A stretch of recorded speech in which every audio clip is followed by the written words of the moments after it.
Thank you. I am Camille Russell Love. I'm the Executive Director of the Mayor's Office of Cultural Affairs, and I am so honored to be here this evening as we kick off our first Night of Ideas. This is an exciting time for us. It's an opportunity to further enhance Atlanta's global reputation as a center for progressive art and culture that not only influences everything, but proudly reminds us that the South has something to say.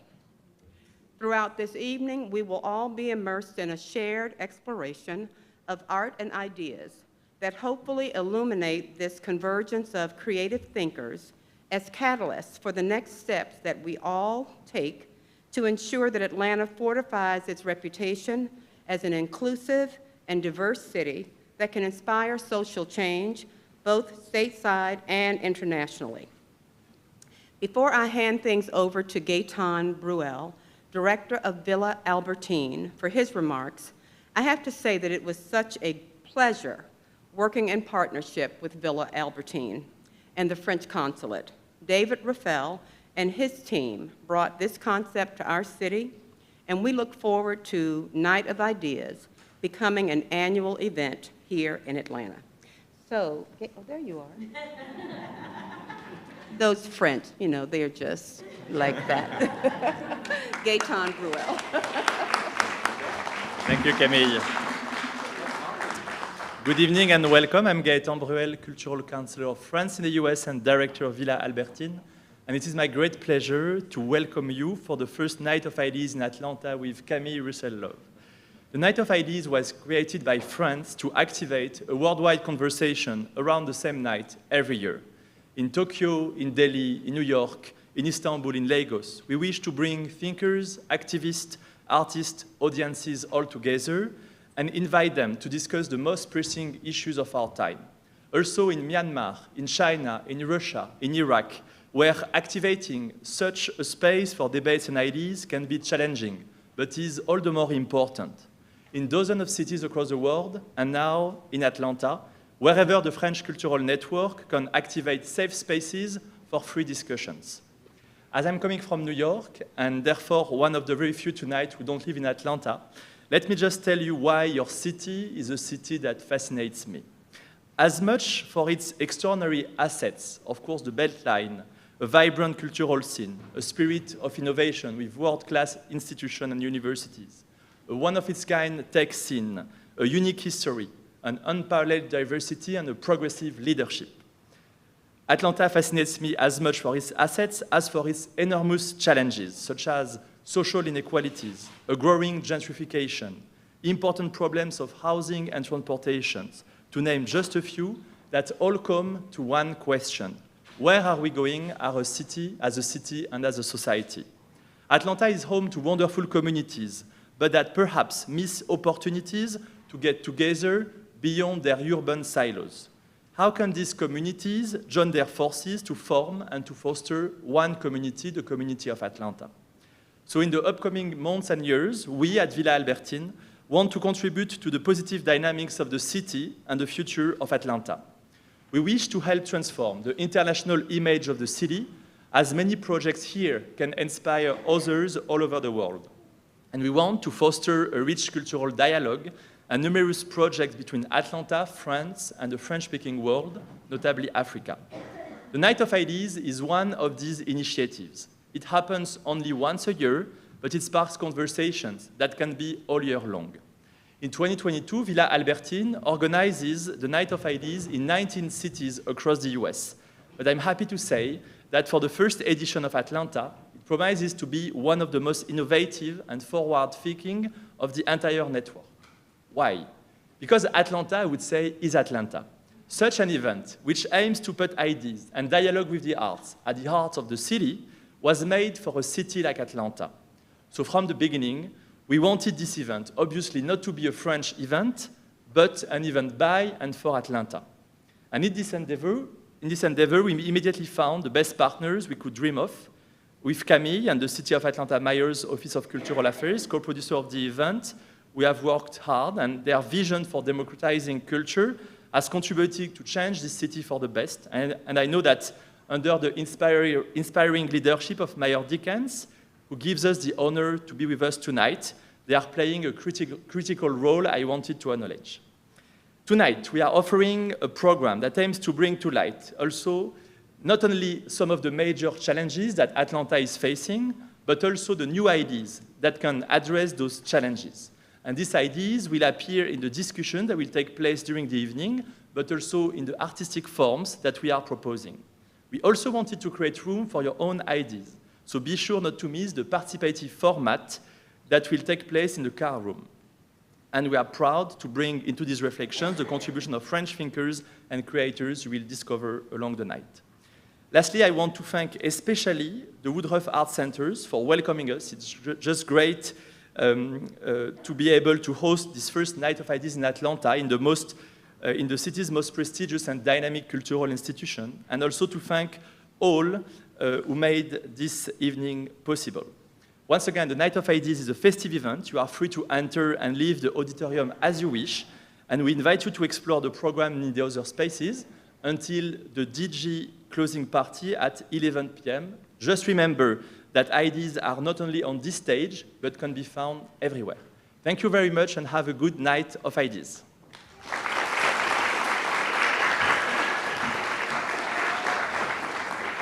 Okay, so let's get into this. So our first panel is going to be the next generation and the new mayor. So I'm going to ask our next generation to come forward. Tatiana Matthews from Atlanta Technical College. Acosta Pliego from Georgia Institute of Technology. Erica Denman from Georgia State University. Jasmine Wilson from Clark Atlanta University. Neha Murthy from Emory University. And A.J. Powell from SCAD.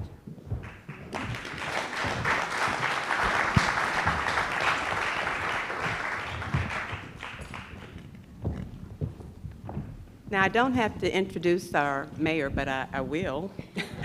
He's our 61st mayor of Atlanta. Prior to becoming mayor, he served as an at-large city council member for 2 terms. In addition to serving in public office, Mayor Dickens has been a businessman, a nonprofit executive, is an engineer, a deacon, a father, and a native Atlantan. His career follows his passions, and his impact follows his commitment.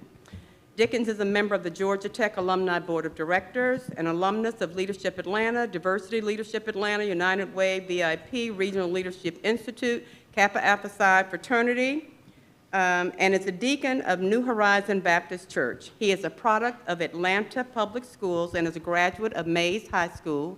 My children went there.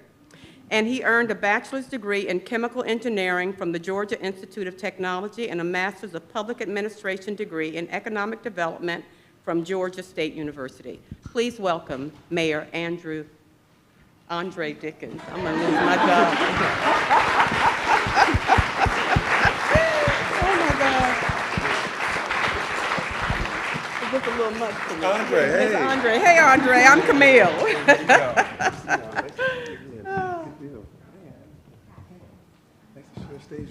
Okay, so the mayor is going to respond to these students' ideas about some issues in Atlanta, and they want to know, where are we going, Mr. Mayor? All right. Okay, so the first one will be Tatiana Matthews. She's a May 22 graduate of the Dental Hygiene Program at Atlanta Technical College.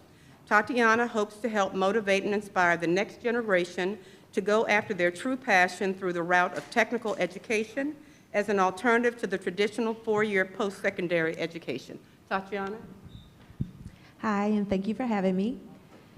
I would like to start off by saying that with allied health, I'd like to think of it as a subgroup to the healthcare system. Right now, the minority makes up about 20% of the allied health portion of the healthcare system. That would be your dental hygienists, your dental assistants, pharmacy technicians. And personally, from learning from my field, minorities only make up about 5% of dental in its totality. What I hope to do in the near future is how can we motivate the generation that's coming up, as well as us. I look at us as leaders because we are graduating around this time, so people look to us.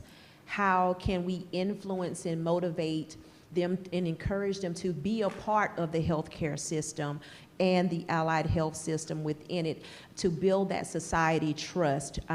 Because as minorities, we have not had the best experience traditionally with the healthcare system, and right now during the time of the pandemic. Right now it's very challenging to get people to believe in the better half or what the healthcare system is really trying to do. So in the near future, how can we get healthcare, or how can we build a society trust within the healthcare system, besides influencing the next generation to go into health? Yeah, thank you, Tatiana, for that question, and thank you for your work so far in public health. There's several answers I offer up to that. One is related to exposure for young people.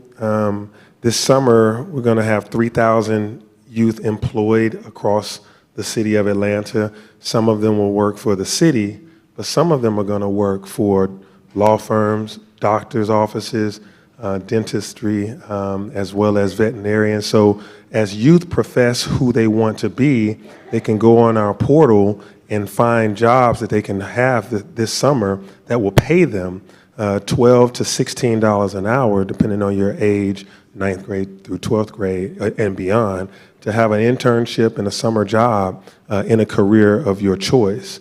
So that's part of the exposure. Not only do you see it on TV or in the, on a phone, but we want you to have real life exposure, particularly as you communicated about minority youth. You know, it's hard to be it when you don't see it. A number of us don't have you know, doctors or, you know, dentists in our family. So how do you aspire to be it, and do you really know what it is? So this summer, this summer and next summer, we're gonna try to do a lot in the realm of exposure. Another thing is we gotta, you know, expand Medicaid. Not to get way too political, that's not a city issue, but I mean, that's not that's not a city law, but that's a state law. So, you know, choose your governor wisely.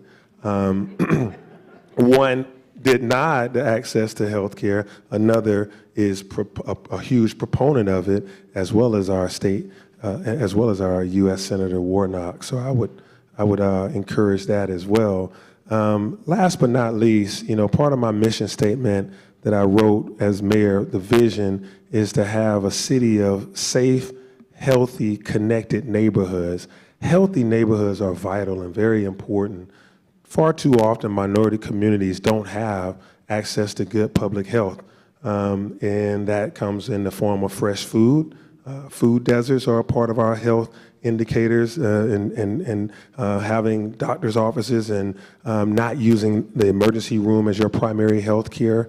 And so I think it's important for us to talk about how we develop the south side, the west side of this city, to make sure that that we have fresh food, that we also have access to health is very important going forward, so that we catch these things before they become true emergencies. Thank you. Thank you, Tatiana. Daisy Acosta Pliego, a May 2022 graduate with a BS in Architecture from Georgia Tech. Daisy is the first-generation Mexican-American who grew up in Georgia, proudly serving as VP of the National Organization of Minority Architecture Students this past year. Daisy? Yes. Hello, everyone. Thank you, Mayor, for being here. I wrote down my thoughts on my phone, so I'll read it out now. But tonight we asked the next generation of students, where are we going? Well, I'm here to offer my perspective after 4 long but worthwhile years of architecture school.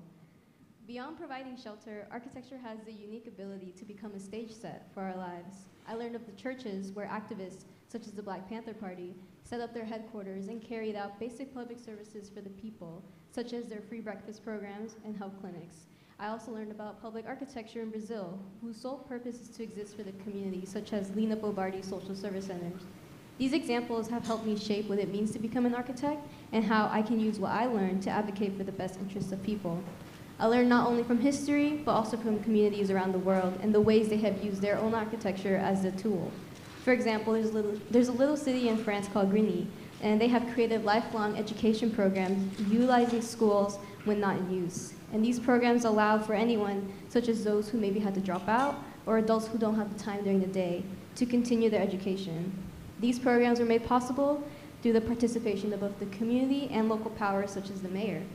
I believe local elected representatives have a role in the conversation regarding the best interests for people, and by recognizing an existing infrastructure such as schools or churches, and coordinating with the community and local powers, we can make public spaces more deeply public and for the people. So from all this, what can we learn from this, and how can we implement it in Atlanta? By using architecture in unconventional ways and furthering collaboration with the community and the mayor, we can begin to rethink how we use our built environment to further the experience of our city. Thank you. Thank you. Go Jackets. Georgia Tech, right? Go Jackets. The first answer to how is we sound like we should listen to you.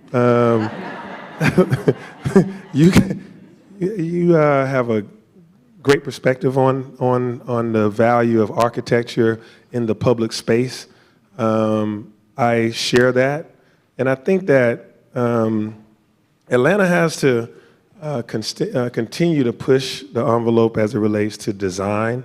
And we've talked about that in terms of buildings that people wanted to build along the Beltline and in some of our other areas that just were uninspiring. And we, as a city council at the time, now I'm mayor, we had to tell these architects, tell some of these developers, that's not inspiring. So we have a design review commission now that we stood up under our urban planning, under our city planning and our urban design group. That just, Melody knows this, like we're just really not accepting any old thing just to fill the city's, vacant lots. And so one other thing that I say besides the checks and balances of trying to make sure that developers don't give us cheap buildings that won't inspire and actually won't add value to our skyline, and won't add value to the image of Atlanta. I'm a huge proponent of Atlanta being on the international stage and being able to inspire people with our public art, as well as just the way the city feels and looks. And when they don't use proper architecture or not use inspiring architecture to be able to appeal to folks, then you undersell the city of Atlanta. Another thought about this is how valuable my experience was with architecture when I first heard of who John Portman was and looking at Hyatt Regency and the Marriott Marquis, those iconic atrium-style hotels. Well, think about this. I didn't see those spaces until I was I was out of tech. So what happens when you are a minority or a young person of low, you don't feel like you belong in some of these places. Architecture should be inspiring and also inviting. And so now I think that with voices like yours and others, being able to tell youth to go out there and see buildings, walk into the lobbies, you do not have to pay for a hotel night to be able to experience the grand lobbies of some of these hotels. You do not have to buy a ticket to initially walk into the front of the Woodruff Art Center, walk into the front of the High Museum to be able to get an understanding and a feel for it. So I created this app called Passport Atlanta, and we're trying to get it off the ground, but it's going to be really what we're talking about, where youth will be able to, for free, access a lot of things that this city has, and to be able to learn more about our history, but also about the architecture and the space, public spaces that we have. But thank you. I'd like to, work with you on that, and you can have an internship at the City of Atlanta this summer if you want. Okay, Mayor Dickens, I think there's 5 others who are going to be looking for internships as well. Oh, yeah. Okay. Here I go. All right. And I'm going to shorten my answers so I don't give away everything. Thank you. Erica Denman, a senior French major and political science minor at Georgia State University. Erica is a mother to a nearly 2-year-old son, lives in Stone Mountain, Georgia. We have to get you in Atlanta, Erica. She has recently accepted a position with a humanitarian aid organization to satisfy her goals of providing help to others. All right. Thank you for having me this evening and for hearing all of us out. So in selecting French and political science, my goals were pretty clear that I wanted to be able to assist other people. I understand the importance of interacting and engaging with politicians, with legislative representatives, and also being able to have that widespread reach to minority communities. French is a language that is spoken by a lot of refugees, a lot of immigrants. It's not just France in Europe, which I love, but I also love the many other communities that speak French.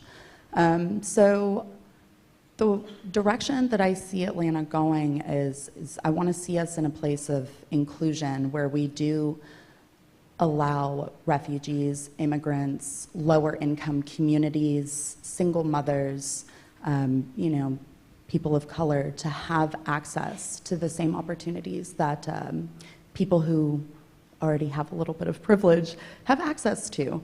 There are very obvious barriers that exist, such as transportation, childcare, housing, and education. I think that the two that I see the most and that I connect with the most are probably going to be education and housing.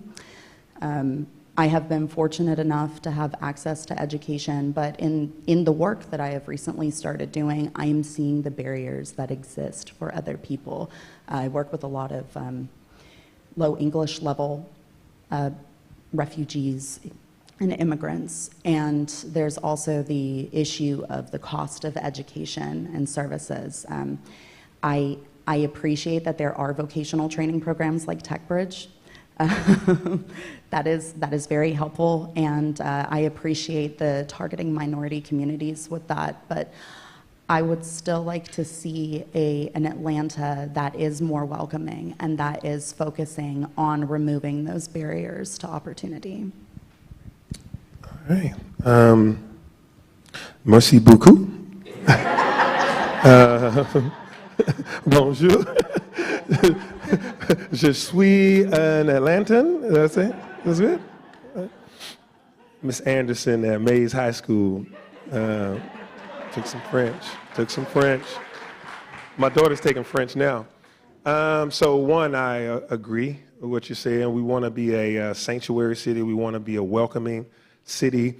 And then, on top of that, we really want to, my ideals is that Atlanta operates as a region.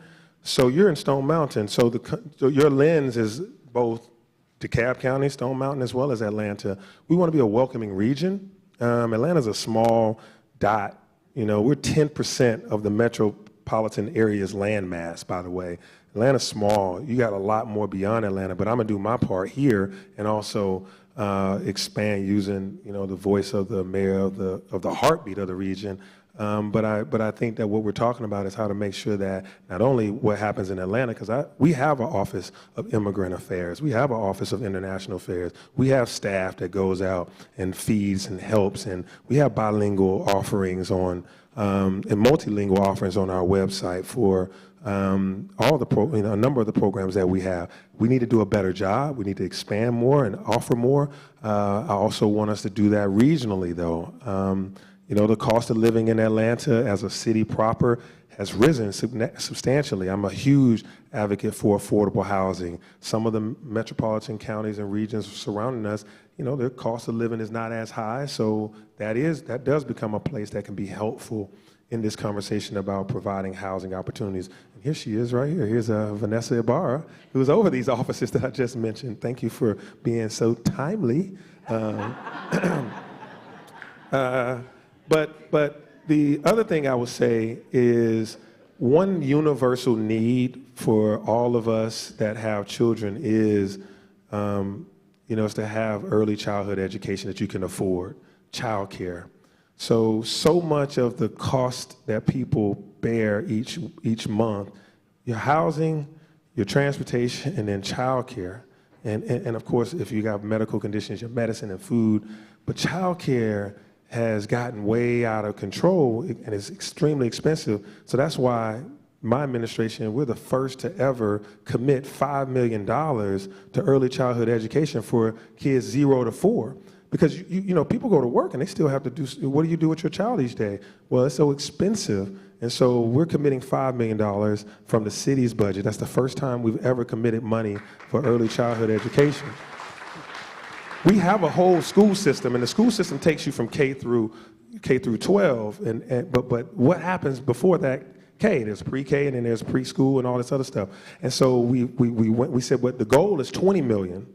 And so the Whitehead Foundation is committing another $5 million on top of our $5 million, and we're coming at others to ask for it. And what we're going to do with that money is pay for people, is basically give scholarships to low-income people to pay for their childcare, as well as our employees of the city and airport workers, because it's so expensive to, every dollar that you make, you end up, you know, sending it right to child care, housing, and you don't really have a quality of life. So whether that's for people that are seeking refuge in America and chose our city, they also need these services. And so that's my first stab at being thoughtful about how we support communities that are coming to Atlanta and those communities that are already here. Thank you. Okay, Jasmine Wilson is a writer, a scholar, and a curator from Atlanta, Georgia. She just got her master's in African American Studies from Clark Atlanta University, where she completed her thesis, The African Symbolism of Simone Lee's Brick House Sculpture. Jasmine?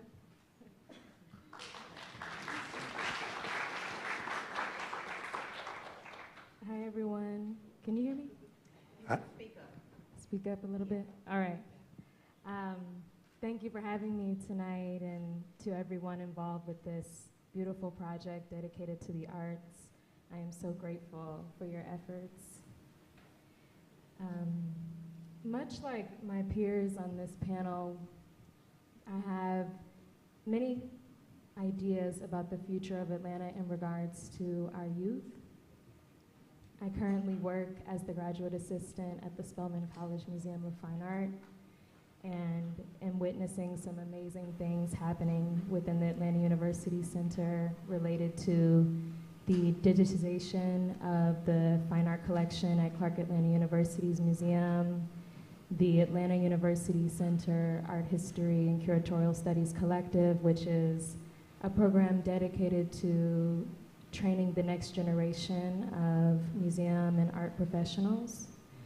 And just this week, there was an announcement regarding the establishment of a Center for Innovation in Art in honor of the retirement of Spelman's president, Dr. Campbell.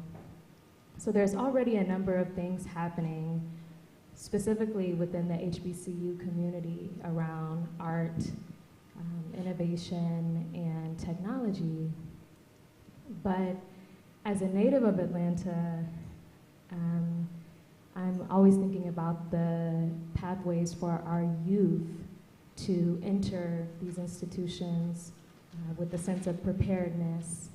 And unfortunately, we do not have a school dedicated to the arts in the city of Atlanta. While there are schools in the metro area, Pebblebrook High School, DeKalb School of the Arts, et cetera, my vision and dream would be to see a school that fosters the development and richness within our youth, the creators of this culture that Atlanta is so proud of. And I'm curious as to how we might get there. Thank you, Jasmine, for that question. And that's a great way to phrase a question. How will we get there? So one, you're sitting next to, we were sitting on the stage with who's been really at the forefront and the helm of cultural affairs for the city of Atlanta for some time now. We don't want to give this young lady's time, sir. That's a couple few years. But someone like Camille Love and her experience is something I lean on inside of City Hall.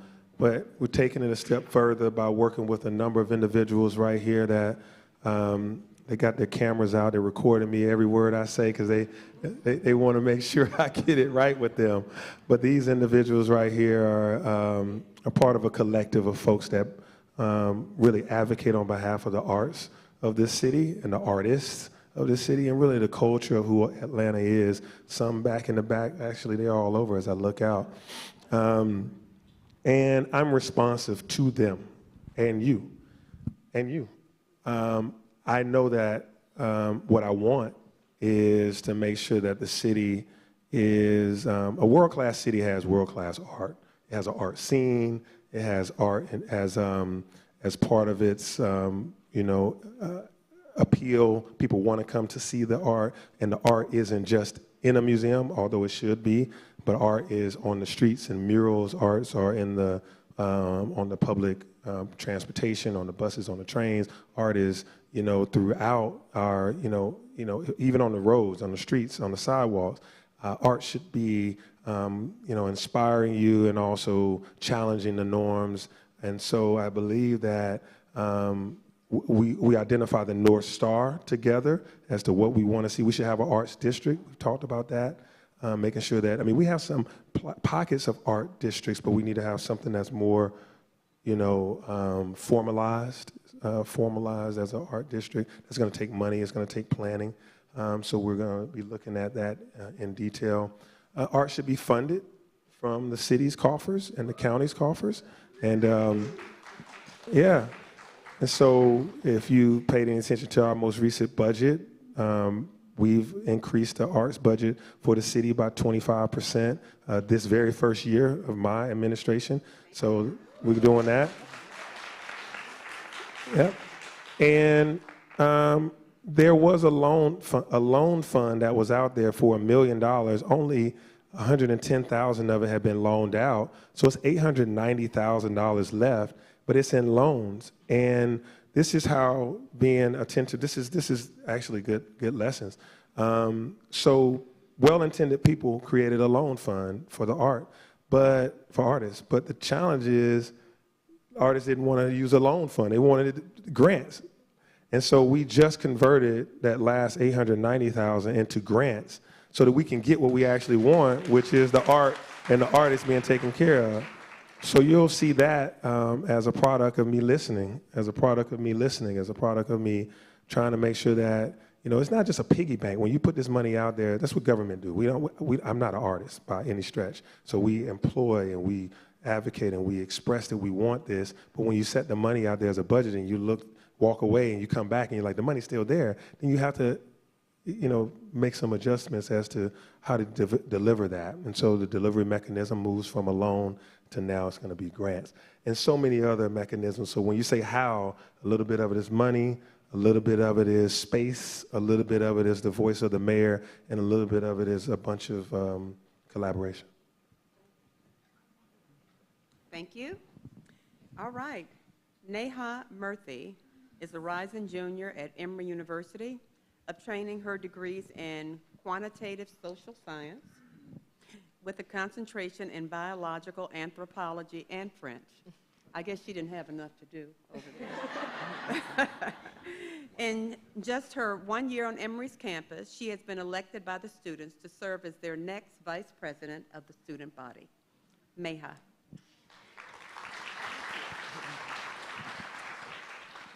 Good evening, everyone. Thank you so much for having me. I'm honored to share the stage with my peers and, of course, our esteemed mayor.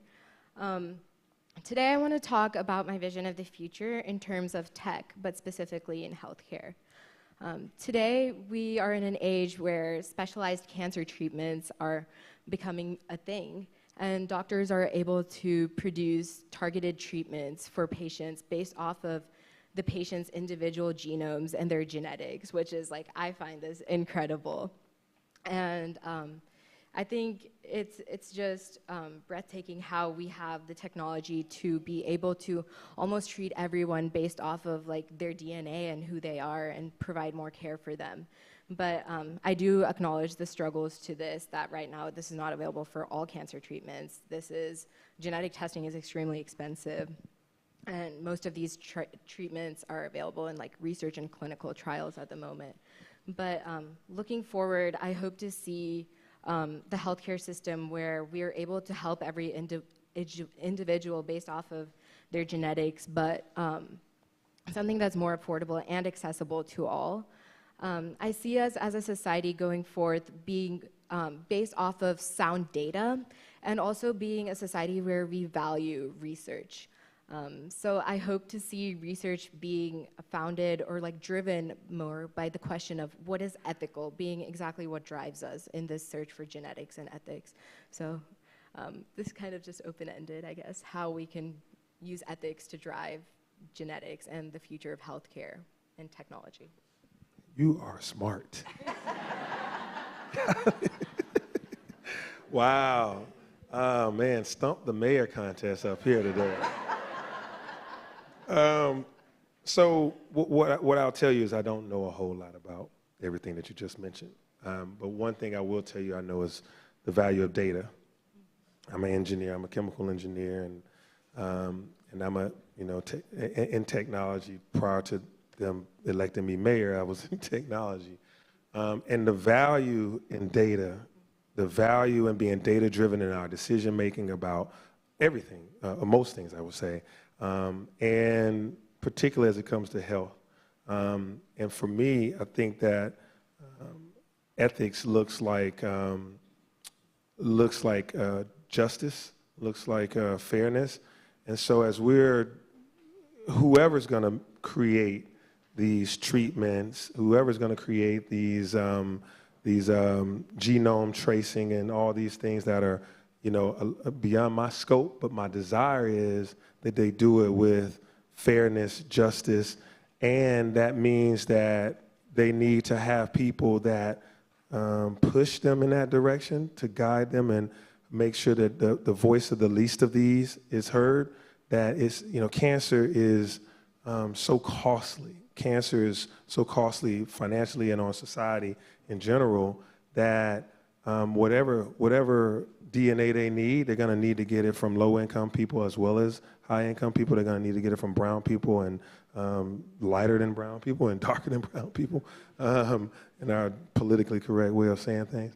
You're going to have to get it from everybody. And so what I would say is I want to make sure that the data got everybody in the data so that the trials that we're included, that we're incentivized to participate in them, that you don't make a case for those that are in your office right now with the ability to pay, but you make a case for those that are in that couldn't make it to your office because they don't have the money to even make it to your office. So what it looks like for me is whenever that time comes that these things are available to my knowledge set, that I make sure that it's broad and accessible and also encourage everybody's participation in it. So that's what ethics looks like to me.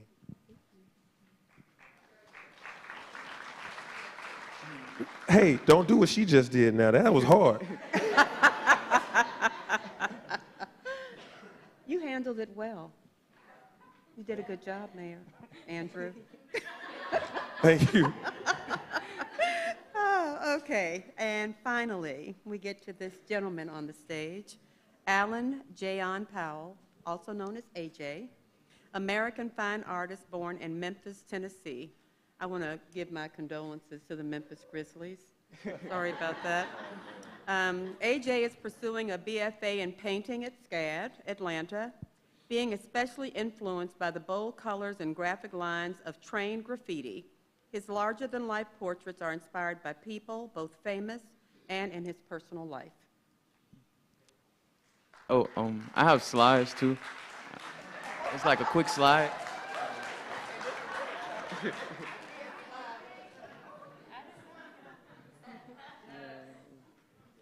It's just a little quick slide.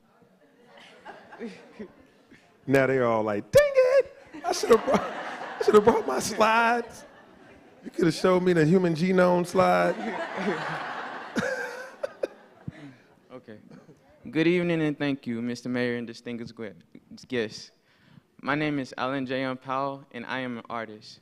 I study painting and fashion design at Savannah College of Art and Design, where I spend my days exploring color. how can it be used, what does it mean, and how it translates to its viewer. Can you go to the next slide for me? I also like to go to the rooftop in SCAD and look at the city and wonder, how will Atlanta influence me and how will I influence Atlanta? That's it. In preparation for tonight, I had an experience of driving down Peachtree Street, coming past Skagway, and I came across a mural that Joe King was in the process of working on, and he's an alumni student. This made me think about, he was also still in the progress of working on it as well. This made me think about what else was still in progress. Young artists, young people, and even me, seeing public art and just being inspired. I think we see ourselves in the leaders that inspire us. For example, The Dream. Can you go to the next slide for me? The Dream has inspired me to be the best that I can be because he goes to SCAD studying fashion design, and he has reached the highest limit in the music industry. And it made me think about myself. Where do I want to go? And where are we going, and where is Atlanta going? I want to explain it in just a little story.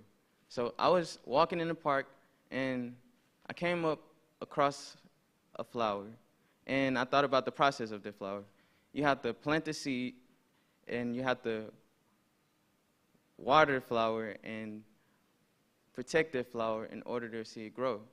And I compared that to Atlanta. I feel, from my perspective, from an artist's perspective, I think that creative artists brings more creative interest, creative artwork brings more creative people, and creative ideas would bring the community together as one. And to sum that up, it made me realize that elevated art equals an elevated society. Thank you. Thank you. Good, man.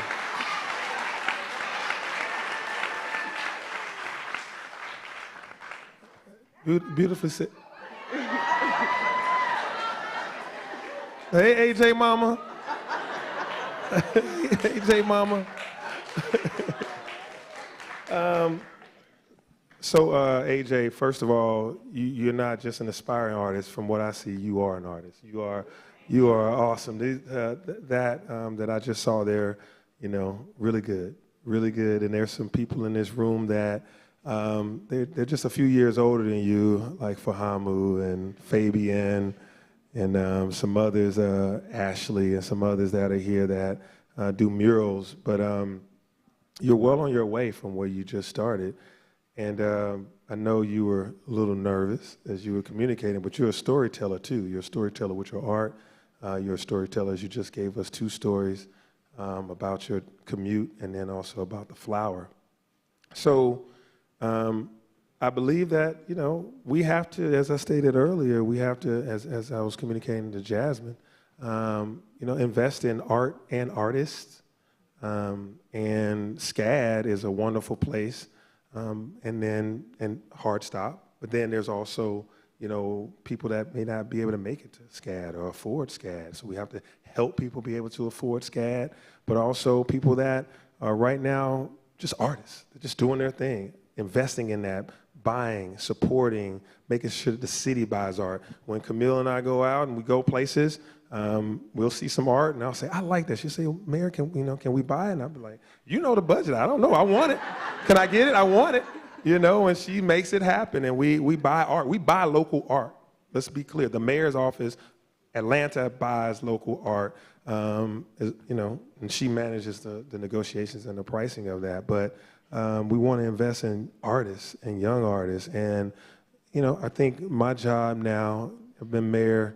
It's my first time as mayor. It's my first, and I've only been mayor 4 months and a little bit, but I believe that my role is to say I'm interested, I like it, and to give you fuel to do more of what you do. Is also not, it's not exclusively that I'm going to do it all. It's to create the spaces, the places, the conversations to make sure that you have the fuel to do what you do, and then other people see that and get inspired and join you and want to be you, want to stand beside you. So I do ride down the street of Atlanta and I see mules, and I'm interested in how we can have more of them, and then I look up and I see Fabian and Fahamu has done so many more, and others in this room. It's important, and so I guess my job is to tell you, my job is to continue to promote that I'm interested in and that we want to see more, but also while I stand next to you and all of you, I once upon a time was a college student at Georgia Tech, and then go Jackets, and then in grad school at Georgia State, go Panthers, and Mayor Shirley Franklin was there for me when I said I wanted to be mayor at 16, and she didn't say, "Oh, bless your heart." That's what we say in the South, the people that say stuff that may not work out for them. But she said, "Andre, you can do anything you put your mind to." So I stand on stage with a bunch of y'all that I tell you can do any of this, and you are doing it, and you can do more of it, and Camille's going to make it happen for you.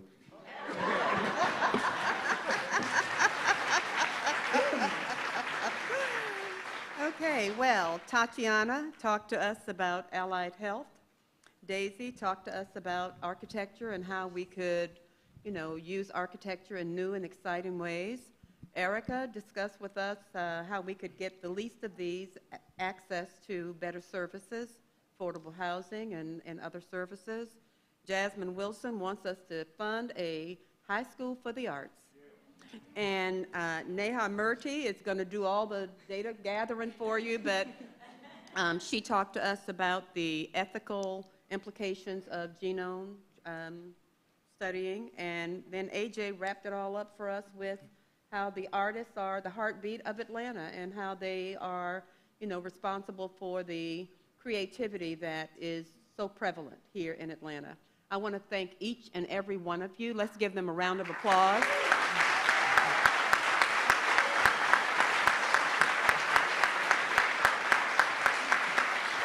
They did a great job, and Mayor Dickens, thank you so much for taking time to hear the next generation of Atlantans and voters for you, and for your policies and all, to hear them and to hear them out and to respond to them so much. Thank you so much. Well, thank you all, and I support you guys. Let Camille, let's bring him in, talk to him some more if we need to.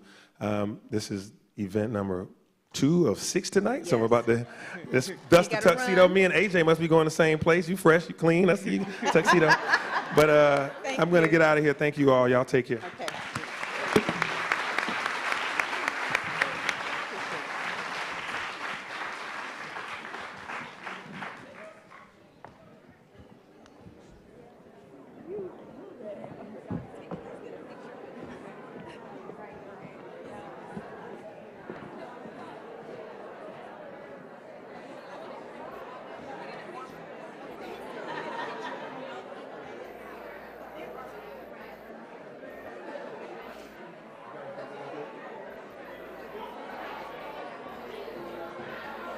Okay, hey. All right. Okay. I'm using my mommy voice. Okay, so we're going to have an interlude where we're going to be presented with the permanent East-West, South-North, which was created in a collaboration with the Adama Museum, the High Museum, and several artists who participated. So if you all would just sit back and enjoy that, and then you're welcome to come and go as you'd like. Thank you. You need to see me? Oh, okay.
violence comes and goes.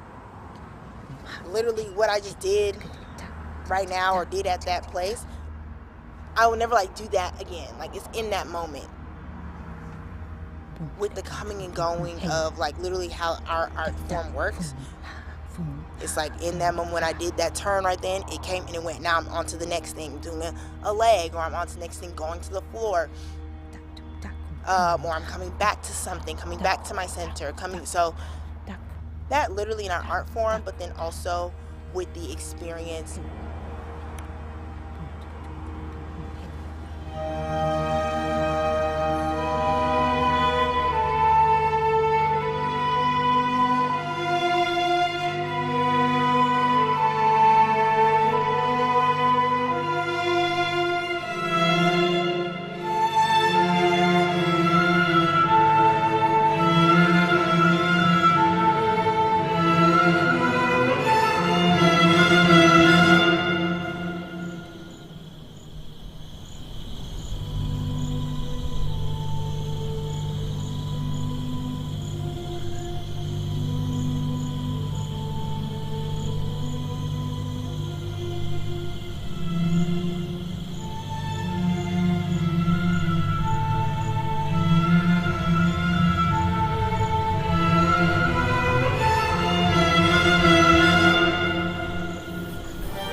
Hey. When you are truly present, like you're fully supported by the past, but also able to audaciously step into your future. As a Black woman, like what does that mean to be fully present, and how does it feel to move fearlessly?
ready for our next panel, which is entitled, Where Do We Go From Here? Atlanta, Urban Development, and the Politics of Inclusion.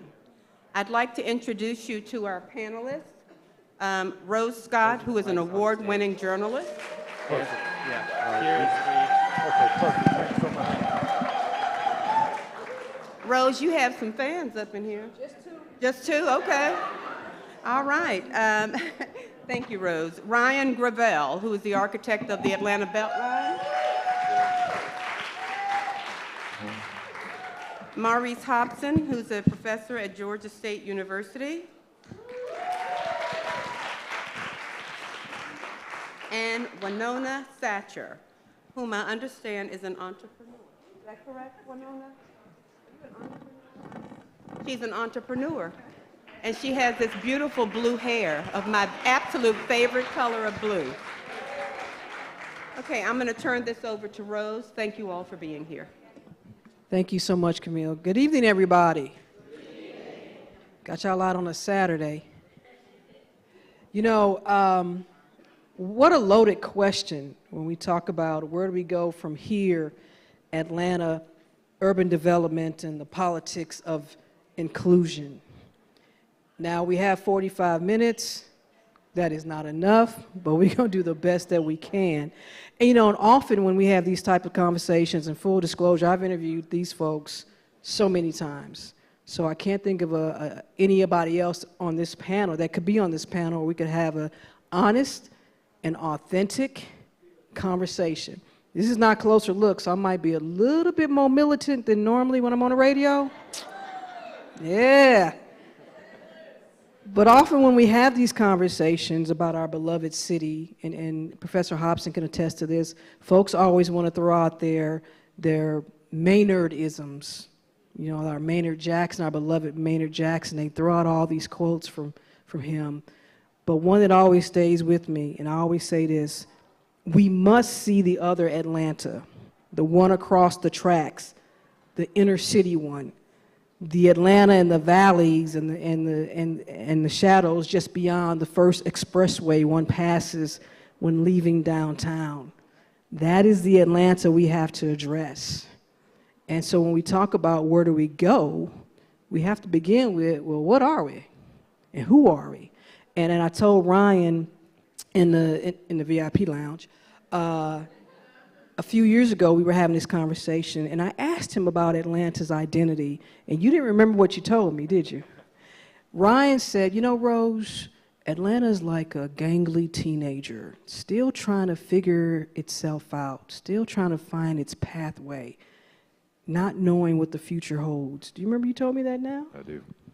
You still feel the same way? How do you describe this Atlanta? Because you have to talk about what this Atlanta is before we can talk about where we're going. Yeah, I think, I mean, I was just telling somebody that story earlier today, actually. I think that kind of figuring out as kind of like you're deciding where to go to college, what kind of major you're going to be. You've got a world of potential, but you might screw it up also, you know? So like, we can grow into this really beautiful, amazing place, and we could be a real standout, but it takes a lot of work and effort and discipline. And it's not always clear that we have that or that we're ready. Professor Hobson, what is Atlanta's identity?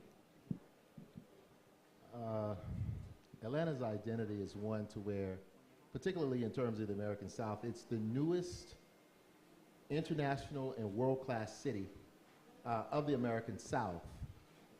But it also bears witness to some of the most destitute and deprived circumstances for some of its citizens in this nation.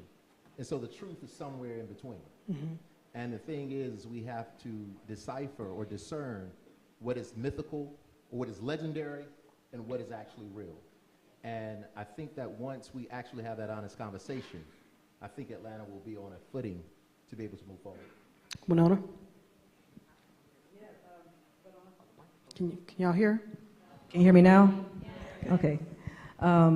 Well, first of all, born and raised in Atlanta, so always love, I can talk about Atlanta all day and all night. What I will say is a couple of things. Atlanta is a place where people were able to create policies and changes based off what they needed to get what they wanted, even in spite of very bad circumstances. An example using infrastructural roads like Ponce de Leon, where it was really what I call the north-south racial demarcation line, right? And so Boulevard changes to Monroe, Moreland changes to Briarcliff for a reason. And in spite of that, people figured out, how do we collectively come together and pull our resources to progress to move forward? Now I think there's a really interesting point where we are, where you have that notion as a place, but to me Atlanta's become a space where the idea of progression has somehow now conflated with the idea of moving absolutely nowhere or going backwards fast. Because now it's not Ponce, now it's Northside Drive, where you have classism here and the bluff over here. And with those two, that place and that space have yet to converge to where collectively we are all doing well. That is, what, to me, Atlanta's identity. So let me ask y'all this then. Are there misinterpretations of Atlanta's identity and its place in history, which is important too, that it's actually kind of challenging to its actual existence? Is that part of the barrier before we can start talking about where we're going? Winona? Yes. I call it the new Atlanta disease. And what I mean by that is, and this is not just Atlanta, I'm just using Atlanta as an example because we're here, I'm from here, I'm old Atlanta as far as the way I feel about it, but there's a difference between working and building something and inheriting it. And there's not enough people building new legacies based off of what Mayor Jackson did, all of the amazing civil rights activists and those unsung heroes that have led to a couple of generations of complacency where we've inherited this notion of the beloved community, not putting in the work to actually create a future of what that means. That takes work, and not a lot of people, to me, seem to be interested or invested in that work. What people seem to be interested and invested in at the corporate level, at the city level, are reports and assessments about the work that needs to be done.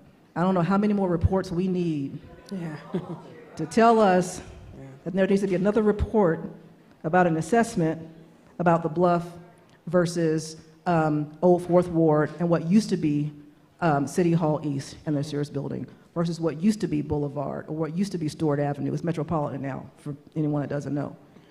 So yeah, there are some things we need to discuss and some histories we need to understand before we can move forward, and that's not what's being, to me, conversed enough in this space. Professor Hobson, are we holding on to too much of Atlanta's historical presence and place, and that's a barrier to moving forward? I believe so. Can you all hear me? Okay. I believe so. You know, I was just having this conversation about 30 minutes before we stepped on stage, and I was discussing an article that I wrote for The Guardian on Atlanta. It was like, will the real Atlanta please stand up? And on one level, Atlanta is the black mecca for black folk, but for white Atlantans, it's like the old Gone with the Wind South. And the thing about it is these two different images, many people would think that they would be nemesis to each other, but they actually run parallel. And so now we have the Olympic City, and then we have Black Hollywood, and then we have the hip-hop capital, the Nouveau Town of the South, and all these different things. But the truth of the matter is that as good as the city has been, we can't celebrate it for doing the bare minimum of what it's supposed to do for its citizens. To give things back to the people. Yep. Cities are comprised of people, and so we have to really listen to what communities are stating and really try to get behind that. And I understand that there are different communities with different understandings and different needs and whatnot, but we have to do a better job of making sure that we put people first in this city. And I don't see that. I don't see that here. I mean, you know, when Mayor Jackson was elected in 1973 as the city's first black mayor and gave 35% of all city contracts to minority contractors, that was a particular space and time coming out of the modern civil rights movement. But now we're in a different place. And so the thing is, we have to modernize our thoughts about inclusion and humanity and all of these different things. And so I'm waiting on the Atlanta that will do that. Ryan, I'll let you answer that as well. Yeah, I would just add, I totally agree with both of those comments. And I would just add, I mean, I think the idea that Atlanta really did do some amazing, innovative work in that space back in those days, but we haven't done it for quite a while. And the only thing I would add to it is that the city, meanwhile, is transformed in front of our eyes. I mean, it's a different place. And the leadership, whether you're talking about public sector, private sector, philanthropy, seem to have a perspective of what Atlanta is that's much more smaller, more provincial, more older, 30 years old ago. But Atlanta's a different place, whether you like it or not. And if you look ahead over the next 20 years, it's going to be a fundamentally different place. Whether we want it to be or not, it's coming, it's happening. Not changing is not an option. The question is, who are we changing for? Who decides? Who benefits? And if we're not careful, we won't be making those decisions. They certainly won't be made for the people who have the least voice and the least opportunity. We won't live that legacy, because not just what Maynard Jackson did, it's the way of being in the world that supports people who don't, that give opportunities to people who don't have them. And if we're not doing that work now, in the face of all this growth and change, then we're going to wake up one day pretty soon, and it's going to be too late. And of course, it is too late for a lot of folks. Yeah. I mean, if you don't know, Metro Atlanta is 5.5 million people, depending on how you slice and dice it. Yeah. In 20 years, it's going to grow by 2.5 million more people. That's like moving Charlotte to Atlanta in 20 years and not doing anything about regional transportation. So if you think, we got all the plans. You didn't mention plans, but we got city plans all over the place. That's in the reports. We just don't we just don't listen to the plans. We don't build, we don't do anything. But you think traffic is bad now, get ready. And the economic pressure that puts on in-town Atlanta, urban Atlanta, that has the walkable neighborhoods, transit access with MARTA, proximity to downtown, Georgia Tech, wherever, is going to be incredible. The city will probably more than double its population during that time frame. So change is coming. Yeah. And if we're not preparing with policies and investment to make sure that the people who are here, the people who make it special, people who define that identity, then they're going to be gone. And they all want to live off the Beltline. Thanks, Ryan. But isn't that the right thing, right? That's a great point, right? The Beltline is this beautiful idea that's supposed to be for everybody, right? But if we're building it and we don't have the policies in place to protect people, then it's not going to do that. It's not going to achieve that. Well, it'll achieve it for certain people, but not for everybody. So when we talk about then, and I interview Ryan all the time. I live near him, so don't tweet and say Rose Scott just went off on Ryan Gravel, because he's my buddy. And we argue about whether or not light rail will actually exist on the Beltline, right? You say it's possible? The MARTA engineers were out there, and I mean, MARTA's another whole question. It depends on what day we're talking. That'll be part 2 of this conversation. Yep. So when we talk about then this urban development and politics of inclusion, and I love that I word because, it's since 2020 and diversity and equity and inclusion, and I've said this so many times, so I probably should just write a book. Everybody got woke in 2020, but half y'all done fell asleep already. So when we talk about this whole concept of inclusion, and Ryan, I'll start with you, how do you marry urban development and inclusion so that everybody is supposed to feel like they're part of this beautiful city? And Atlanta, don't get me, Atlanta's a beautiful city. I love it. It's my second favorite city to St. Louis. So everybody wants to be here. But look, rent is high. It's damn high. Yes. So I can't say that on WABE, but I can say that here. So when we talk about this urban development and inclusion, what does that look like? What's the template for that? Well, I mean, it's the difference between doing it right and doing it wrong in a lot of cases is really just intentionality, right? Do we want it or do we not want it? And I think that, it's about if it's a real estate development deal, it is like who you include in the room, like who are you marketing to? Who are the engineers? Who's the designers? Who's participating in those decisions? And who is it designed for? Obviously, Atlanta has a massive market that is not marketed to, right? And I don't know why, but it could be. And so it's about intentionality. So part of it is like that, but part of it is also us. Like we have to also care and be participating. You look at the zoning changes that were attempted late last year, you can have all the right ideas. We know what to do about housing, actually. That's not the problem. The problem is that we're not doing it. And part of the problem is us, because we're not supporting those things at our community meetings or in the voting booth or, you know, all of that. So we can point fingers at, blame fingers at what's going wrong with other people, but we also have to look at ourselves. Right. Professor Hobson, there's this, we all have heard this, everybody gets to come to the table, and I'm kind of tired of that. It's just BS about everybody can come to the table, because some folks can't even get to the door because they don't want you at the door, you know, or maybe if you don't speak a certain way, or if you're not from this club or this frat or this sorority or this Republican Party or whatever. So is it time to move beyond this, okay, everybody has to come to the table? And is this political will narrative, is that just a bunch of bull? And Ryan said it's up to us, y'all, because if I say it, I get fired, but you know. But I do think it is up to us. And again, it goes back to the point that I made earlier. We have to put people first. And let me tell you where I'm going with this. And not to harp on Maynard Jackson, I'm a historian by training, and I look back, but we have to look forward too. We have to look at the past to figure out solutions. But when Maynard Jackson got in office, and he realized that there was urban development going on, Maynard Jackson created the neighborhood planning units.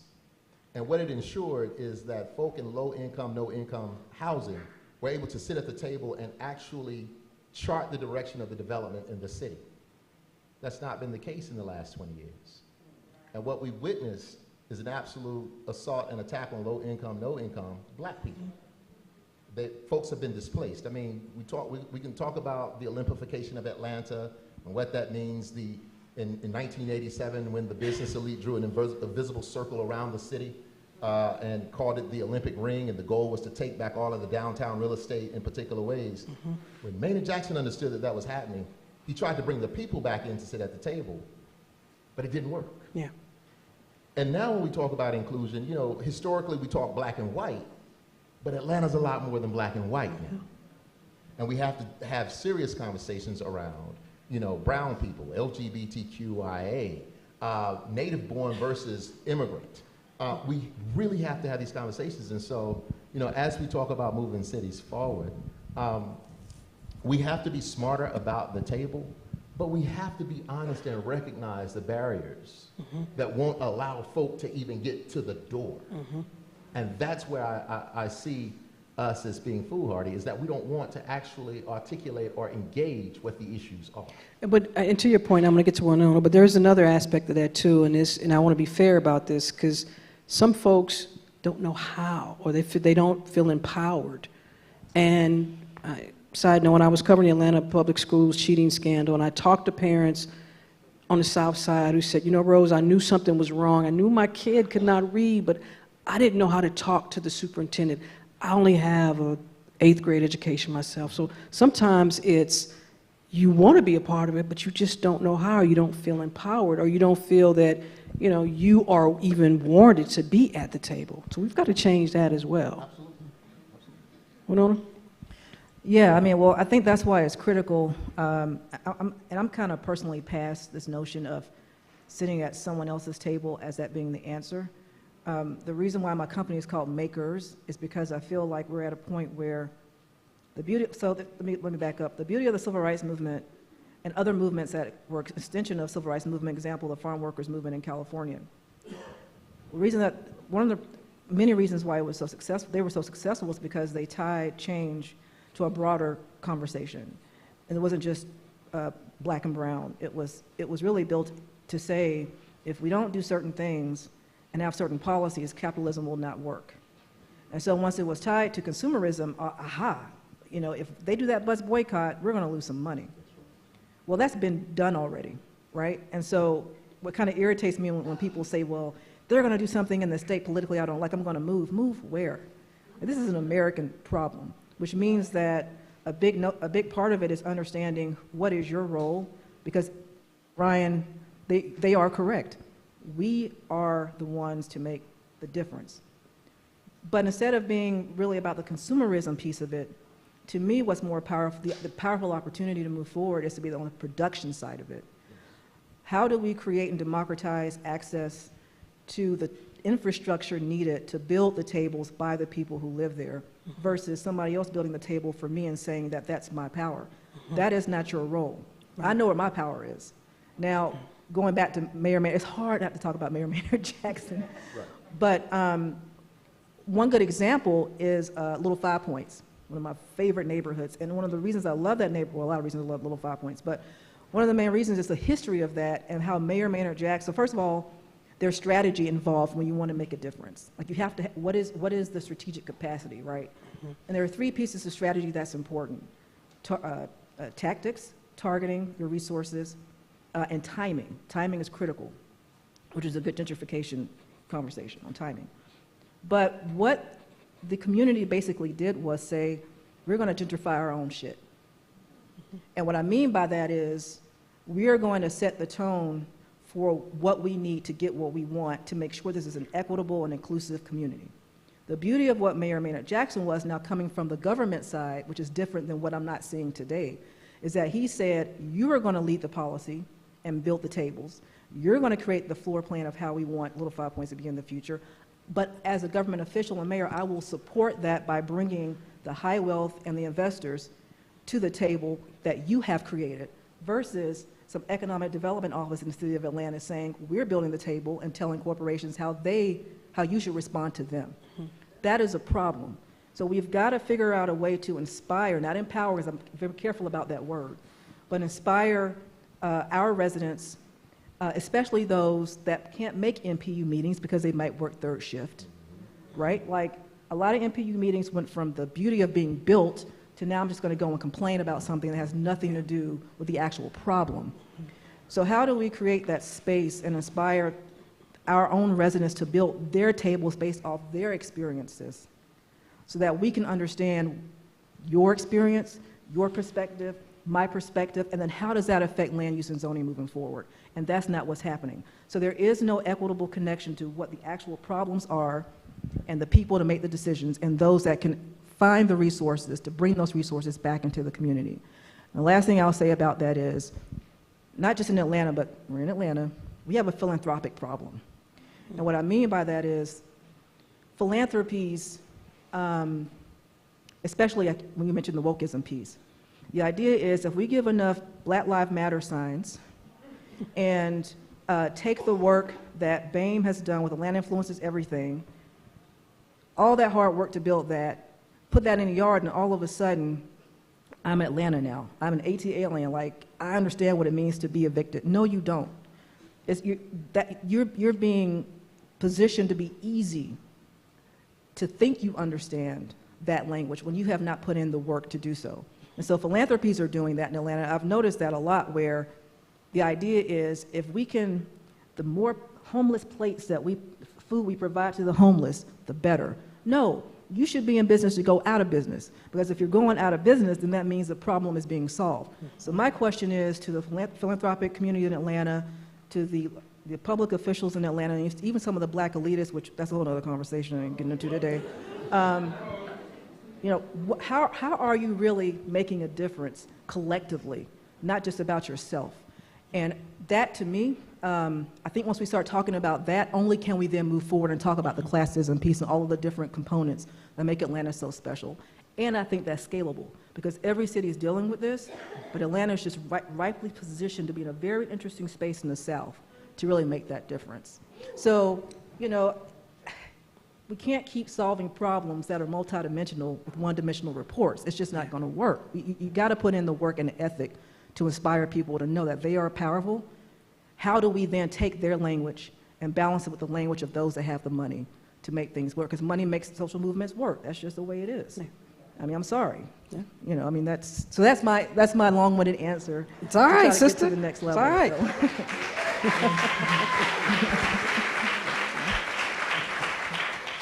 So. Ryan, is this a issue? Obviously, and I heard this before, and the next time somebody says it on my show, I think I'm going to take a shot of something. They say, well, Rose, it's a holistic approach. I know that. Y'all been telling me that for 7 years. It's been a holistic approach. If it's a holistic approach, then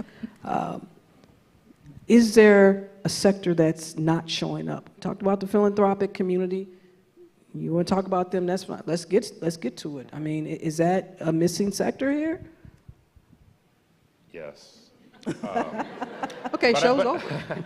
But I wouldn't put it only there. I think I don't see a whole lot of people showing up in anywhere in public at a leadership level in public, private, or philanthropic sectors. I mean, there are, of course, but not at the degree that we need.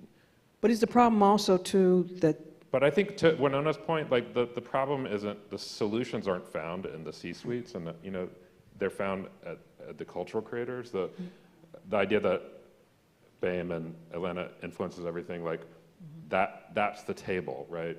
Inviting him to BAME to a table is not the answer. Right. The table of some C-suite somewhere else, you know? Especially when the reason Atlanta is really successful right now and having this kind of moment globally is because of the cultural creators, and that's the energy. You know, that's why people want to be here, not because the VPs at Coca-Cola did something really special. Well, they want to.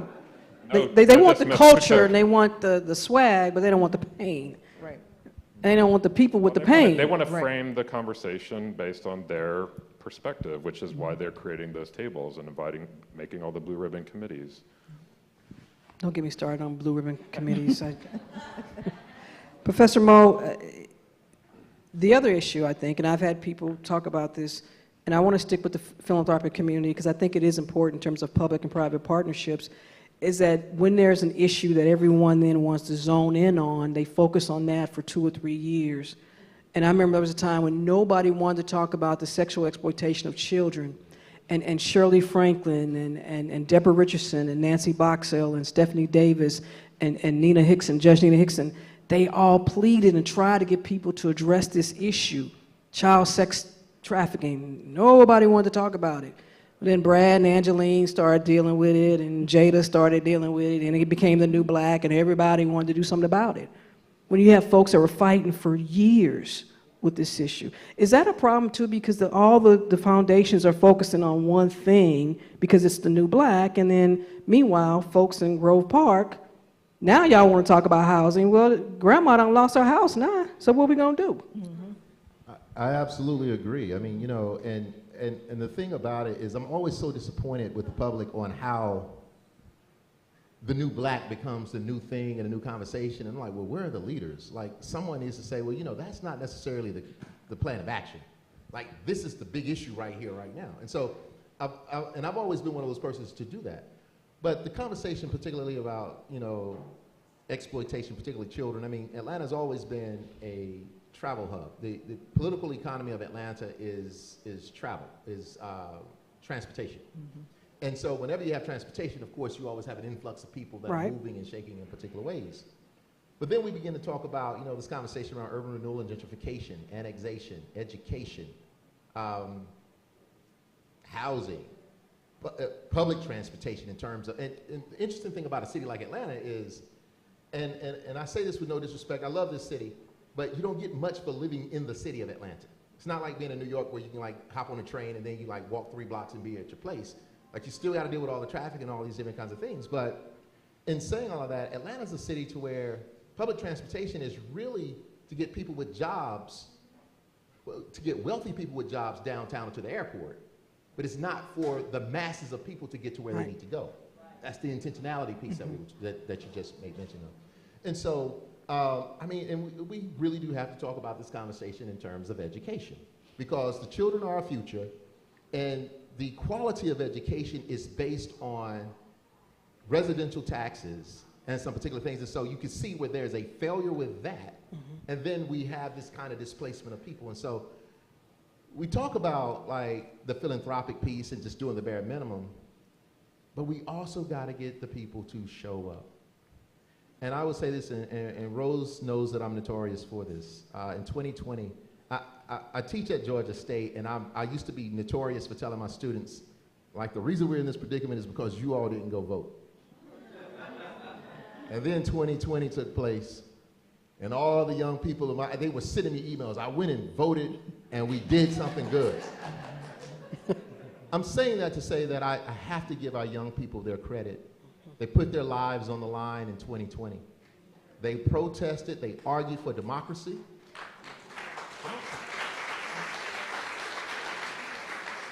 They argued for, the promotion of the 14th Amendment, which grants equal protection and due process under the law. They really put their lives on the line, and so now they have a shingle to hang on, to be like, we have made a contribution. And so I want to believe that we're going to have a new demographic that will show up, and our young people are talented, and so we have to lean into that. All right.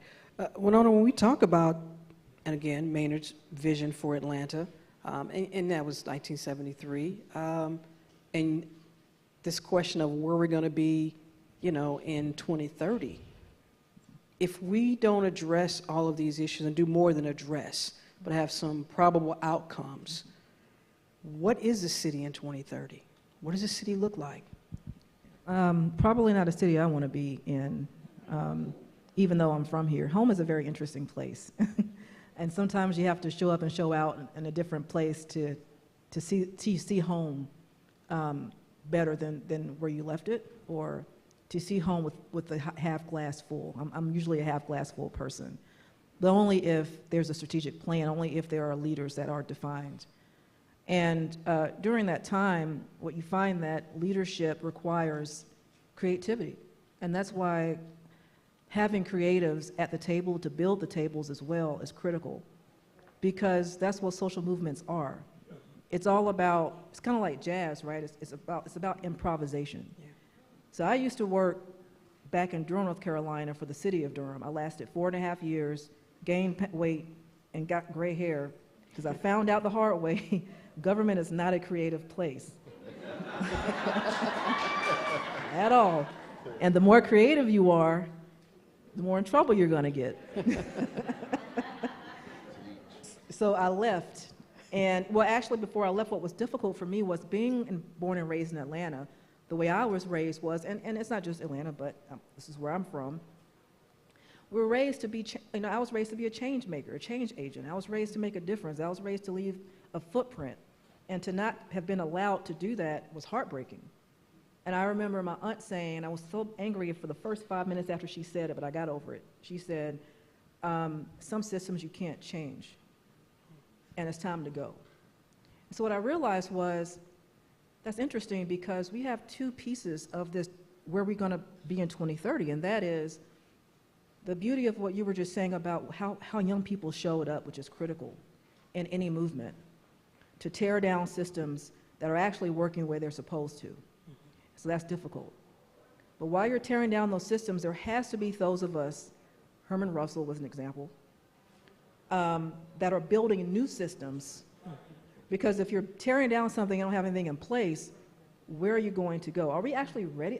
Have we evolved enough for that yet? And that's what concerns me about this city, that we haven't evolved enough yet to understand the collective requirement that it's going to take to move us forward, right? Because there are too many people that have these signs in the yard, Black Lives Matter signs, who literally vote to not have affordable housing next door to them. So we need to redefine what that means. What is affordability? How do we co-create in a place that is equitable in the sense that your success is also my success, and it's also the success of 7 generations coming up? Those are new systems. We can't keep doing the same thing we've been doing because it only works for certain people. So that's going to require people to show up and do the work, and come to terms with their own biases, their own prejudices, and use that to their advantage. And a part of that is understanding the value. This is a tactical piece of a strategy. Understanding your value and your role. And value is interesting because we're often taught that our communities don't matter until someone outside of our communities or a corporation says that it matters. When in fact, obviously, our communities matter because you wouldn't be working so hard to displace people from these communities, right? So don't tell me that I don't have a value and the power, but the beauty is, though, once you understand that you have that power and that value, you become even more valuable, right? You become even more of a force. And that requires, though, someone to inspire you, to help you with transitioning that language, so that when you build your own table, you can sustain your own table, and you can make a shitload of money with that table, so that you can supply your generations with resources, with a language that they can be successful no matter where they go. And I'll end with this, as far as this question is concerned. 2030 Atlanta, to me, I hope, is a place where kids don't have to leave to be successful. And if they do leave, it's a place they can come back to and leave their impact and their mark their way, but in a way that is for the collective. Versus, and you've heard this before, right, in cool rap songs where people are like, yeah, my haters motivate me and all that. I mean, that's cute, but my rivals don't motivate me. What motivates me is those that have left a legacy that were told they were not of no value, that we now know are of value, but how do we bottle that? And how do we quantitatively measure that? And what is the outcome of that? We need to have a strategic plan in place, not something where we just meet up and say we went to an NPU meeting, but where we actually mobilize resources to move those ideas forward. And that takes creativity, and we need more makers at the table, we need more makers building the table, and we need to pay our makers for what they're worth. Absolutely. That's just how I feel about it. Absolutely. And y'all get those Black Lives Matters signs out your yard if you ain't buying black, supporting black people, right, and brown people. Thank you. And women-owned businesses. Thank you, Rose. I'm gonna come take them, snatch them up, I'm telling you. That's right. Corporations too. Microsoft, y'all hear us. Like for Google, I need y'all to procure us now. Like, pay us. Professor Mo, 2030, what is Atlanta? What should Atlanta look like? I want optimism here. You know, this is a trick question. It's a curveball, but it's a curveball because Georgia has the opportunity. Atlanta, and as Atlanta goes, so does Georgia. Georgia has the opportunity to deliver democracy. Yes. But will we do it? And that's the question. To me, that's the linchpin. And so this is the thing, you know. I'm thinking about this, and let me just give you all a little bit of what's going on. Those people that were displaced in the 1980s and 90s due to the Olympification of Atlanta is what I call it. Techwood. They pushed them to Clayton County, and guess what? Clayton County delivered the nation for democracy in November 2020. Right. The other people were pushed to DeKalb, and guess what? In January 2021, DeKalb County delivered the Senate for democracy. But then we had, and I'm just going to be very honest with you all. We had the Atlanta Braves win the World Series. Hey, I'm a Braves fan. The Georgia Bulldogs, I'm not a fan, but they won the national championship in college football. And now everybody in Georgia is saying, oh, we're Georgia now. But what does that mean for democracy? We got Georgia Bulldogs running for the Senate, but will they deliver democracy? So the question about this hinges on whether or not Georgia is going to stand up and give the voice back to the people without all of these shenanigans and politics and whatnot. Let the people stand. And if Georgia's able to do that, then I can have a clearer vision on what it will be. I was talking to a mentor of mine, very prominent ambassador that lives in the city, so that should be indicative of who it is. And he was telling me that, 20 years ago, there was a move to put another loop around the city, another 285 around the city, 30 miles out. That's on the table right now, which means that it will further push low income, no income, who just so happen to be black in this area, further out and build a wall around the city. So are we a tale of two cities? Will we deliver democracy? Or will we build walls that we fought so hard to knock down most recently? So I shouldn't answer a question with a question, but Rose, I throw the question back at you. I got you. That's what I do, ask questions. That's right. Ryan, 2030. First of all, is the Beltline going to be finished by 2030? That's what I want to know. Because we have this running joke. What's going to be finished first? Plant Vogel, the Beltline? I don't know. I have no idea, but I just wanted to know it's going to be finished by 2030. Why are you looking at me? Y'all know I never had a role in making any decisions about that thing. That is very true. Atlanta 2030. I mean, they said it all. I'm optimistic about it. I think that we will deliver democracy, and I think that we will do the right thing. I think there's an inevitability to it, just the politics of the state, the demographics of the state are changing in a way that will deliver that. What we do with that democracy once we have it might be a question. I'm excited about the city, the transformation of the city in terms of its kind of physical form, which is mostly my world. I think it's growing to a really beautiful place. I'm hoping that it's that all of our beautiful people get to live in it. But I mean, they'll be able to live in Metro Atlanta, but how far out they have to live is a question. Yeah, define Metro. Ryan is always just, he sees things with rose-colored glasses. I love it. I've never heard Ryan say anything negative about anybody, and he probably should, but. We should hang out more. We should hang out more. Where's the tequila? There you go. Ryan Gravel, Professor Maurice Hobson went on a soundtrack. Thank you so much. Thank you all for being here.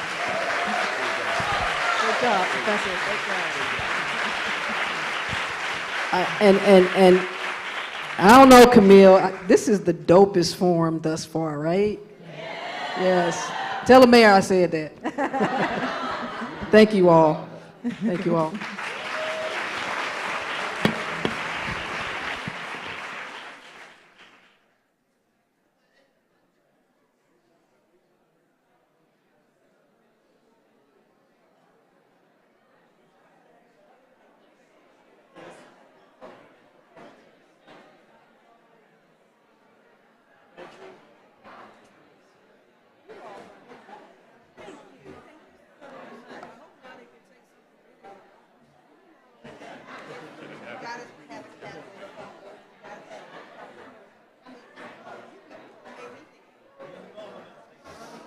So, good evening.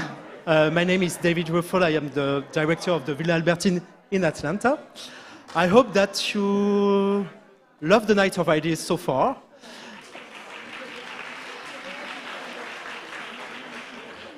I think yes. So, in 15 minutes, you will have the possibility to choose between two conversation panels. The first one will take place right here with the title Atlanta, How Might Business and Society Converge for a Better Future, with Amelia Schaffner, Brian Tolson, Don Wavon, Ryan Wilson, and Monica Delowers-Hooks. And the second one will take place right next door in the car room under the title African Art and the Black Atlantic, New Perspectives, with Lauren Tate Baiza, Cheryl Finlay, and Anne Lafont.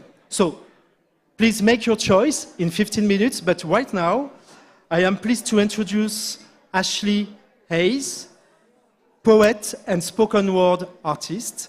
She will be performing 3 texts. So, ladies and gentlemen, Ashley Hayes.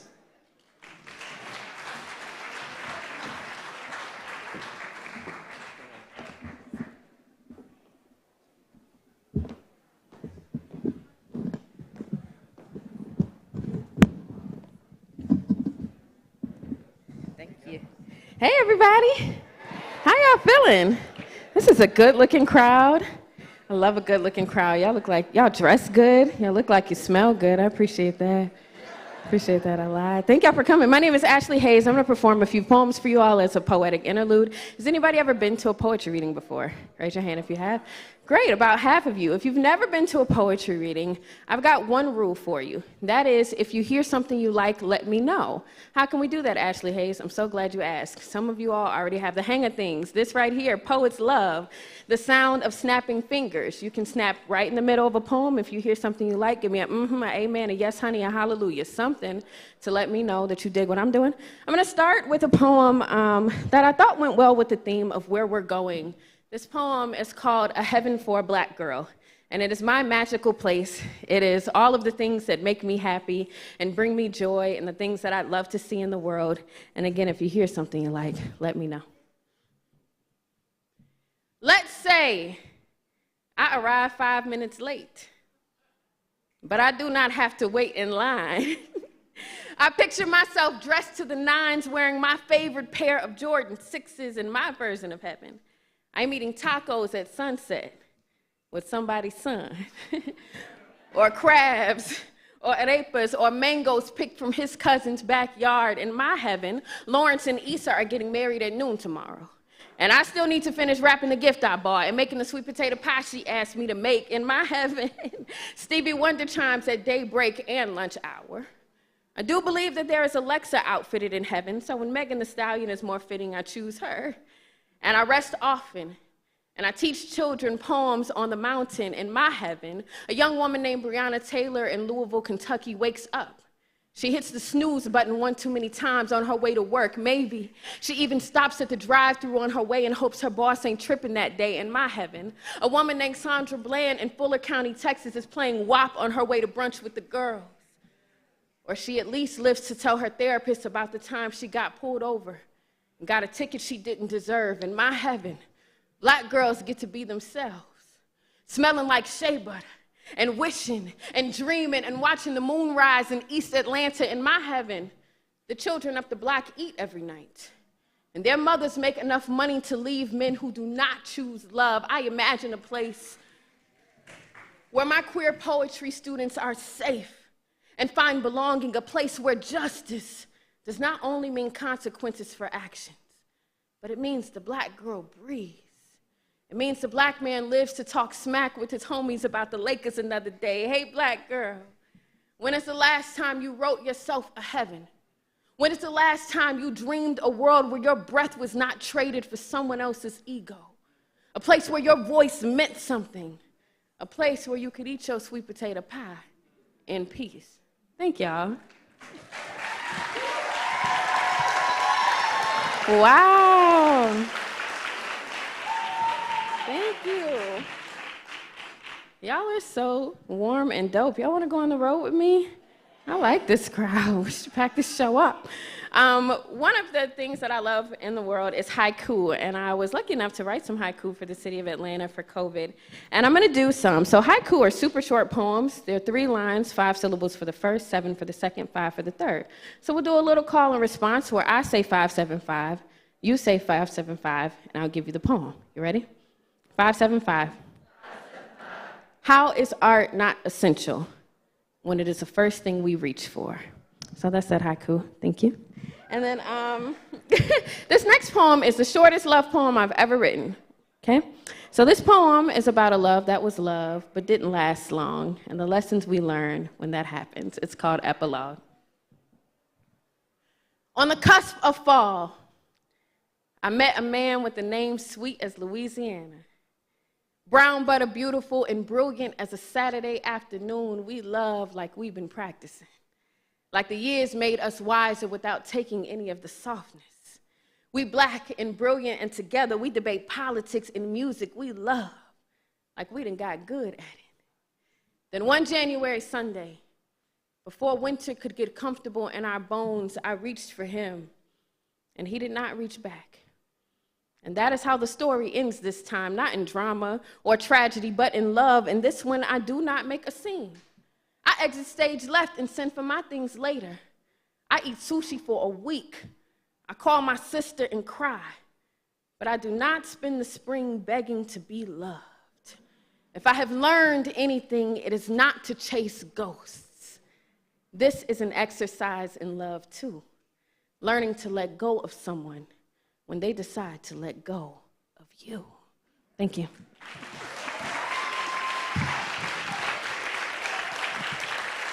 Thank y'all so much. Y'all have been a great crowd. Feel free to follow me. I'm on Instagram everywhere at Ashley Hayes, ASHLEE, HAZE. I'm gonna do one more poem for you all. And this poem has a little story. Anybody ever heard of Missy Elliott? Awesome. Great, I don't have to even explain who she is, right? So about 6 years ago, funny story, I write a poem, and I perform a poem about the first time I hear Missy Elliott on the radio in Atlanta traffic. And somebody in the audience records that poem and posts it to the internet, and I get a Twitter DM from Missy, and she's like, yo, I saw the poem, I loved it, can I have your address? And so of course I think, either I'm gonna give Missy Elliott my address and it's gonna work out well, or I'm gonna give my address being scammed and this is not gonna work out well. So I send my address, and she's like, yeah, I'm gonna send you something. So I'm thinking best case scenario, edible arrangement, right? So next day, I'm at home, watching Jeopardy, minding my business, and I hear a knock at the front door, and I open it, it is Missy Elliott standing on my front porch. Can't make this up. She has snuck her white Lamborghini into my apartment complex in downtown Atlanta. And so of course I'm like, girl, what are you doing here?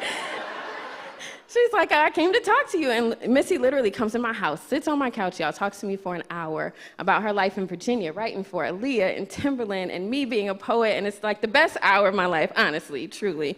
Don't tell my mom that. But if you don't believe me, go to my Instagram, scroll all the way to the bottom. You'll see a photo of Missy Elliott in purple lipstick and a Kango hat, and me looking like I was expecting an edible arrangement. So this poem is called For Colored Girls Who Don't Need Katy Perry When Missy Elliott Is Enough. 3rd grade.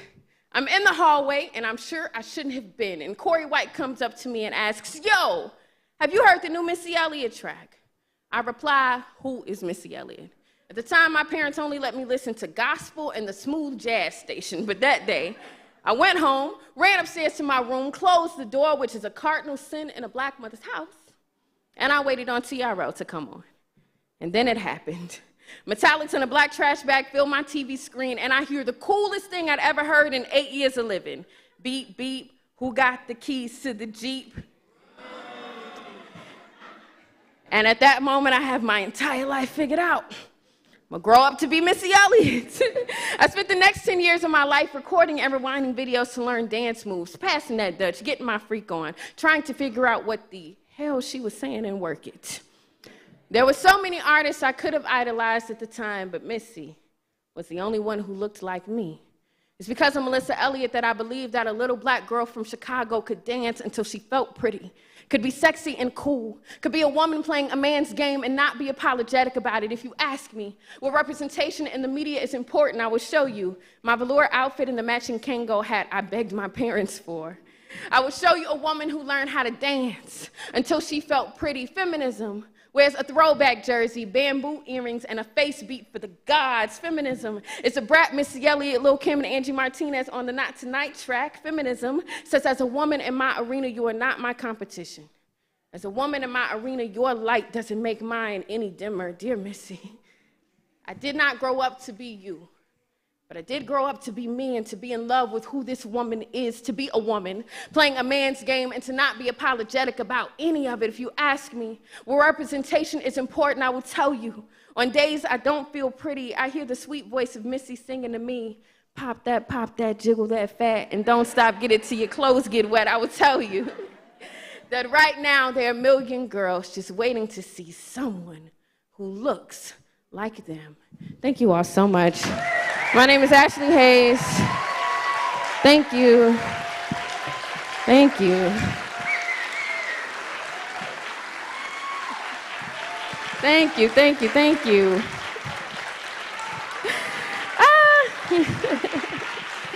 Thank you, Night of Ideas. Thank you, Imani. Thank you, Morgan. Thank you, Mayor Dickens. Thank you, everybody. Please remember to hydrate, moisturize, mind your business, and wash your hands. And I'll see y'all next time.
Okay, are we ready for our next panel?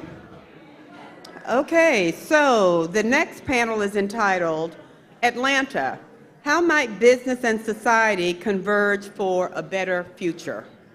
And so we have the moderator and curator, Amelia Payne Schaffner, who is the co-founder and managing director of the Center for Entrepreneurship and Innovation at the Gozueta Business School at Emory University. Amelia?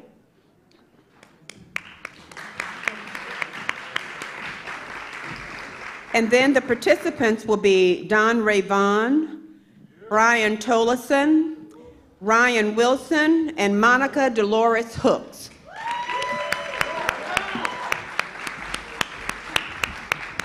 This is like the A-team.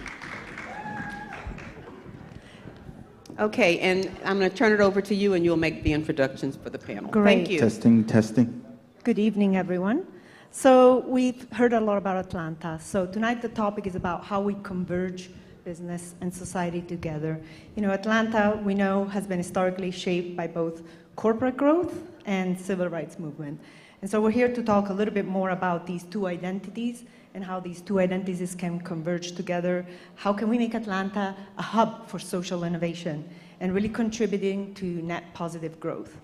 And what that means putting back into society more than what we take out of it.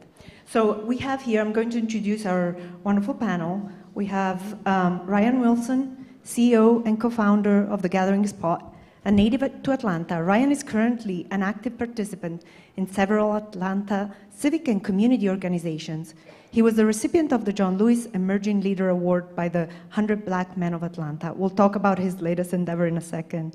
So then we have Brian Tolson. He's an entrepreneur, co-founder at Lexicon Strategies, a community and social impact consulting firm. Previously, Brian was interim CEO of the National Center for Civil and Human Rights and has spent his career working at the intersection of human rights, public health, media, and social justice. And we have Don Ray Vaughn, idea generator, investor, partner. Don Ray is an Atlanta native living in both Atlanta and Los Angeles and links investors to opportunities in technology, media, real estate, and social impact, investing alongside Google Ventures, Google Ventures, Guggenheim, and more. And then we have Monica Dolores Hooks, Executive Director of the Atlanta Women's Entrepreneurship Initiative. Monica is a strong advocate and supporter of female entrepreneurship in Atlanta. So welcome our panel. Thank you. So we introduced the concept of net positive, and the author of the book Net Positive, who was previously CEO of Unilever, he says, most executives didn't set out to become societal leaders, but this is the responsibility bestowed upon them by the times.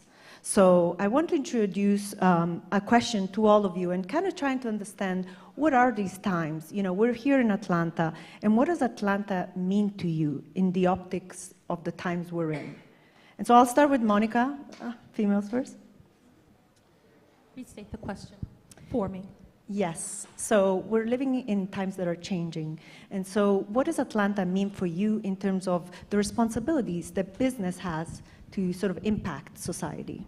And what does Atlanta mean to you in general? Well, being an Atlanta native, I think Atlanta is a very special place. And I'm always looking at the solutions to our future through the lens of gender equity, and specifically equity of women. I want to tell you, or start with the mission statement for Invest Atlanta, which is the agency that I work with through the Women's Entrepreneurship Initiative. And that's to make Atlanta the most economically dynamic and competitive city in the world. And so the women's entrepreneurship is part of that. And our mission is to empower entrepreneurship through women. We're not empowering women through entrepreneurship, but entrepreneurship through women, because we believe that when women are at the table, good decisions are made, and decisions are being made that are holistic, that are inclusive, that involve the entire community, and that lens is very important to have at a table of decision. So that's what it means to me in Atlanta, and that's the angle that I will always advocate for the success of our city. Thank you. And we'll go around the panel, and Ryan. I could talk about Atlanta for a long time, y'all, so I'll try to be short. I think that this city is one of the more important cities in the world right now. If you look at what we are creating together, there's really just an amazing coupling, right, of things that you ordinarily just don't see happening at the same time. A network of colleges and universities, very large businesses, a legitimate startup ecosystem, and then our culture, right? The thing that we export more than anything else right now is our culture, and that's what allows the things that are happening here really to go all over the world. So this is a really important moment, one that I hope that we take full advantage of, but this city has all of the right ingredients to really lead for a long time to come. Thanks, Ryan. Brian? Yeah, like, hello. Okay, we'll share. So yeah, I mean, I'm also a native Atlantan, and like Ryan, I could talk forever. We're also a little bit like, you know, the dog that caught the bus a little bit. I was a part of a group of people 10, 15 years ago that said, oh, we should try to get this film tax credit passed, you know, so that we can, you know, try to stimulate the industry. And, you know, nobody knew that it would turn into a multi-billion-dollar industry. And I think that keeps happening again and again with our city. And I think with all the eyes of the world on us, you know, we've got some catching up to do too. From an equity standpoint, certainly, you know, we are one of the most successful cities in America, yet we have the most socioeconomic disparity of any city in America. So we are the dog that caught the bus, and we just got to catch up to where we need to be. Ray. Well, thank you first for having me. And before I start, I'd like to congratulate Ryan on his deal. Woo! That is noteworthy. And it is an accomplishment and something that Atlanta should be proud of. I am an Atlanta native, born in the Bluff, English Avenue, and I've taken Atlanta with me around the world. What I can say about Atlanta is that it has a legendary reputation. You don't have to explain to people where Atlanta is, even though they call it Hotlanta. You have to tolerate that for a little bit, but fundamentally, people are aware of Atlanta. Now, I'd like to just take a position, a little bit of a different position here today on Atlanta. People say oftentimes that Atlanta's current export is its culture. I beg to differ and say that Atlanta's most legendary export is its legacy. And that legacy is of civility, social impact, social change. And I think we have to decide if that is the Atlanta legacy, then what are we doing about that in current state? So hip hop and trends and fashion will come and go, but every day of the week, the Atlanta legacy is determining the status of minorities in multiple places. Atlanta was important in apartheid back in the day. So I challenge us to, I love the Migos, but not let culture just be our linear definer. I think that Atlanta has a multiplicity that also is its legacy, and we should hold that legacy high. So thank you. Thank you. So that was next question was clearly with the news about the Gathering Spot, which Ryan co-founded with Greenwood, a big, large digital banking platform. Yes. Congratulations. So it was very strategic. So let's talk about business choices, right? This was a very important business choices that has a lot of implication also sort of on society, on our city. Ryan, would you like to talk a little bit about that? And everybody can chime in as they have some thoughts about that. Sure. First, thank you all sincerely. This moment though is really a reflection of a lot of good people. If you understand what we've been doing at TGS for now almost 7 years, it's been about connecting folks, right? And so this moment really reflects all of those connections really getting to a point of scale that's meaningful. That's, though, at the same time, what we're trying to accomplish by bringing these two companies together. The best of what happens at the Gathering Spot is community building. The best of what Greenwood is doing is financial services. If I look at the conversations we've been having at TGS for a number of years, most of them would get back to resources, right? And so when we looked at, well, what is the future of this business? How can we best serve our community? We kept trying to be invited into conversations about finance, and finally reached a moment of saying, well, we'll just be the finance company, right? And do it together. I think it's something uniquely that only can happen here in a certain way. And I'm really proud of the thing that I hope this represents for our community, that we have to work together.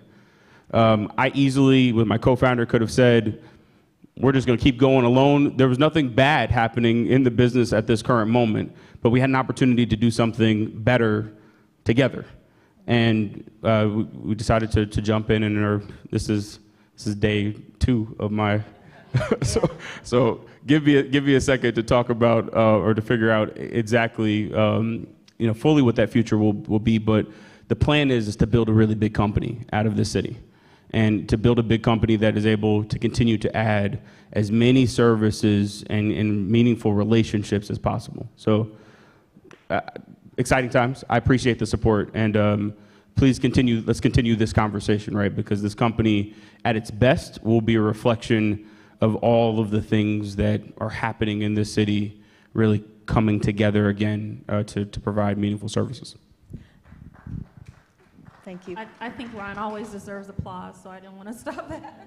But I do want to follow up, because I think in some of our conversations, you've talked about the success of the Gathering Spot and how women have been a part of your team. Can you expand on that? Because I think that you have a very strong perspective on that, and I'm wondering if you think it's really contributed to the success that you're experiencing now. I think it is the success. So 80+% of my team are women, 60+% of the membership community. Our belief was that if you were going to disrupt the industry that we were in, you had to be specific about it. And so I think that that's a theme of today, right? This entire night of ideas. We've got to be intentional about the things that we want to achieve. That was one of the places that we've always wanted to be intentional in the business. Yeah. And so following up with that, businesses pledged a lot of funds to support, increased growth and support, diverse entrepreneurship and diverse business, et cetera. How are you interacting with these large businesses, and what are you seeing in terms of those pledges? How are they being put in place? We've got a ways to go. One of my favorite quotes in life is, do you really want to win or look good losing? And I think that that is the question that we have to ask the corporate community. A lot of pledges made, I think a lot of sincere thoughts. How intentional are we going to be? And do we really want to look good losing, or do we want to win?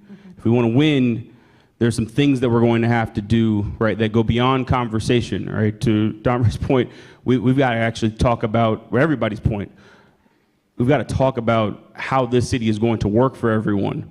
And to do that, that's not going to just be quick press releases and nice Zooms, right? We've got to start talking about what are we going to do, right? And I don't think that we're at that part of the conversation yet. Accountability, I think, is something that we also need to focus on. On our pre-call, we talked about the difference between the Black Lives Matter commitment of capital.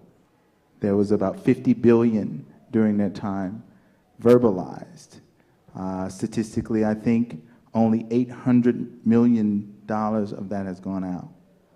So let's just say that that's less than 5%. So what happens is our corporations get the credit for the press release, but they aren't actually having to put those dollars on the street. So an entrepreneur like Ryan, an entrepreneur like myself, an entrepreneur like the people in this room think that there is a new pool of capital-minded, diversity-minded, catalytic-minded, waiting for them. But that capital is what I'll call in name only, no actions. So I think what we have to also do coming out of rooms like this is hold our corporations accountable. Use some of that social influence to talk about, to ask that question. And then maybe we can get those numbers up because 50 billion is a lot of money and it can make a lot of change. But if you take that, and they haven't even gotten to $1 billion out of 50, then shame on them.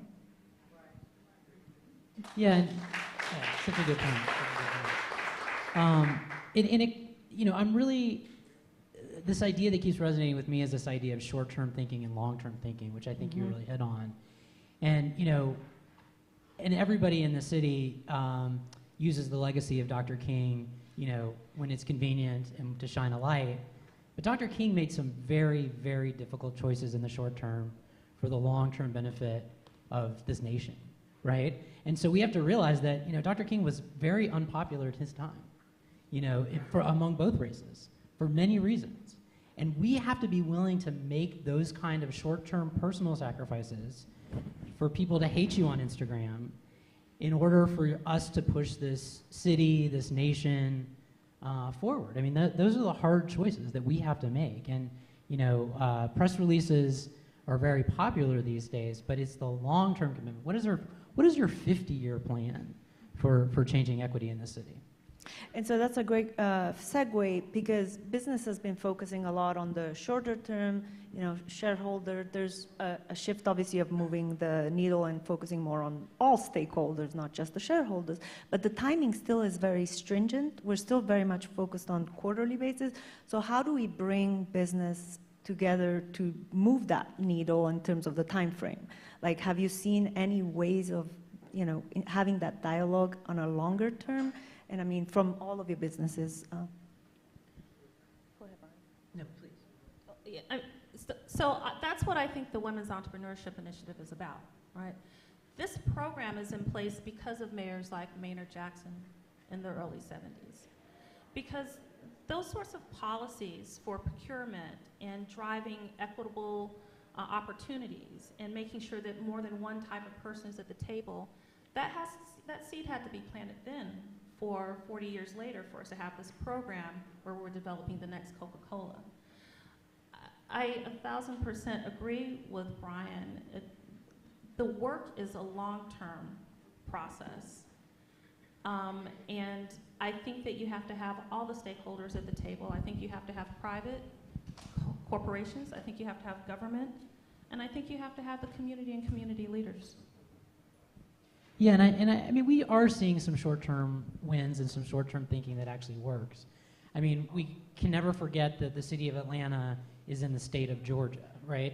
And so politically, down at the Gold Dome, it looks a lot different than it does, as you walk around Atlanta. So the one thing that Georgia is helping us do, though, the business community is advocating for things that make sense for their employees. Human rights, civil rights. I was part of a team that helped defeat RFRA, which was the Religious Freedom LGBTQ discrimination bill 5 years ago, and it was the business community. We got the nascent film industry to come out and say, not in this state. You cannot do this and expect business to go on as usual. So the business story is helping us politically in a state that is really more conservative than the city. So I think that's some short-term thing win. I'll just say quickly, we have to stop having this conversation like what we are trying to achieve is impossible.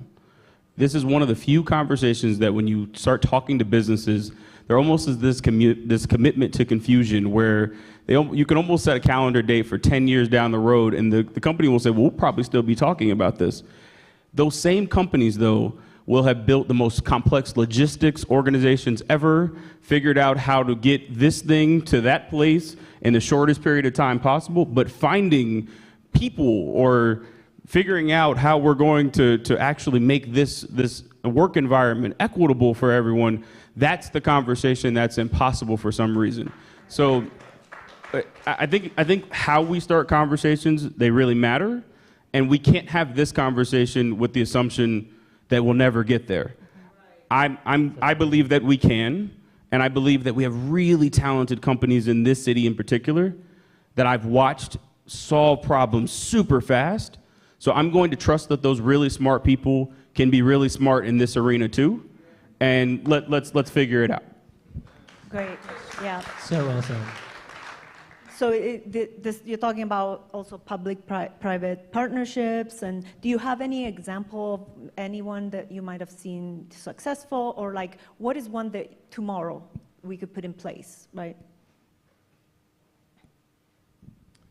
Well, you heard of this thing called the West End Mall.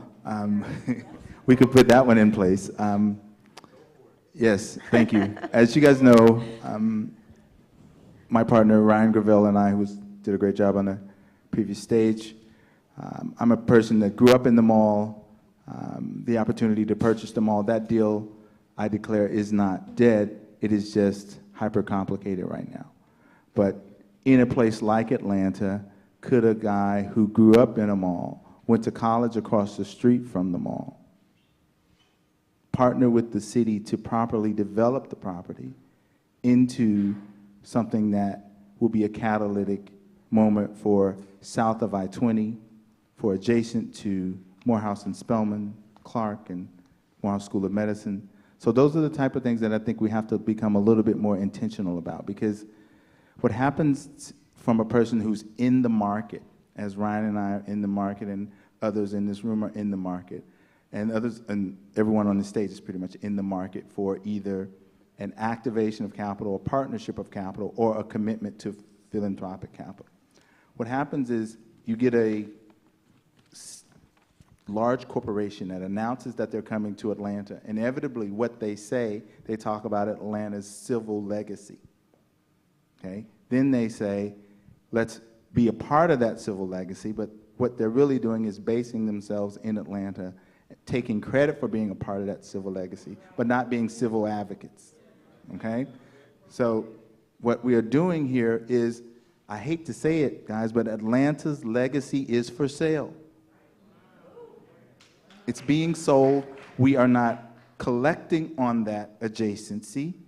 We could name the companies. I won't, because like Ryan, I'm going to give them a chance to come to the table. But our legacy is being put up for sale. It's this adjacent commitment that they make in their press release. Their CEO puts a couple of, shall I call, rented minorities next to them without real equity. Okay? This is the night of ideas. Here are my ideas. Okay? Okay? So, wow, that was good. So my ideas are, our legacy should not be for sale. There should be some form of an index. Some of you guys start keeping track. Commitments versus reality, what I call policy versus practice. Bring that back to these corporations. And don't read another press release about a large Fortune 500, Fortune 100, Fortune 50 coming to Atlanta for access to diversity and not doing anything south of I-20. Ooh.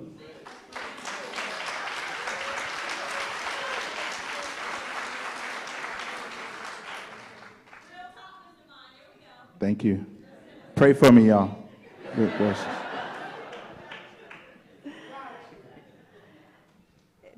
That's a hard one to follow, because, you know, it's how do we I'm speechless. Yes, it's true. But in terms of, like, you know, tomorrow, right? Well, let me just give it a second. That was us at our worst. I think I'm experiencing Atlanta, and it's unfortunate. We have a gentleman here who is experiencing Atlanta at its best. Okay? So in the midst of my pain, I am experiencing joy. You know? Okay, so, and I do believe that tomorrow will get better, that we can bring a light to these things, and that if you're going to do it anywhere, do it in Atlanta. So let's talk about that legacy. Let's talk about, so yes, this is a complicated situation, and we are looking at tough times, but we are seeing possibilities manifested through this brother right here. Yeah, it's great. Yeah, and the part of how to do that tomorrow, I think Tom Ray was saying, is like, what is, you know, we look at, everybody's looking at a balance sheet of, you know, profits, but are we looking at a balance sheet of equity and change, and, you know, what are the measures that really matter? You know, I was talking to the CEO of a big pharma company, and they're starting to put into their mix, you know, this is our social capital as part of our financial capital and our intellectual capital plan. And so I think it's possible to do. And some companies where you would least expect it to happen, one or two of them are doing it. And so I think if, to your point, when we invite people in and let them sell our legacy or buy our legacy, that we demand something in return, right? And I think that's what you're saying, and I 100%. If we do that for 10 years, we will make a difference. Yeah. If we stop letting people claim to be adjacent to our civil legacy, we take hip-hop and make it our second output. Civility, social equality, opportunity should be Atlanta's #1 export. Fuck hip-hop. Okay? That's so good. Our #1 export is social equality. Okay? Claim it. That's Atlanta's that's our next 10 years. Okay? And if we can't do it here, then where can it be done? Yeah. So, Amelia, I want to pick up off of your question of what can we do tomorrow, what is happening tomorrow, and also build off of what everyone is saying here. We need to put more women on boards. We need to put more women on boards. We need more women in those decision-making instances. But let's talk about how complicated it is. Invest Atlanta just received $20 million from Wells Fargo, and you guys know how Wells Fargo has been in the press here recently, right? Yeah, well, most recently. But there's still $20 million for people that look like you in this audience that is being deployed by Invest Atlanta, that we are intentionally trying to give to women. We're intentionally trying to give to businesses below I-20. We're intentionally trying to give to businesses that want to, instead of lease their property, own their property on the Beltline. Those are things that matter, and those seeds will not produce fruit in a year. It's going to be over the next 10, 20, 30 years.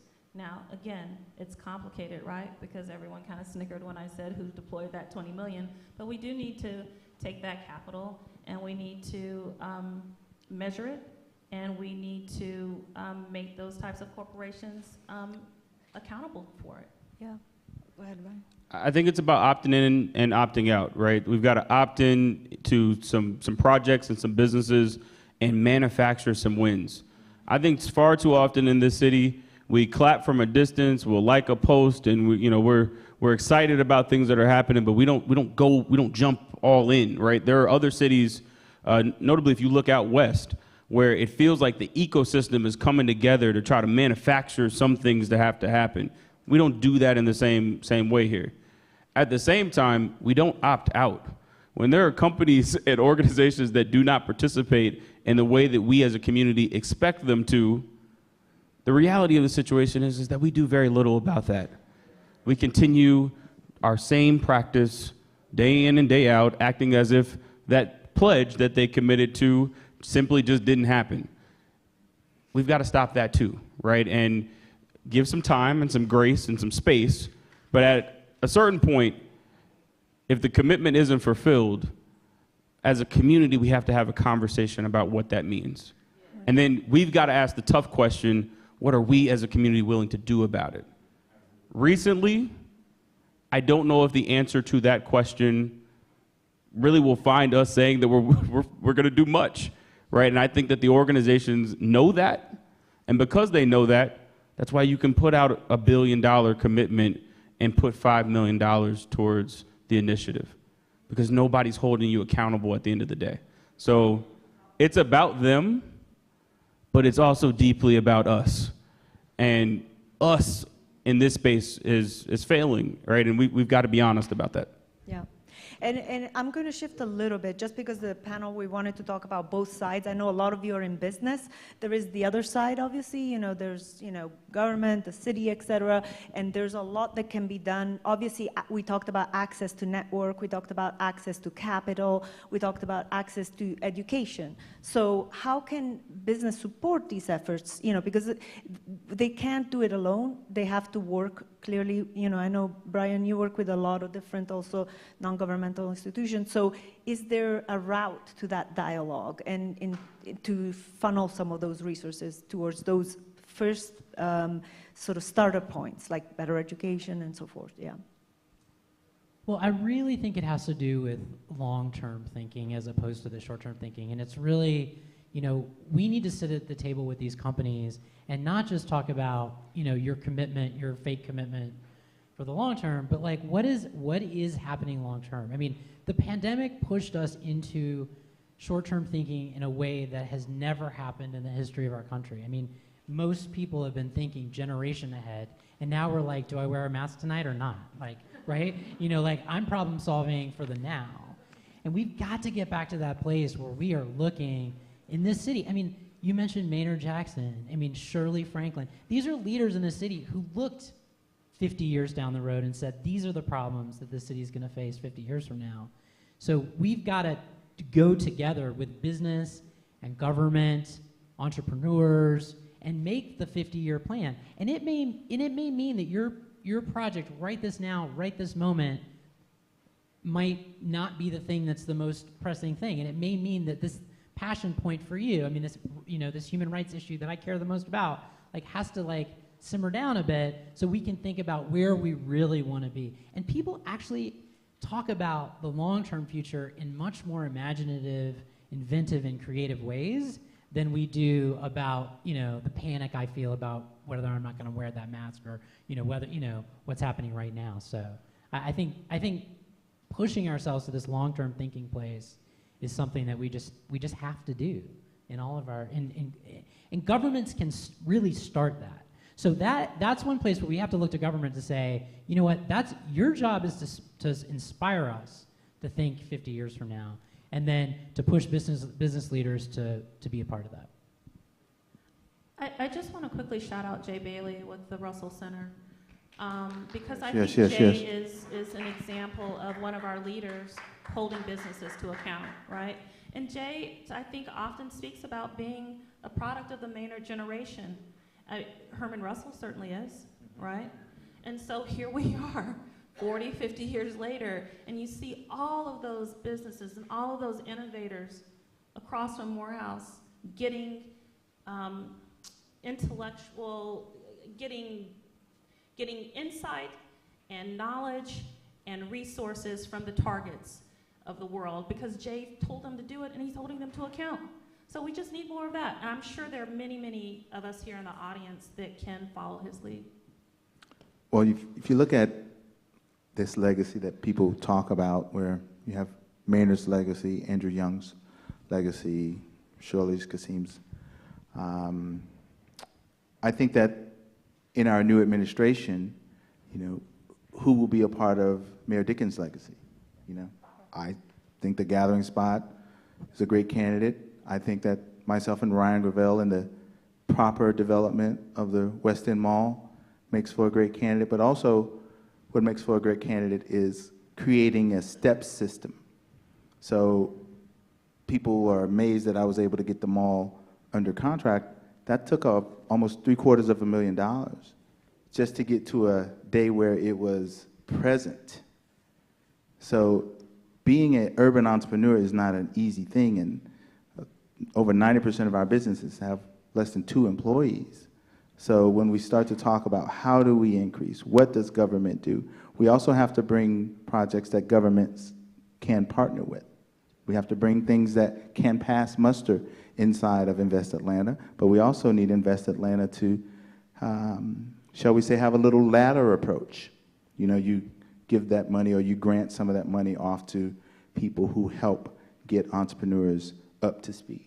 So I think that the legacy, thank you, the legacy of Atlanta and the challenge of Atlanta and the responsibility of Atlanta's government are all intertwined. And if we basically look at it as a symbiotic, multi-generational relationship, then 10 years from now, 15 years from now, 20 years from now, someone hopefully will become the Hermans and the, you know, the Dr. Stephen Dawkins of this generation and benefit from the intentionality. I want, you know, when you say a place first, like America First now has a bad tone because I think it was because of who originated that current phase. but I like Atlanta first. I think that we need some selfishness. I'd like to claim that Atlanta may be a little too social. Okay? How about we protect some of Atlantans? How about we protect some of the multi-generations? We are so inviting.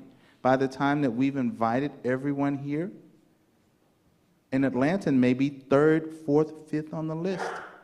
And that Atlantan has been here for 8 generations, 5 generations. But Southern hospitality has its benefit and it also has its challenges. I'd like to say that we need to address them both. Just building off of that for a second, my dad's here, and one of the things that he told me when we started the process of the business, he was like, son, small ideas will keep you small. You have to fight for the best possible version of your idea.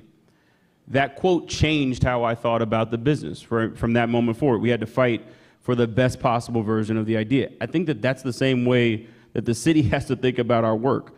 We're so fascinated, y'all, with talking about how to start things that we spend very little time talking about how to scale them, right? And Amen. The full possibility of whatever it is that we're talking about, what it could be, right? And again, because we don't name it either, right? Like I can look out quickly and say, Don Ray's project needs to happen, Joel's project needs to happen, Jay Jackson's project needs to happen, right? And they need to happen not at just happy to be here levels, right? But they need to happen at scale, right? Because institutional. That's actually what these legacies of all the names that we like to say often, they had big visions, y'all, not small ones. It was like, we're going to go as a relatively small city and host the world. And we don't know exactly how we're going to host the world for the Olympics, but we're going to host the world. If we're being honest, that's not always how we have conversations now. We're happy to be here because it exists, but like that can't be where we stay anymore, right? We need these things That's to not happen. Atlanta in its leadership position.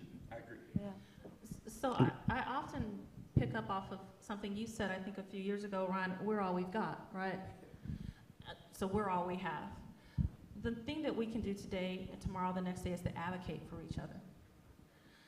You know, a lot of times I think these brilliant ideas come out from an underrepresented founder and entrepreneur. The next person's like, oh, that's really cool, but oh no. Advocate for that person. Stand behind that person. Say that you see their big idea and you believe in it, and you have no idea what that might do or who's listening to you. And just imagine that the person that was selling a chicken sandwich, right, if they were told that that business was just going to be the chicken sandwich shop and not Chick-fil-A, right? I mean, it's just, we've got to talk to each other with the possibility of what we can achieve at its highest heights, right? And that is not the Atlanta way right now. We are, that's nice, cool to see it, but not you can be an international brand still selling your chicken sandwich, right? I mean, like, again, it sounds cool to do this, right? But we've actually got to practice it. And I don't see that happen very often. We're very... The Atlanta pride creates, the Atlanta pride and the Atlanta ego and social media creates people who are not asking. So let me break the mold. Ladies and gentlemen, I need your help. The West End Mall is being underdeveloped by people who are not from Atlanta. Now, if they were not from Atlanta doing the proper job, then send me home. But since they are not from Atlanta and not doing the proper job, what do?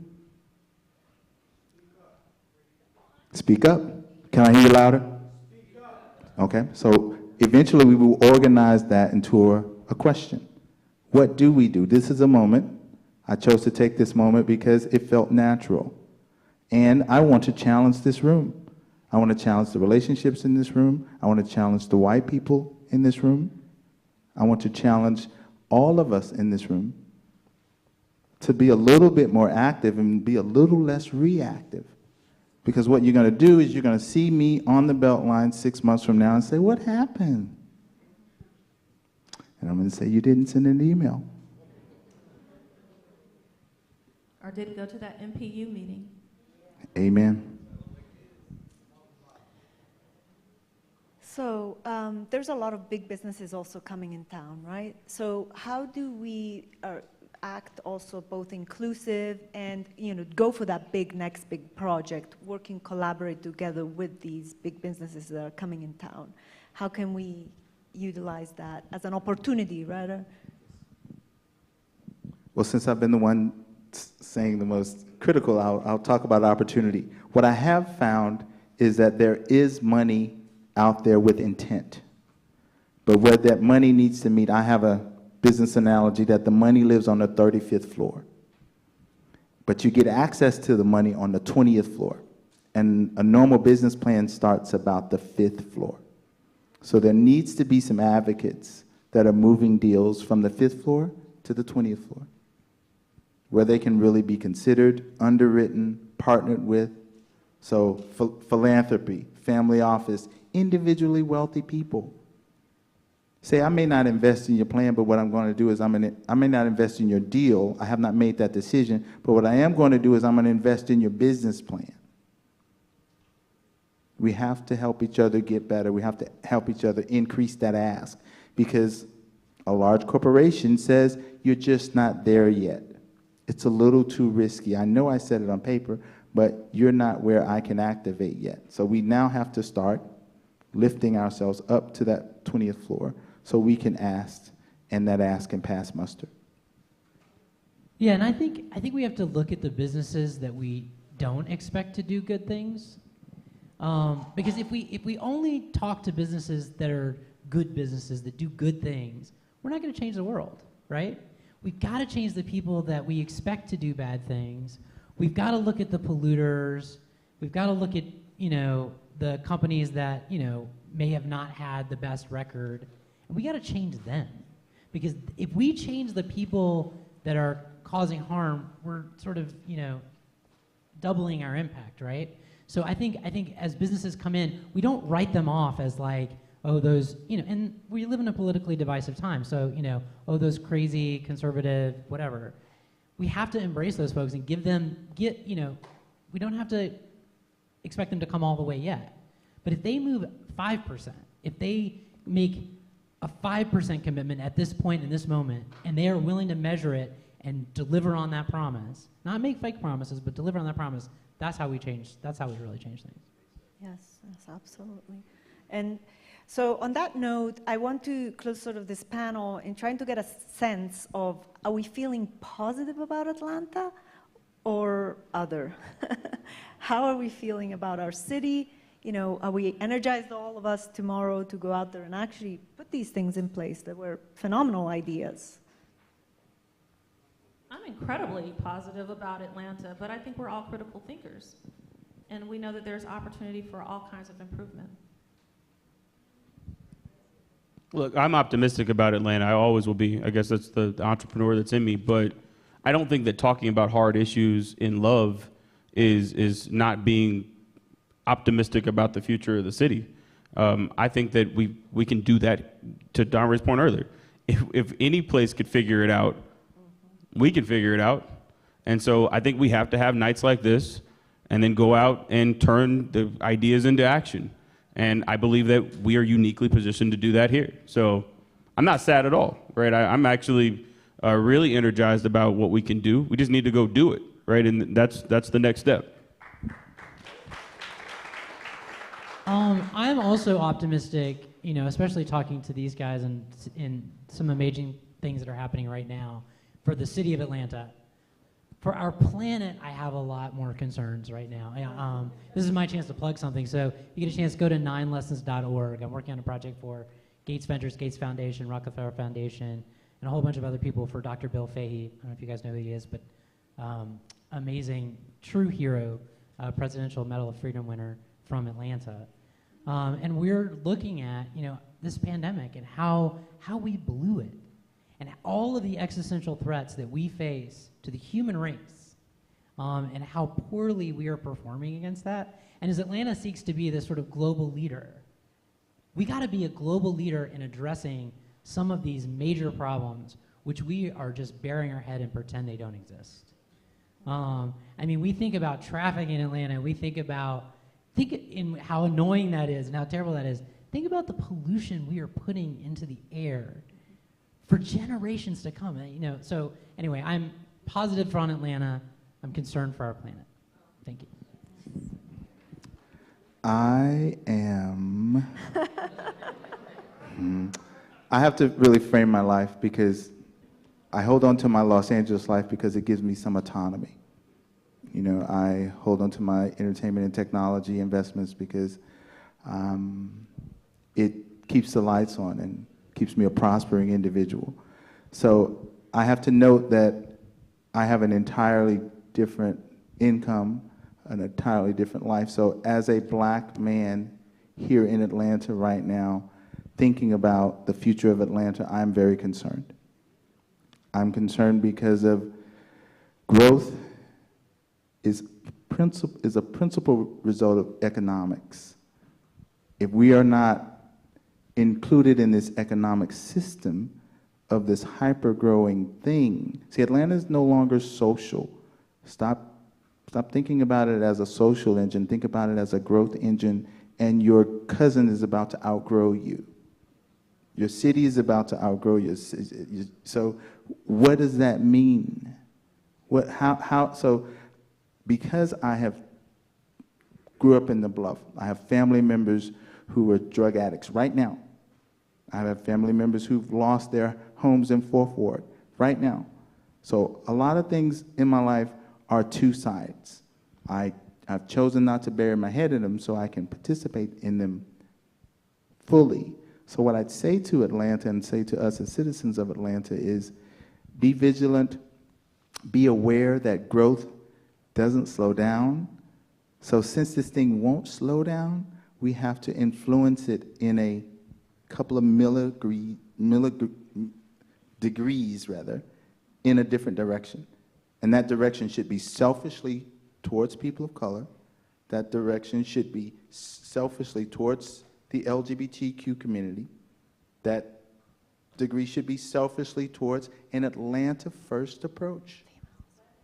Okay? So if we cannot do those things, and we look 15 years from now, because as Brian and the panel said earlier, when growth happens matters.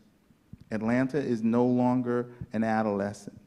Atlanta, to me, is not really a teenager. It is a full-on adult right now. And when you are Atlanta right now, there's no turning back. So I'd be cautious. I am concerned. I remain optimistic because that is a believer in me. But I said that Atlanta has a lot to do, and we have to do it by holding people accountable. Thank you. Great. Thank you.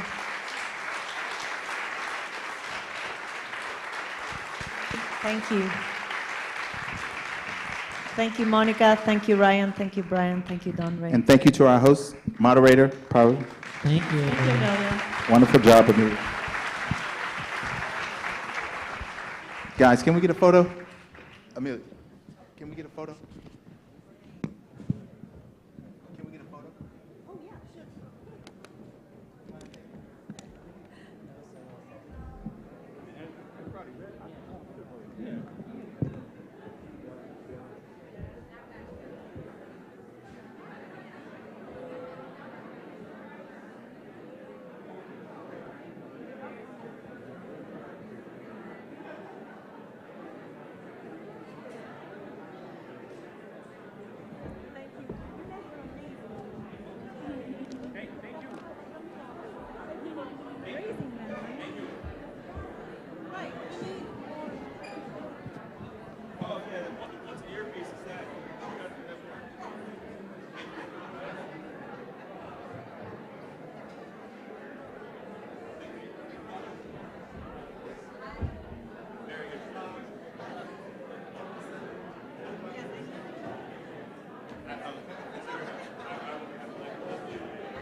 Thank you.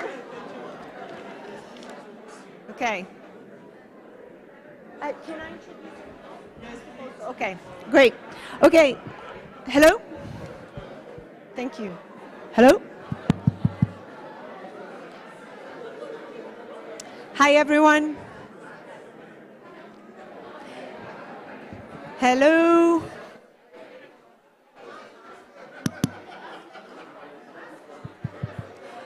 Hi, everyone. We're introducing the next panel. A little quiet. Hello? Hello? Hi. The next up in tonight's program, we will delve into technological world to come, as well as relationships between art and technology.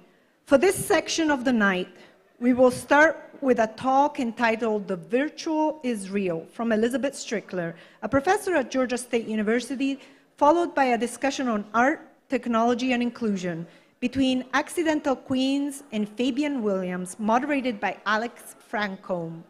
To round out this portion of tonight's program, we will hear from Jocelyn Wilson, professor at the Georgia Institute of Technology, in a talk entitled, Where is Hip Hop Going? Preserving Hip Hop's Past and Building the Future. With that, I would like to introduce Elizabeth Strickler for her talk, The Virtual is Real. Elizabeth Strickler is the director of the Media Entrepreneurship at Georgia State University. She teaches media innovation to undergraduates and graduate students and works with major labels and cultural icons to build Web3, blockchain, and NFT strategies. Please join me in welcoming Elizabeth Strickler.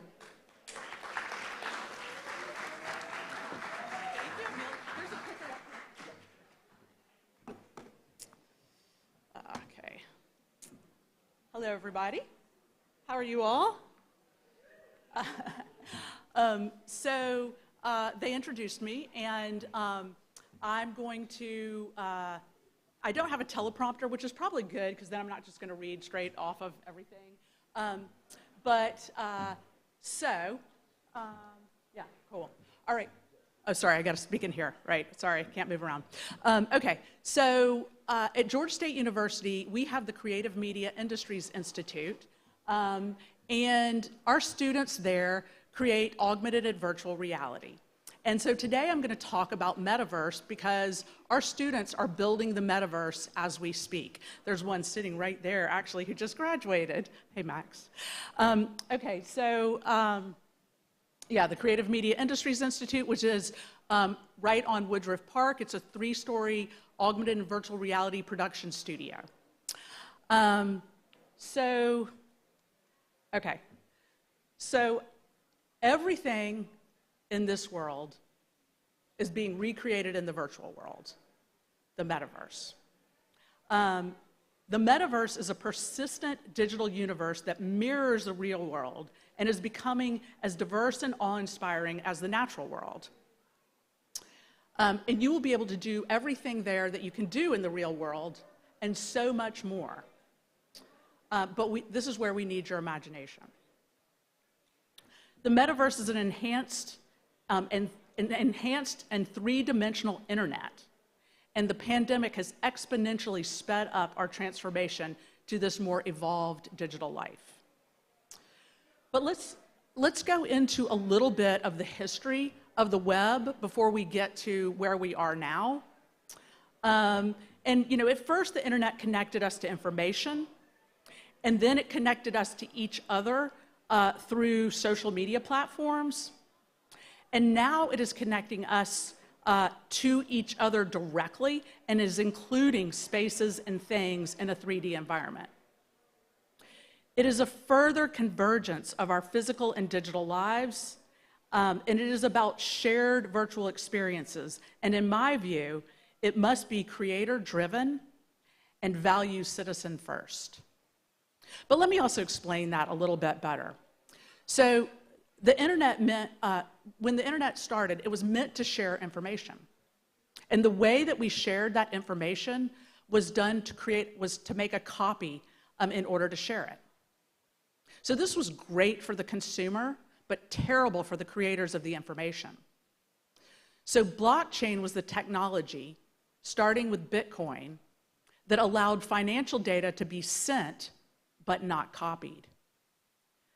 That same blockchain technology is now being applied to information, data other than money, and it is revolutionizing the value of information, since the creator can choose how and if and when what they create can be copied. So what is information? Information information can be thought of as a digital file of any sort. Most of us, the work that we do results in a digital file. A .doc, a .pdf, a .html, a JPEG, a .mov, a WAV file, a JSON file, any code, everything results in a digital file. And that is what is now being protected by blockchain technology. Your creative labor. And so artists were some of the worst victims of the internet being a copy machine. So they're the first to celebrate this new tech. And also, artists go into places and concepts and make them cool and acceptable, and then the rest of the people come along. So that was my explanation of an NFT. And that's not what this talk is really supposed to be about, but let's see what I've got. Okay, so again, everything in this world is being recreated in the virtual world, and we're gonna be able to do everything. I mean, and we learned that when we started the pandemic and we started to work online and play online.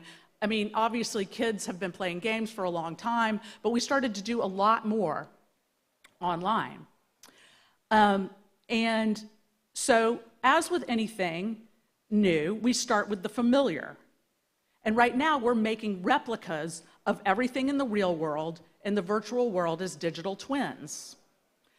We can make digital twins or 3D replicas of a person, a place, or a thing, like this smart city, this digital city. But let's start with the most important digital twin, your avatar. An avatar is a digital twin of yourself. Avatar in Sanskrit means the descent of a deity to earth, the manifestation in bodily form. So, and the avatar is an avatar the same as your digital identity? What's inside of that avatar, or what can we add? Currently, most of us refer to our digital identity as information in the form of data or numbers, like addresses and social security numbers and phone numbers and emails. It is also our social media usernames and activities, our likes, our dislikes, our posts, and not to mention our financial data and our health data. All of that data and information is taking form in a three-dimensional form as an avatar. And the possibilities of what we can do is at our fingertips. And how we can reimagine, reimagine what is possible. But all of that personal data must also be kept closest to the creator of that data. And this is where the metaverse will have to be citizen first, so that the creators own their own data using decentralized technologies.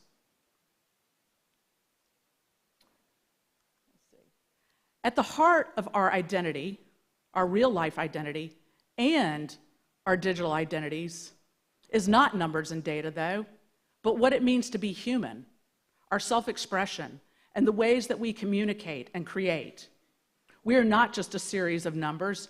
We need to manifest ourselves into a digital philosophical form. So our digital identity and digital because our digital identities and digital experiences are becoming as real and meaningful to our lives as our physical experiences. And the laws of physics need not apply. All right, I'm going to skip a few slides real quick. Oh yeah, that's just a funny meme because you can't copy toast, but you can copy everything we do on the internet. All right, so what's better in real life? And what's better in the virtual world? And what's better as a combination? So I posit to you all, going to the DMV is better virtually. Tonight is better in real life. Okay, but I want to get to how real the virtual is. And the younger you are, or the more children that you have, the more this will resonate with you.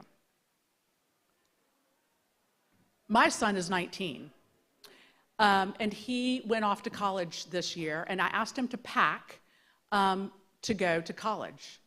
So the first suitcase that he brought down was this one, filled with shoes.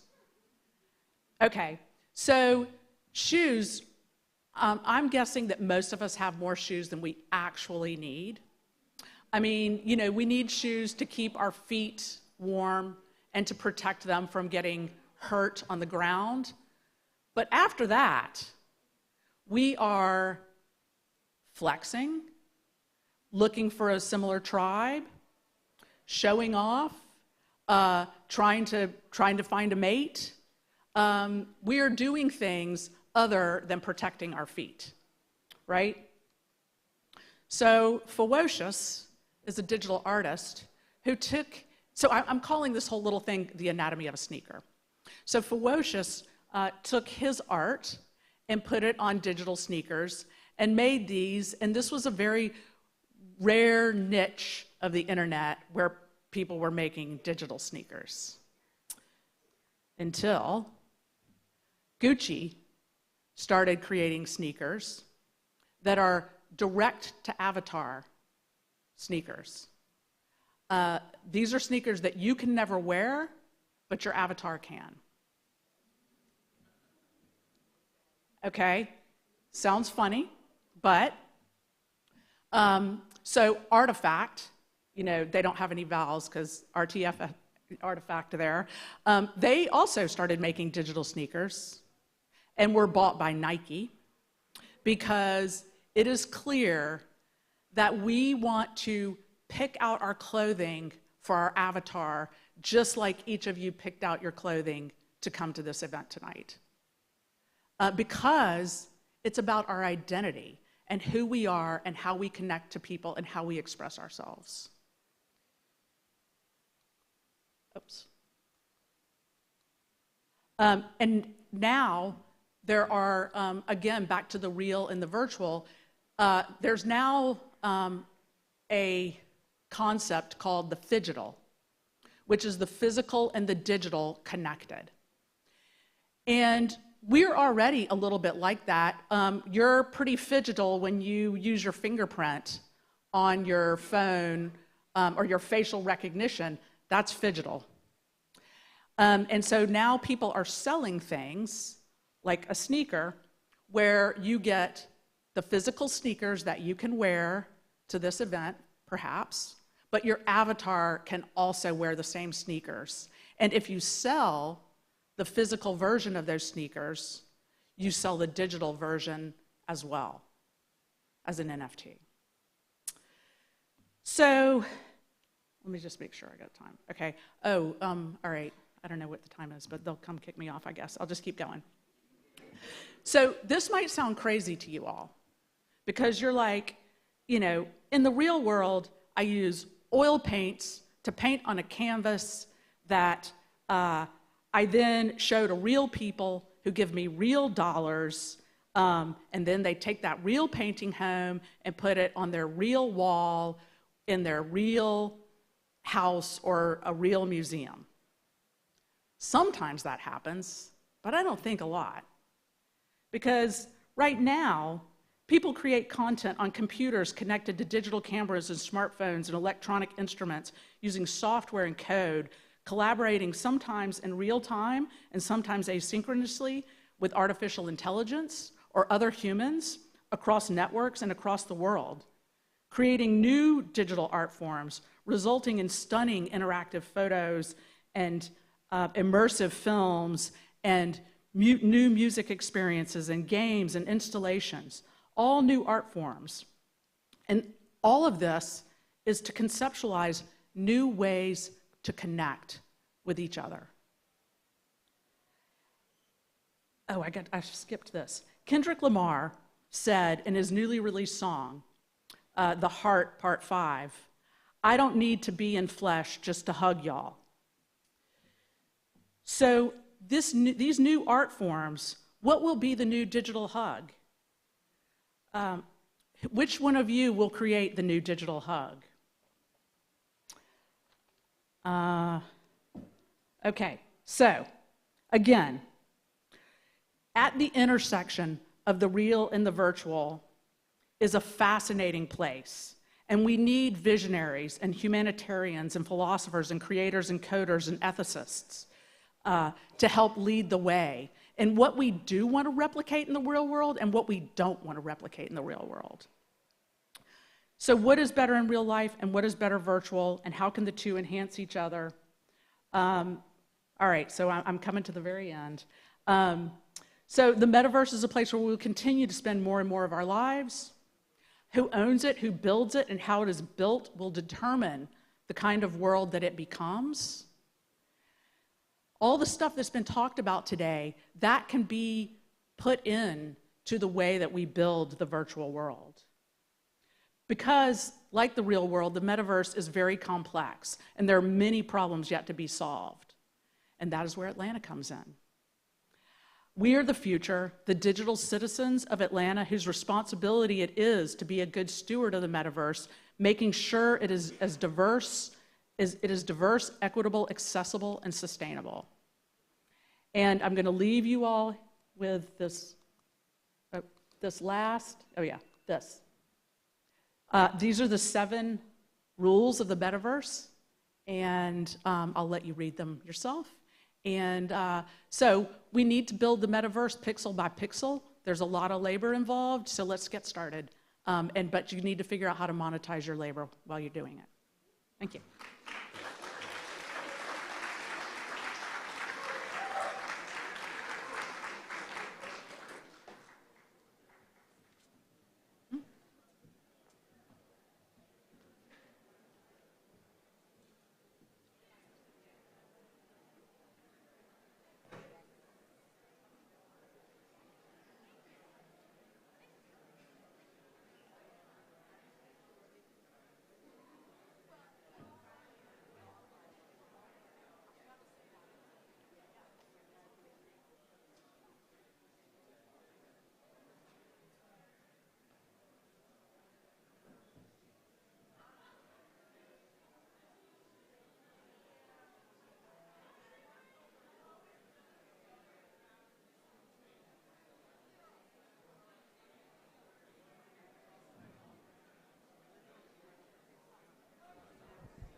Okay, so we have talked about, we've let the younger generation, let the mayor know what they're concerned about. We've talked about social issues in Atlanta. We've talked now about the business issues. Now we're going to step into the art universe. We just talked about the metaverse, which I'm still learning about, so I was glad that I caught the last of that, and I hope somebody took a picture of that what the metaverse is, and you got that? Okay, you can send it to me, email it to me. And I'll have to read that every night, and maybe it'll eventually, get in. But now we're going to get to the art. We are so fortunate today to have some wonderful participants who are going to talk about art and technology. Alex Francombe is with the Fulton County Art and Culture Office, and he's like the resident expert in the city in the public sector on this new art and technology thing that's happening. And then we have the occasional superstar, Fabian Williams, who's always a superstar in my book, who is experimenting with the NFTs and what that means for visual artists in the city. And then we have Accidental Queens, who are visiting artists in residence in the city of Atlanta at the pleasure of Villa Albertine. And they're going to be spending the next 2 or 3 months here with us. Not that long. How long, darlings? 1 more week? Where's David? But they are video game developers. Thank you. I'm tired. I don't know about you all, but this has worn me out. But before I bring them up, I do want to also make you aware of what's going to happen next. Jocelyn Wilson, who is with Georgia Tech, is going to come and talk about hip-hop and the digitizing of hip-hop and how important that is. But then after that, we're going to move to the next room where there's going to be an open conversation about what is culture. Atlanta, we always talk about, Atlanta influences everything, and the South got something to say, and, the culture, we are the culture and all that. And I keep asking these young people, well, what does that mean? What is the culture? What is the culture that you all are talking about? So we're going to have a roundtable conversation about the culture. There are going to be some people there who will lead the conversation, but you're going to have an opportunity to participate in the conversation as well. So when these good people are finished, and when Jocelyn brings it on home, then I'm going to invite you to go next door and participate in what's called the long table conversation about what is the culture, okay? So thank you. I'm going to let these people come on up and take us on to the next conversation about art and technology. Thank you.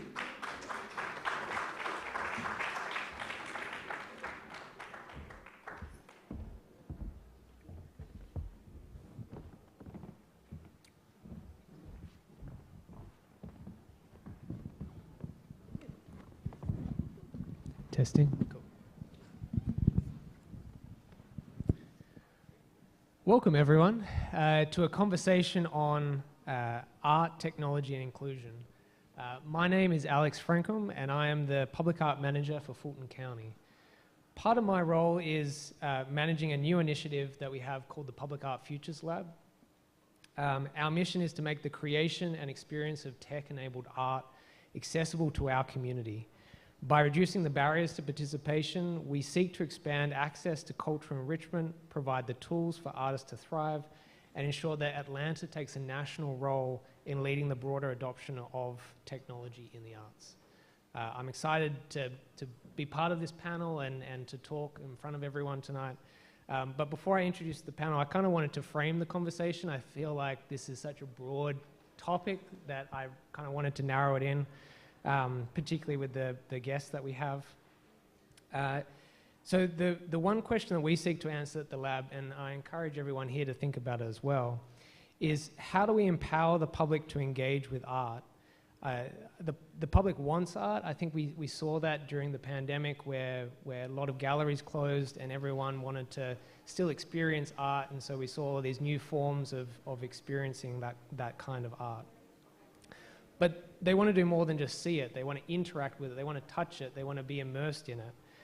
And one solution is technology and the variety of new and unexplored opportunities presented by its potential. Artists have the ability to change the world in different trajectories and democratize ideas, and interactions with technology allow for these unique ways of telling stories. But I think it's important, particularly with the previous presenter, that to point out that technology is not neutral. It is created within a system and indeed can uphold the same forms of discrimination that we're all fighting against at the moment, and potentially replicating and entrenching further injustice in this new emerging art and tech space. And I think Elizabeth's quote that she had about everything in this world can be recreated in the virtual world, I mean, it's exciting, but it's also kind of gives you a moment of pause when you think about the context that that's coming from.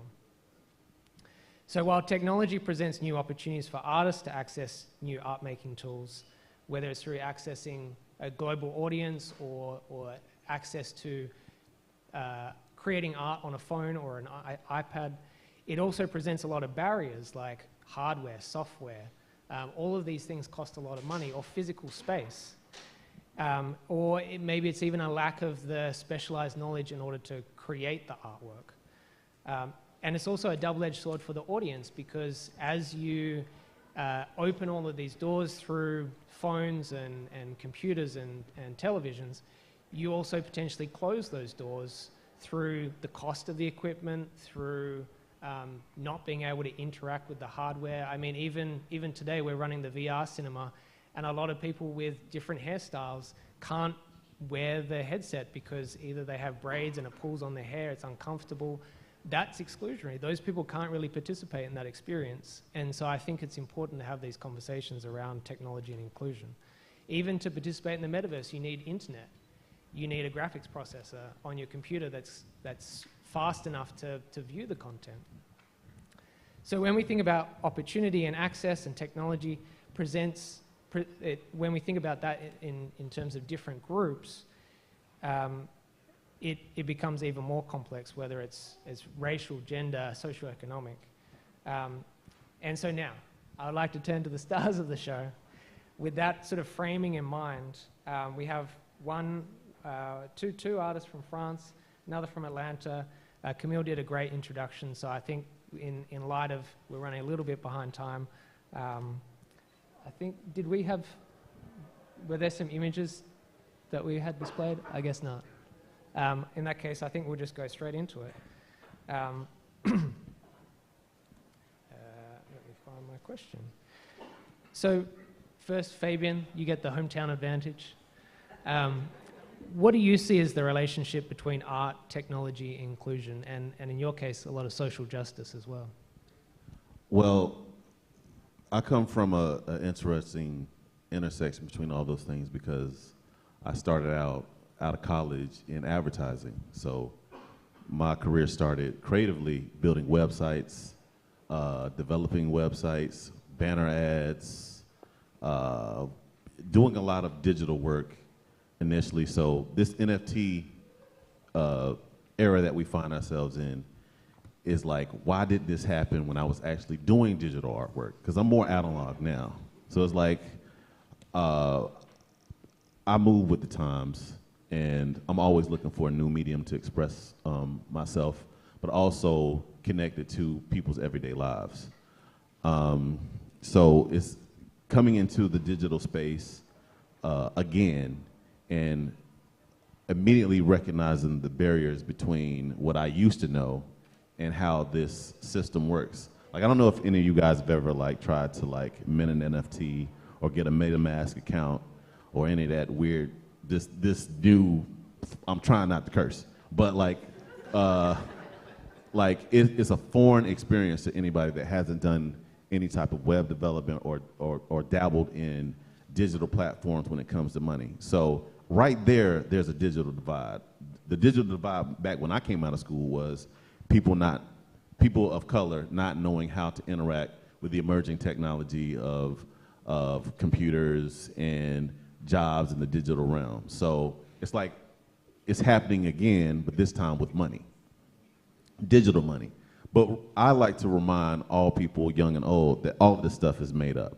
This is completely manufactured. People are just making this stuff up. None of this is real, okay? So we are just we are letting a very small class of people create this whole world that involves new currency. Now, That, to me, sucks, but at the same time, it's an opportunity, right? Because we making stuff up. And who's more creative than black people? Nobody. I mean, when it comes to rock and roll, architecture, medicine, spoken language, we started all of that, right? So here's an opportunity in the digital space for us to just make up something else. I got ideas. But we're not gonna get into it right now.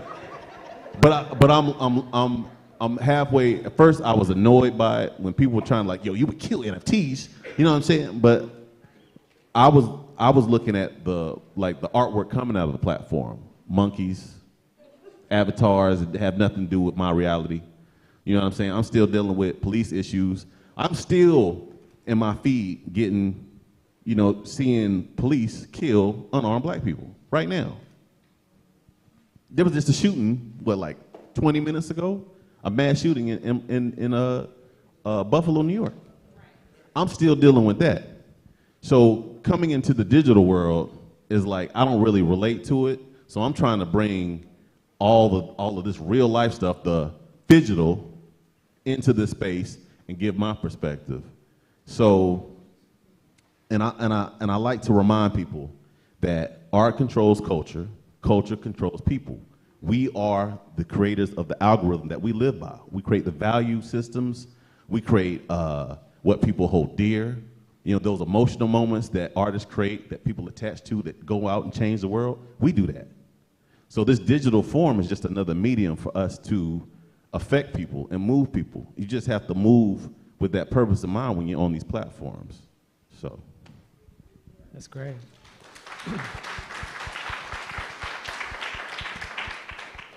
So our other two guests coming a long way from home, Accidental Queens. We're joined by Deanne Landay and Miriam Huali. Hopefully I pronounced that correctly. Yeah. So a lot of your work is about creating, it's a narrative-led storytelling game. So tell me, same question around, how do you see the relationship between art, technology, and inclusion in the work that you do?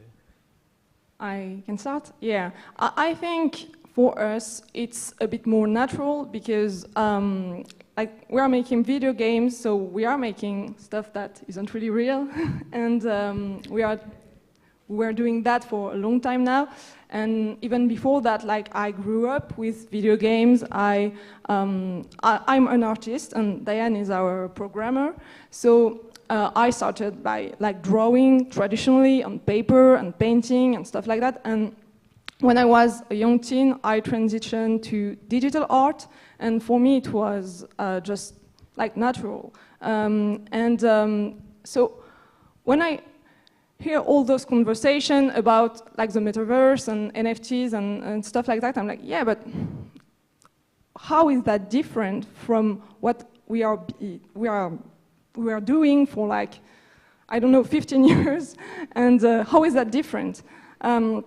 So I have, I think, a lot of questions about that, more than answers. But for video games particularly, I think it's important that the people who are making them, like us and others, are as diverse, like Elizabeth just said in the previous talk, as diverse as the society is, or else we are going to have a digital world that will be even worse than the real world. Yeah, I think those two said it all. So Fabian mentioned something about art making culture, culture making the society we live in, pretty much. The society we live in makes the art, and so it's a cycle. It's not just there's beginning and an end, and so there are layers of responsibility throughout. The way we make games, so to just talk about us a tiny bit, we are a small studio based in the north of France, and we make video games that are narrative and that try to mix innovative game mechanics with very important social topics. Every game has been different in terms of format, but also in terms of topics, because there's a unique mesh that makes the whole experience work. And we see that as twofold. The first part of our work, and it's one that we try to share with as many creatives, especially in video games, is to be responsible with the art that we make.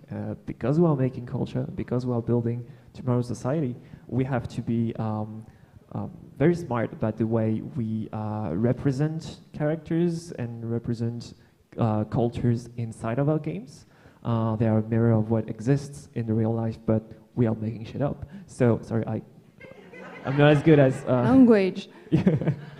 So yeah, so there's this part, right? It's our responsibility to build a world that we want to live in, and that's better than the one we come from, hopefully. And I think we go a step further in our approach to making games because we make pieces that are trying to create spaces where people can think about those issues and not just, just do our part in making culture better, but also giving tools for others to understand the world they live in.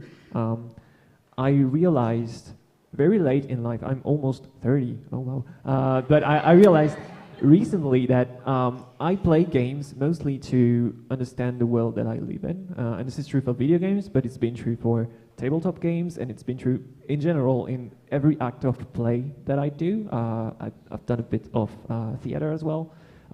I do all those things because I want to understand the world that I live in. And every game that was given to me, every opportunity that I've had to play with people has been a learning experience first and foremost. And so that's why we are trying to create those for people as well.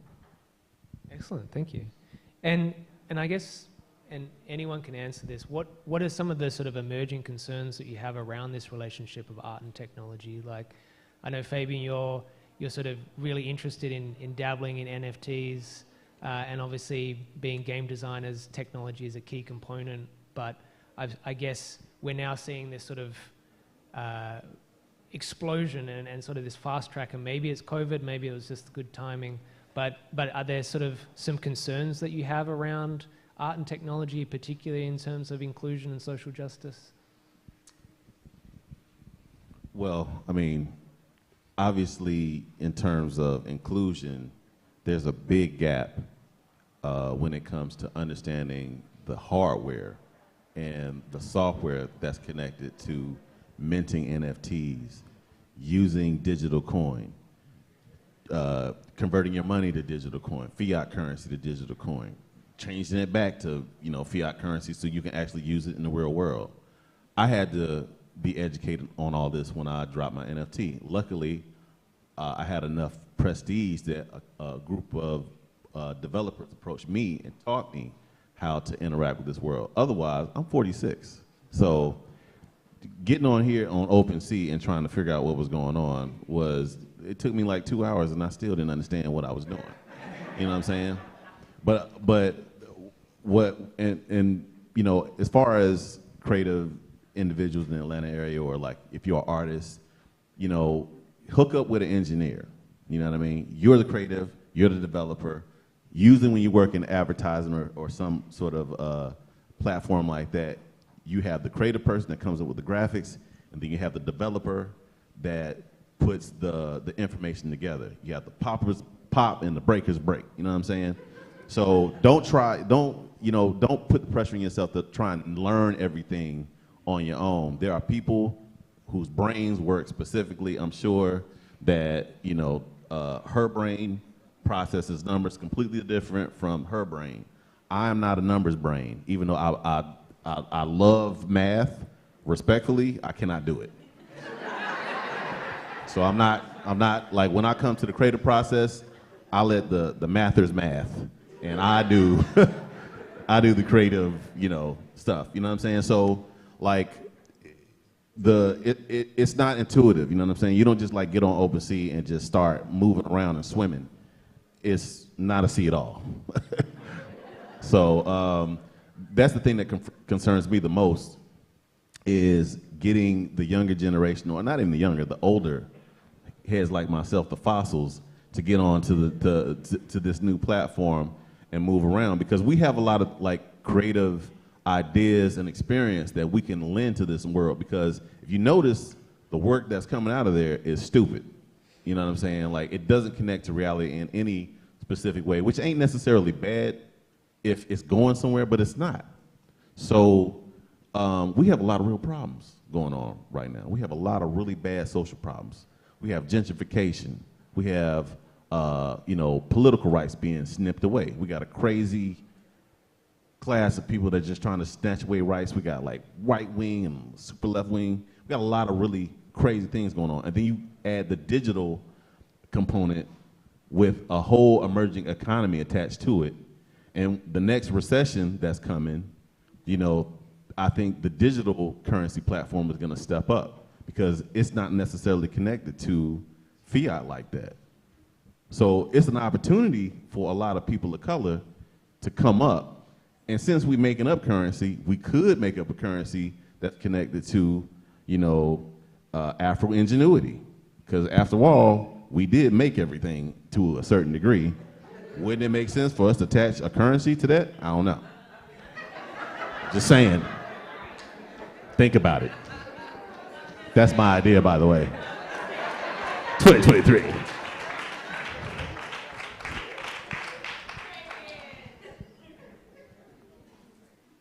I think the way that everyone feels very strongly about that joke and loves about it tells a lot about, like, this whole situation is just another one of those we've already been through, and that's what is concerning to me, is we're creating this whole new space online, the metaverse, right? And so we've been creating spaces as long as we've existed as humans, and usually this doesn't go too well for a while, and then it maybe picks up and gets good. And usually we do the same mistakes all the time. And so this time we're starting this new space, and we're saying, oh, it's a digital twin of what we already have. So that's even worse than starting something from scratch. Yes, the internet, I know about that. Yeah, so yeah, the recent example would be the internet. That was fun, right? That's a whole thing. So yeah, it's just, there's no new issue to resolve, but the reason we're here, like you've seen all the panels before as well, it's we have issues that we still have to resolve. We have history to learn from, but we fail to apply it correctly to actually resolve the things that we need to resolve. So we are trying to create new spaces that are doomed to have the same issues that we still don't know how to solve. So there's this whole disconnect here for me that I don't see enough people addressing in meaningful ways. It's not that it's not possible. I think the tech itself is not problematic, but it's what we do with it. Like one example would be NFTs being based on enforcing ownership and scarcity, when those two things are not ways to resolve problems. They are the problems usually. And so these are the limits that I can see from my position, but like people have other perspectives on that, and hopefully they can bring like the good solutions to the table before it gets too bad. So now we've got 5 minutes left, so I just wanted to share a quote from Professor George Dye, a Ghanaian-born educator and researcher and writer, and he says, "Inclusion is not bringing people into what already exists, it is making a new space a better space for everyone." And so for our panel, I want to know, how are you creating new artistic spaces and making sure that these are better for everyone? Me? Okay. You have something to say about education.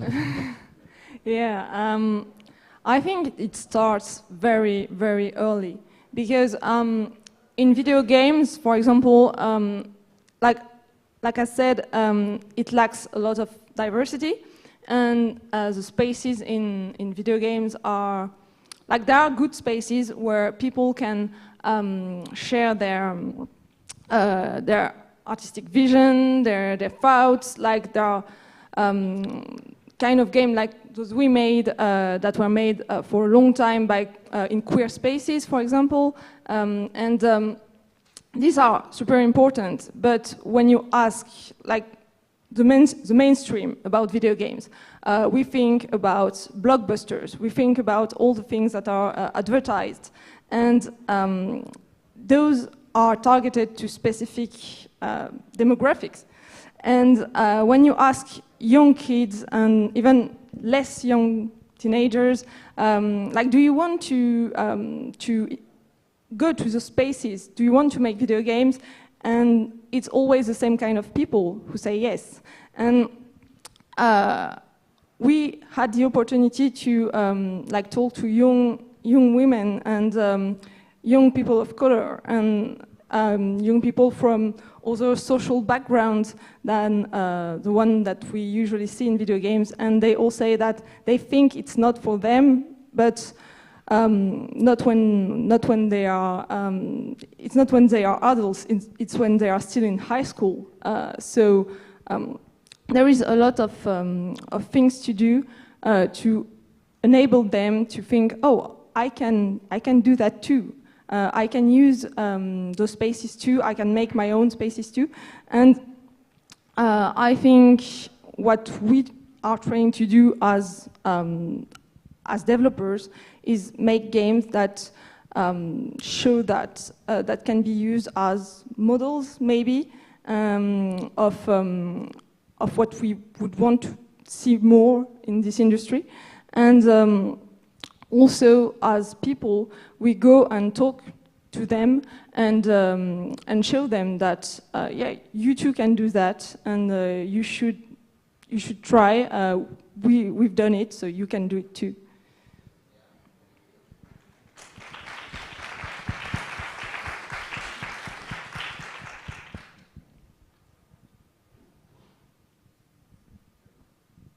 No, you go ahead. I say the old saying, each one teach one. I'm an open book. Whenever someone comes up to me and asks me, like, how do you do X, Y, and Z, I just tell them, you do this, this, talk to this person. If you don't know how to do this, go to this person, go to this resource. And I feel like at this point, especially with it being so early, someone sat me down and explained to me how it works. I turned around and talked to my kids and I showed them how it works. And I believe that there's enough little geniuses running around all these little streets of Atlanta. Like we have a ton of creative resources in the city, and we have a ton of little creative people that are super smart and just looking to like explode upon this new platform. They just need to know how to do it. So if you know how it works, turn to your neighbor, tell them how it works. And I really feel like if we all consistently do that with a goal in mind of expanding the platform, the opportunities for the platform to whoever wants to know, whoever, it doesn't matter, old or young, I think that the diversity issue will take care of itself, but you gotta wanna do it. You know, it has to be in the culture. And as I say again, art controls the culture, culture controls people. So the artists have to take the lead and spread the word.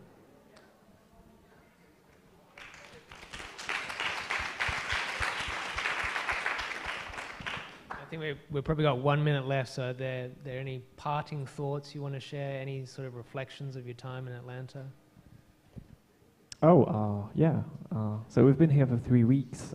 We've been invited to Atlanta to meet new people and compare notes on how we work and how people here work. Our expectation was that with the history that the city has and how important social justice probably was throughout everyone's life here, it would show in their work, and that is very true. From like everyone who we've talked to has said something to that.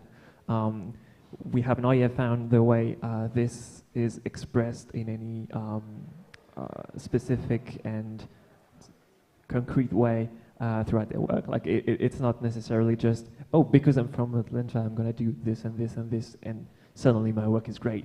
It doesn't work that way, and that's obvious. And so we're trying to see now the common threads throughout all the notes that we've taken during those meetings.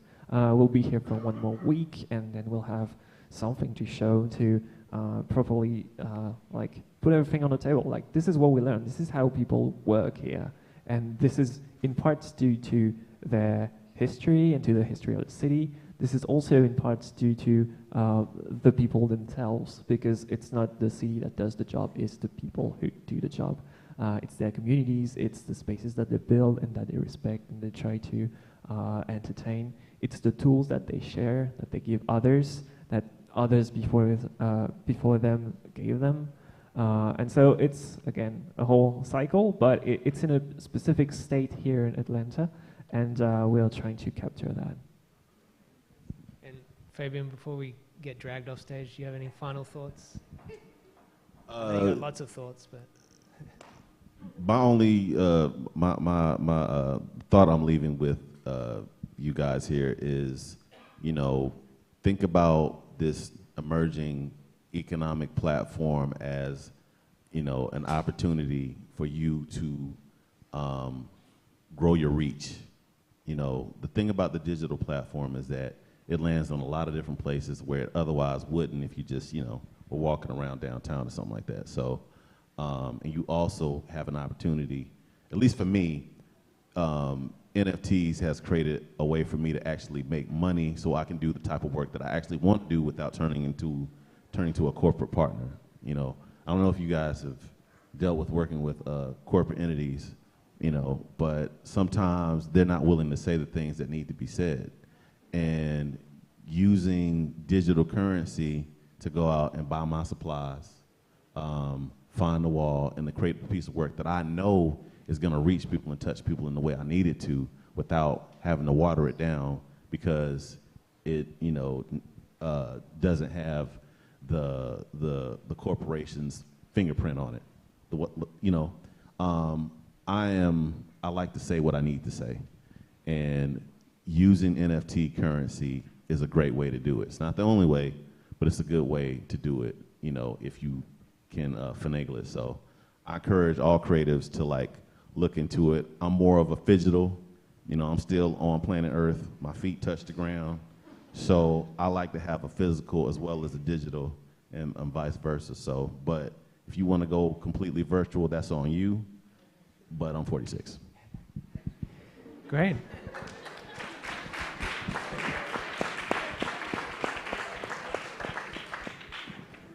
Fabian, Miriam, Diane, thank you for joining us. You want me to introduce?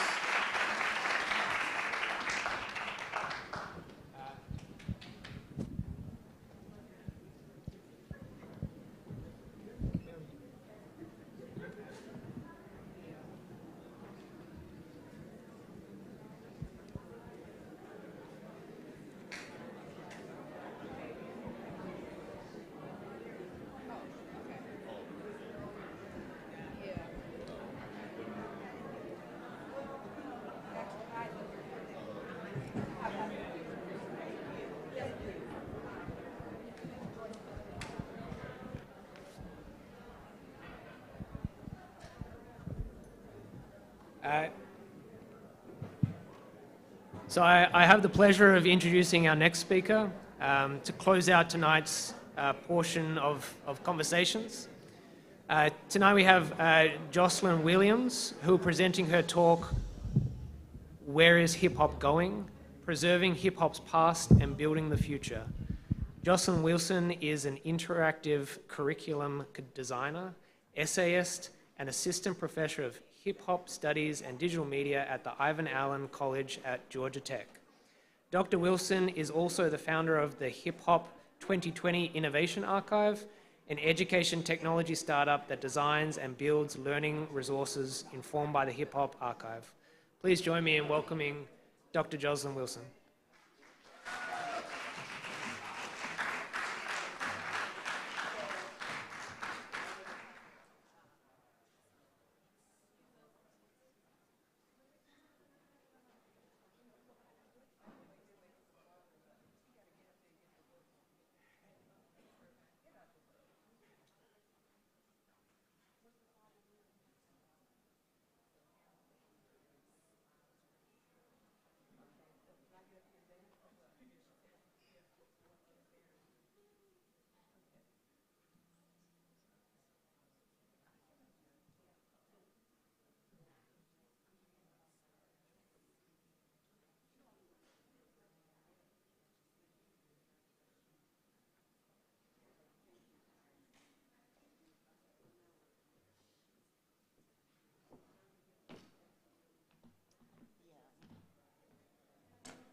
Yeah, they'll just let me know.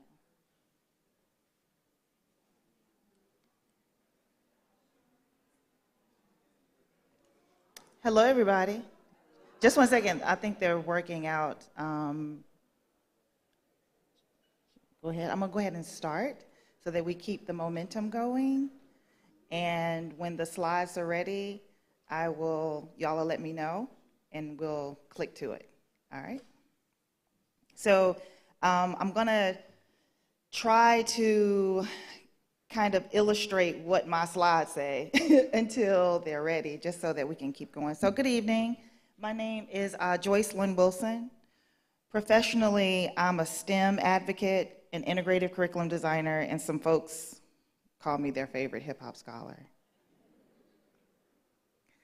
I study hip hop. I design culturally rich approaches and curate resources that facilitate the teaching and learning of educational objectives in humanities instruction, computational media making, and design thinking. I use what we call the culture as a primary resource and technology of education. Many of the folks in this room also use the culture as a pathway in their professions. I'm also a product of the Atlanta Public Schools and identify as part of Atlanta's post-civil rights generation, born between 1968 and maybe the late 80s, maybe around 1988, when albums like Straight Outta Compton, It Takes a Nation of Millions to Hold Us Back, and Follow the Leader came out. I was schooled in the Science and Math Magnet program at Benjamin E. Mays High School in Southwest Atlanta, in a time when culture, music, art, and technology was purposefully integrated into the education of me and my peers. The Mays Academy and growing up in Atlanta during the formative years of hip hop was really a setup. Didn't really know, but it was a setup for my degrees, and those are in educational anthropology, curriculum design, and mathematics. I started off as a high school math teacher, and that was the beginning of this career. Tonight, I am tasked with using the next 15 minutes to elevate ideas about what is hip hop, where it's going, and what we talk about when we talk about preserving one of the most significant art forms of the 20th and 21st century. The points I make are included in my current manuscript that is set for release in 2023, and I did take the liberty of having a citation just in case you want to cite my manuscript at some point. Okay, that was perfect. All right, let's see if this works. Okay, cool. This is the slide I'm on. That was good, thank you.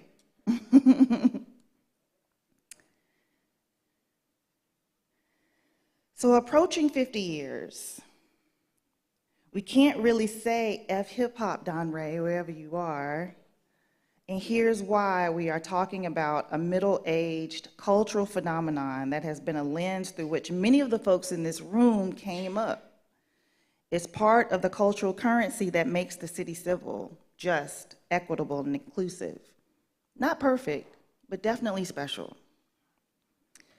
But I hear you though. So let's begin with what is hip hop and what the last 50 years has revealed about how it works. On August 11th, 1973, a community of Black and brown youth attended a back-to-school party hosted by an 18-year-old Jamaican-American DJ who went by the name of Kool Herc. The gathering spot for Herc's kickback was the community room of the apartment building he lived in with his family. The address was 1520 Sedgwick Avenue, Bronx, New York. The purpose of the party was simple: to fortify the mere existence of these young creatives, as many of them entered the start of their school year.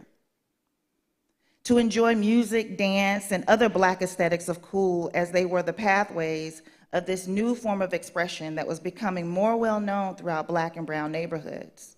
Let's put this thing in context. We're talking 5 years following the assassination of Dr. King.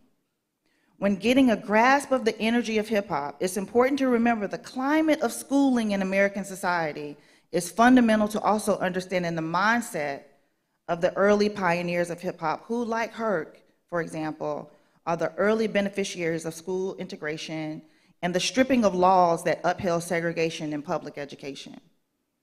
If you do the math, he was born the year that Brown versus Board of Education was actually passed.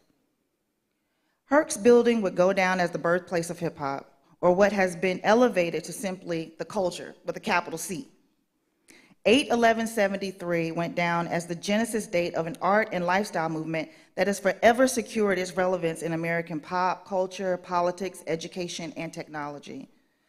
For entire generations, this proverbial cultural metaphor has remained a survival technology purposefully designed to sample and remix Black musical, aesthetic, and pedagogic traditions of self-expression. What do I mean by pedagogic? That's one of those words that we use in educational research that really just means the art and science of teaching and learning. It's all of the ways in which we curate resources to teach objectives, and a person that does that very well is called a pedagogue. Essentially, it brought together different people in an imperfect world plagued with racism, discrimination, war, and poverty, everything else that came with it, the fame, the fortune, the access was just icing on the cake, and in several cases, it was a heavy burden, and it still is. Yes, it came with a price. Rappers died for it, some of them in their own communities, getting cookies for their family. Some willingly participated in the media industry's exploitation of the culture's ideal of authenticity, and for some, their lyrics have come back to haunt them in the form of arrests and extended jail time. Lyrics matter. Oftentimes, hip hop and rap music are used to synonymously or interchangeably. Preserving it requires making this distinction more clearly, as the genesis of the cultural tool postdates rap as a practice. Sorry about that. Ooh, that's fast. What else should we be talking about, though? Because when we talk about hip hop, oftentimes we're talking about the music. We're singling out one particular practice, right? First, we should approach the cultural history in more inclusive ways as we move forward. My approach to preserving the cultural history of hip hop has come to include hip hop in the American South as a main character and not a backup singer. Why? Well, as hip hop's cultural elements were taking shape in the boroughs of the Bronx and Queens, its principles of justice, political kinship, and educational and entrepreneurial equity were forging and orbiting in the city of Atlanta. Maynard Jackson was also 2 months away from making history as the city's youngest and first African-American mayor in August of '73. He was 35. Dr. Alonzo Krim, at 44, had come on to the Atlanta Public Schools as the first African-American superintendent and the first Black man to lead a major Southern school system. So significant shifts in politics, education, and inclusion were shaping the moment when hip-hop bogarted its way into the hearts, minds, and spirits of Black and brown folk living in these sprawling communities in New York and Atlanta. So in the preservation of the culture's history, there is room to highlight the role of Atlanta and the American South as a primary one when talking about the social forces that were at play when the cultural forces of hip-hop coalesced in New York. I know a lot of people not feeling that, but as an anthropologist, these are the patterns, and I have to report them. We should also keep in the forefront that hip-hop is obsessed with schooling and education. Its affinity for innovative making has found its way to the disciplines of higher education and the integrative curriculum approaches in K through 12, post-secondary subjects like English and language arts, social studies, computer science, and more recently, design thinking. Higher education institutions, HBCUs, PWIs, institutes of technology like I'm at, continue to push hip-hop's affordances through curriculum and programming and through the creation of degree minors. For me, it's been in the teaching of courses, as you'll see over here, in the humanities, digital media, and design thinking, working on integrative curriculum projects like Your Voice is Power with Amazon, and building archival preservation systems that allow users to interact with the hip hop archive in a variety of ways. And most of this research is grounded in methods and theories gleaned from the culture storytelling. So what do I mean by that? Methods for hip hop by hip hop. Methods for the culture by the culture. Oops, that thing's fast. Ooh. think this is where I'm supposed to be. We should also remember for 5 decades, hip-hop has functioned as a pathway for entrepreneurial and economic gain for Black people and many others. Signs of its influence lurk in industries beyond music, including sports, gaming, television and film, business and technology, social media, fashion, politics, education, and marketing. You've seen that Kroger commercial where Flow Rider's Low is remixed to get shoppers to go get on the Kroger app. Don't act like you ain't seen it. They run it all the time. And then there was the recent Super Bowl halftime show that featured Dr. Dre, Snoop D-O-double-G, 50 Cent, Eminem, Mary J. Blige, and Kendrick Lamar, who just dropped a new album yesterday called Mr. Morale and the Big Steppers. Again, lyrics matter. And if you've ever strolled into Upbeat just over there on Howell Mill, you'll see the canvas on the back asking, "Can I kick it?" And then one next to it that says, "Yes, you can." You may know this to be the call and response question and answer on a Tribe Called Quest song, "Can I Kick It?" Hung on a wall as aesthetic cool to let patrons know Upbeat is inclusive and green. The point is hip hop is anywhere and everywhere, even when we don't know and see it and can't really determine how it functions around us. So in this research, I've come to use my background and my skill set, particularly as in mathematics, to study hip hop as a design remix. It's an application for damn near everything. It remixes the design of anything that it touches. Think about it. It was important for me to understand this point in order to leverage hip hop as a technology of education. So let me show you what I did. Hopefully it won't go too fast. Oops, still went fast, okay. So I borrowed from the language of math and science that's actually in the music. Because these hidden activism and context clues about how hip hop works and what's already baked into it can really be understood by something called the distributive property. And I know all of y'all took algebra and pre-algebra, and you've heard of the distributive property. What you see is hip hop is the constant across the music. It becomes rap music. When it's mapped across dance, it becomes breaking, popping, and locking. When it's mapped across art, it becomes graffiti. When it's mapped across DJing, we get all these different ways of creating new sounds through the record and the turntable. When it's mapped across industry like film, we get some of these movies that I've listed.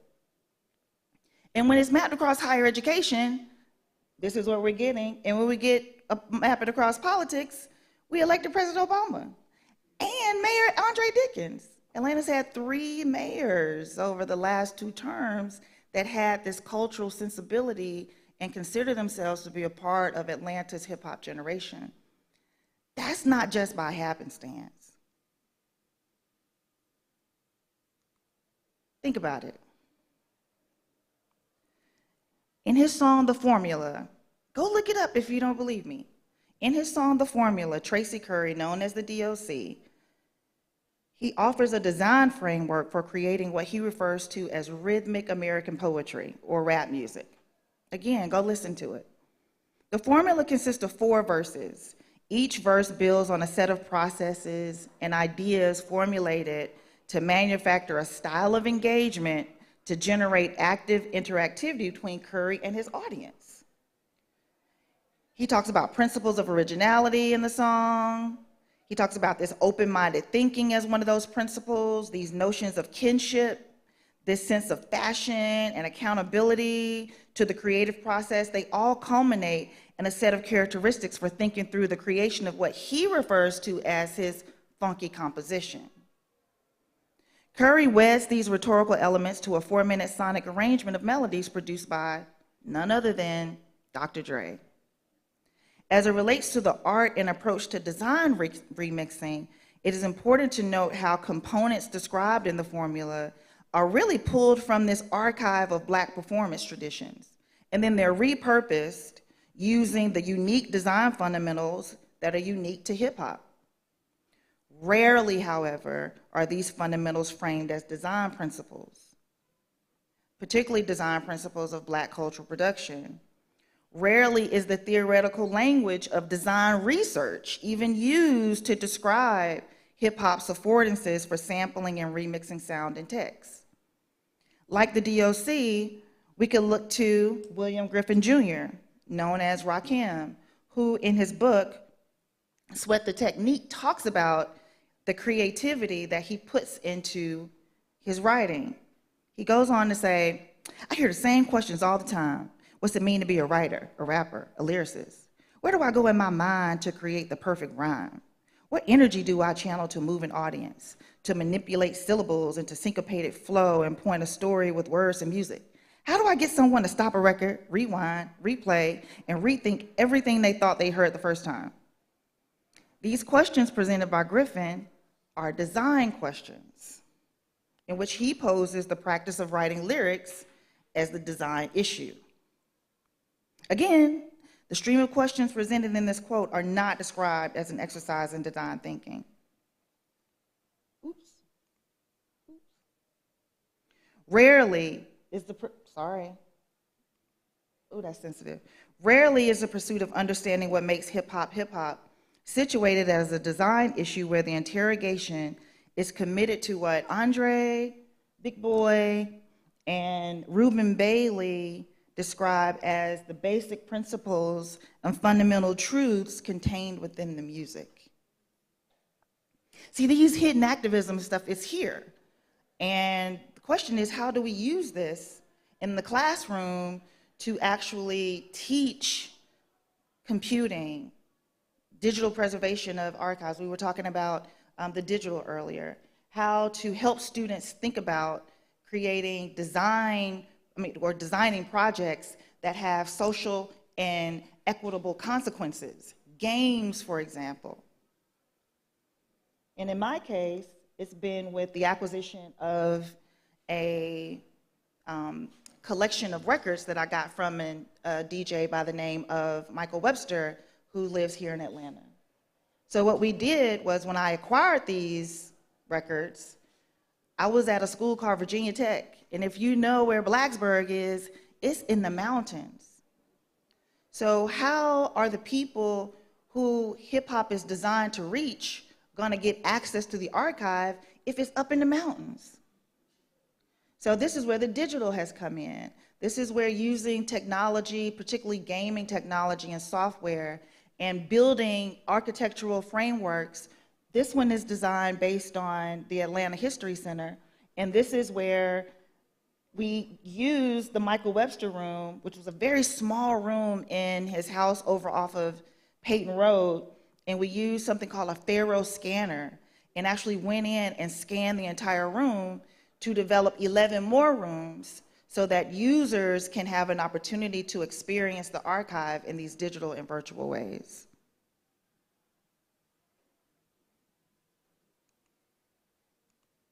So, it's this level of understanding of how hip-hop works that I think is going to be important as we move into the next 50 years of what it is. Understanding how it works, understanding what it does, understanding the ways in which it can be integrated into curriculum. Who would have thunk it? An art form, worldview, and lifestyle that was initially hated on. Even some black folks thought rap was some sort of glitch in the black music matrix and would eventually just fizzle out with the fat laces. But the opposite happened. And then 5 decades later, hip hop is the trend. It has sustained itself through the foundational 70s and 80s, the golden moments of the 1990s, the peaks and valleys in the early 2000s, and now in 2022, its relevance and currency rest in the archiving and preserving of itself, as Nasir Jones calls the celebration of its golden era the biggest birthday in the world. I agree with him. We're talking about a 50-year-old cultural phenomenon. Hip-hop's 50. Some folks in here 50. Think about that. So I agree with him, not only because of the classic material that is being re-released by some of my most favorite artists, but also because hip-hop is bigger than simply rap music.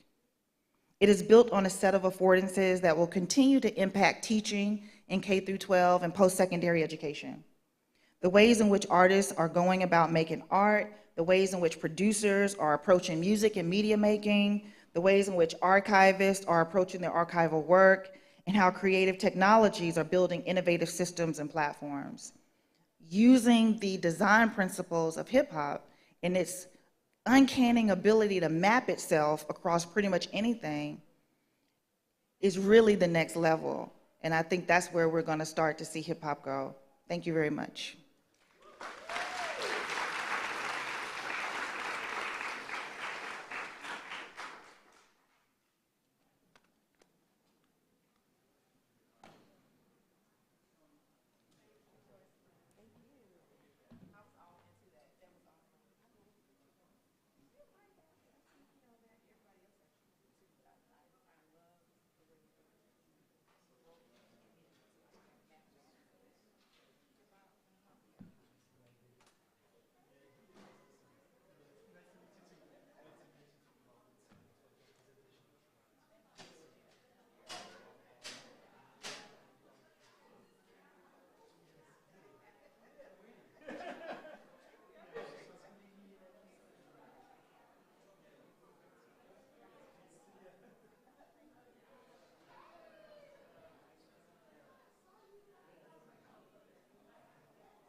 Yeah, I just want them to give some instructions.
It's okay, but you better stand tall with that one. You better stand tall out there. I have to admit that that's cool. I like the bees on the back. I'm related to being very stationary. Don't go. Don't like, don't go. Just stay inside. I really have been like, and part of it is like, my friend. Oh, yeah. Maybe not the right time. I'm her errand runner. We don't need her on the road. And so, like, they really should not allow them to. Testing. Do we have all systems clear? Okay. Thank you. Good evening, good night. Hello. I'm Floyd Hall. Thank y'all for coming out this evening. This is Night of Ideas, as you all already know, but we thank you for your time to show up to this event and for this conversation in particular. My role in this evening, just a bit of housekeeping. I serve as the co-curator and creative producer for Science Gallery Atlanta. And so as you see this work here, and these banners here, Science Gallery Atlanta is a new initiative of Emory University that's a public-facing initiative that's at the intersection of art, science, design, culture, research, all of those amazing things. And today was the first public day of our exhibition, of our opening space. And so it's been a very busy day for all of us, welcoming the public to our space. It's over at Pullman Yards. And I have the distinct pleasure of shouting out the artist who created this work. This is the scale model. So this is the small version of what's actually in our gallery. And Marina Sky, who is over there, you have seen her work at the Trap Music Museum. You've seen her work if you've seen Jadena on tour, if you've seen Wale on tour. She is just a really well-respected, talented, creative Atlantan at this point, although she's not from Atlanta, but we're gonna claim her at this point because she's helping us advance what we're doing here. And so this is a bit of a performance/improv moment. You see people at the table. A good bit of you all have cards. Some of those cards say 3,000. Some of those cards say big boy. And what that means is at the appointed time, the folks at this table will get up and other folks will come to the table and bring their own ideas to what we've already discussed. So this is the foundation of what's going to happen. These folks here are the foundation of Atlanta in many ways, and so they're going to provide the foundation for this conversation, and then we're going to iterate and allow people to join into that conversation. And so if you do not want to talk, if you know for a fact that you do not want to talk, pass your card to someone else. So I would say if you do not have a card and you want to talk, raise your hand.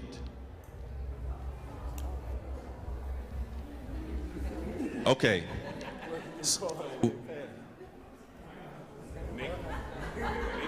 Make the appropriate trend. There's some cards over there. There's some hands raised over there. Okay. I ain't looking at you. Testing. Okay, yeah. Let's get organized. So with that being said, we had the housekeeping out of the way. Imani's going to let me know when it's time to make that transition. And then we will allow the folks at the table to find their own seats, and then other folks will come to the table. And so as we start this conversation around culture, right? This is a very ubiquitous word right now. What is culture, and how does that have an impact and relate to Atlanta, our identity, the values that we have, the influence that we believe we have in a larger sphere? So when we talk about the culture of Atlanta, that begins somewhere. So as we think about where that somewhere is, I want to do a bit of an introduction here at this table. And I would love for everyone at the table to say their name and a one-sentence bio.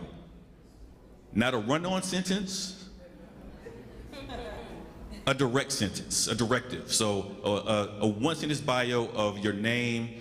What is your bio? And if you're from Atlanta, you can even say what side of town you grew up on, if you really want to go and just be, if you want to just represent. So we'll start with Kalundra, who is right here in front of me. All right, this is not on. Can we hear her? Nope. What? This is on. Oh. Okay. It's not. We'll try again. Is it happening? Okay, here we go. Happening. There we are. Yay! How do microphones work? My name is Kalundra Smith. I'm from Stone Mountain, Georgia, and I am a theater critic, playwright, and journalist here in Atlanta. I've been covering the city for about 10 years. Hi, good evening, everyone. My name is Lily Madali, aka DJ Lily Smalls, born and raised in Atlanta, and IT by day, DJ by weekend, and I'm happy to be here.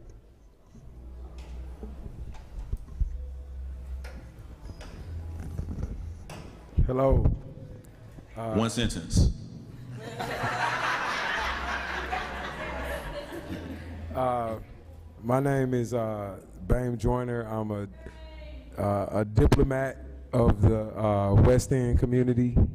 We're representing this roundtable at the council. Product of Atlanta Public Schools, co-founder of Atlanta Influences Everything, and I'm a graduate of North Atlanta, class of '97.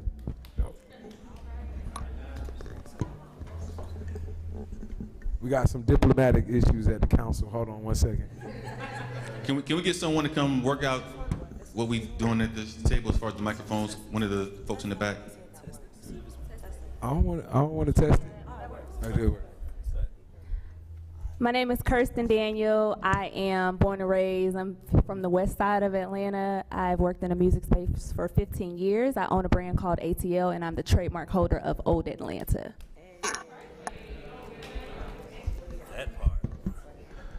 Greetings, everyone. I'm Zach Wallace, Atlanta native, son of a legendary entrepreneur in Atlanta. I am a former songwriter and producer, and now a restaurateur of the hottest vegan pescatarian restaurant in Atlanta, the Local Green.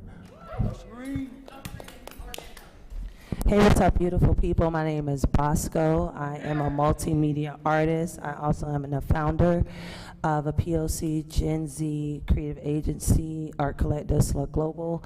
I am a culture pusher, a free thinker, and I just want to bring culture back to Atlanta, or continue to build culture in Atlanta.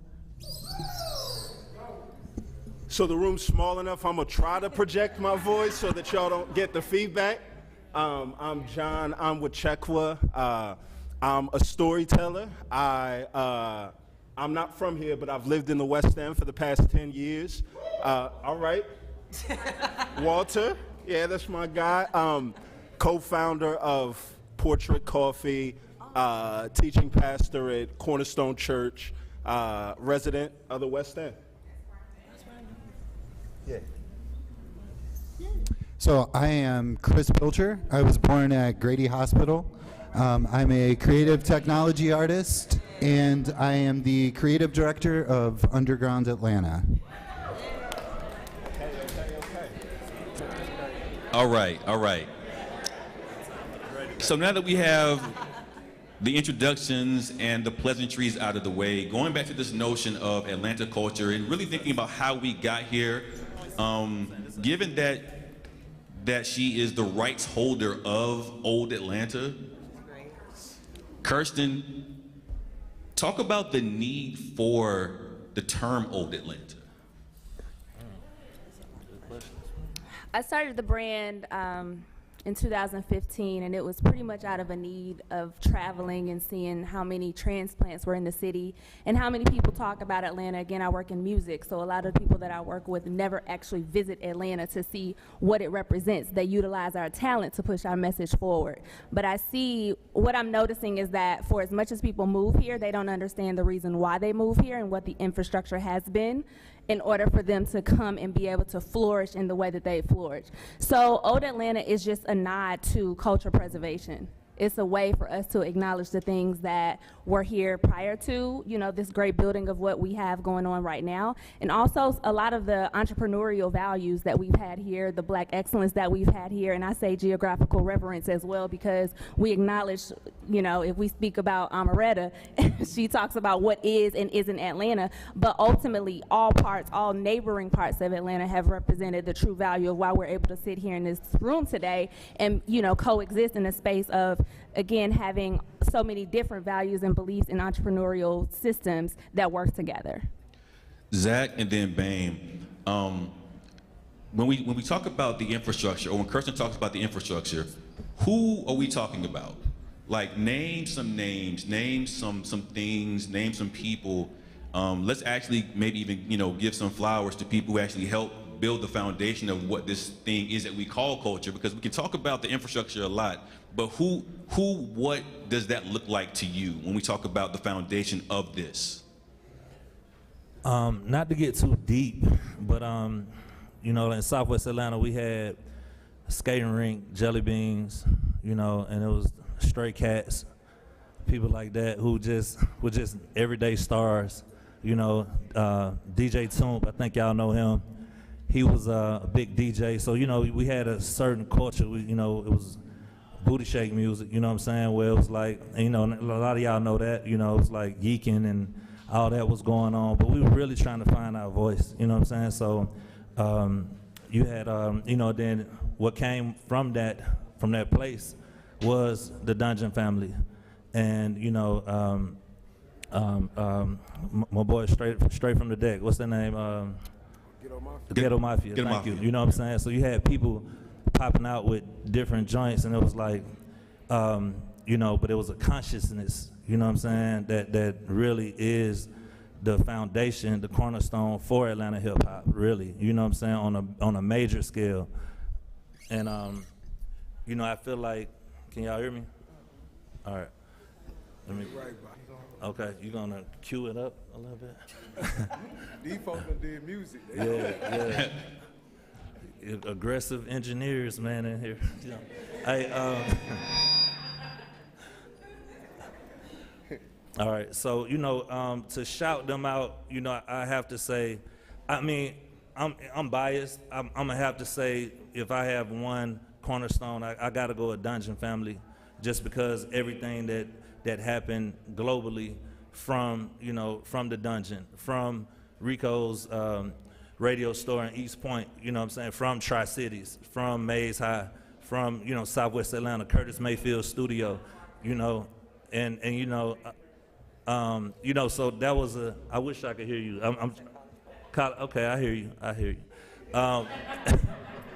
But you know, you need that big boy card. We're gonna get you that big boy card.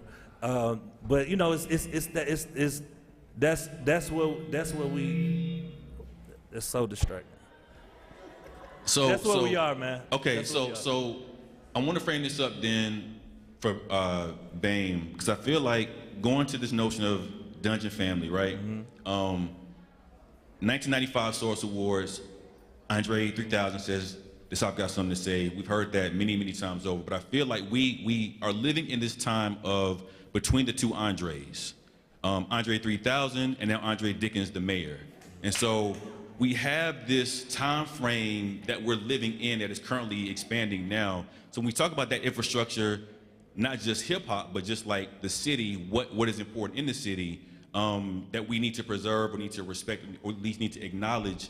BAME, what other things from your perspective when it comes to, you know, Atlanta influences everything, like what is that, and what does that influence come from to you, given this between two Andres sort of construct that we're in right now?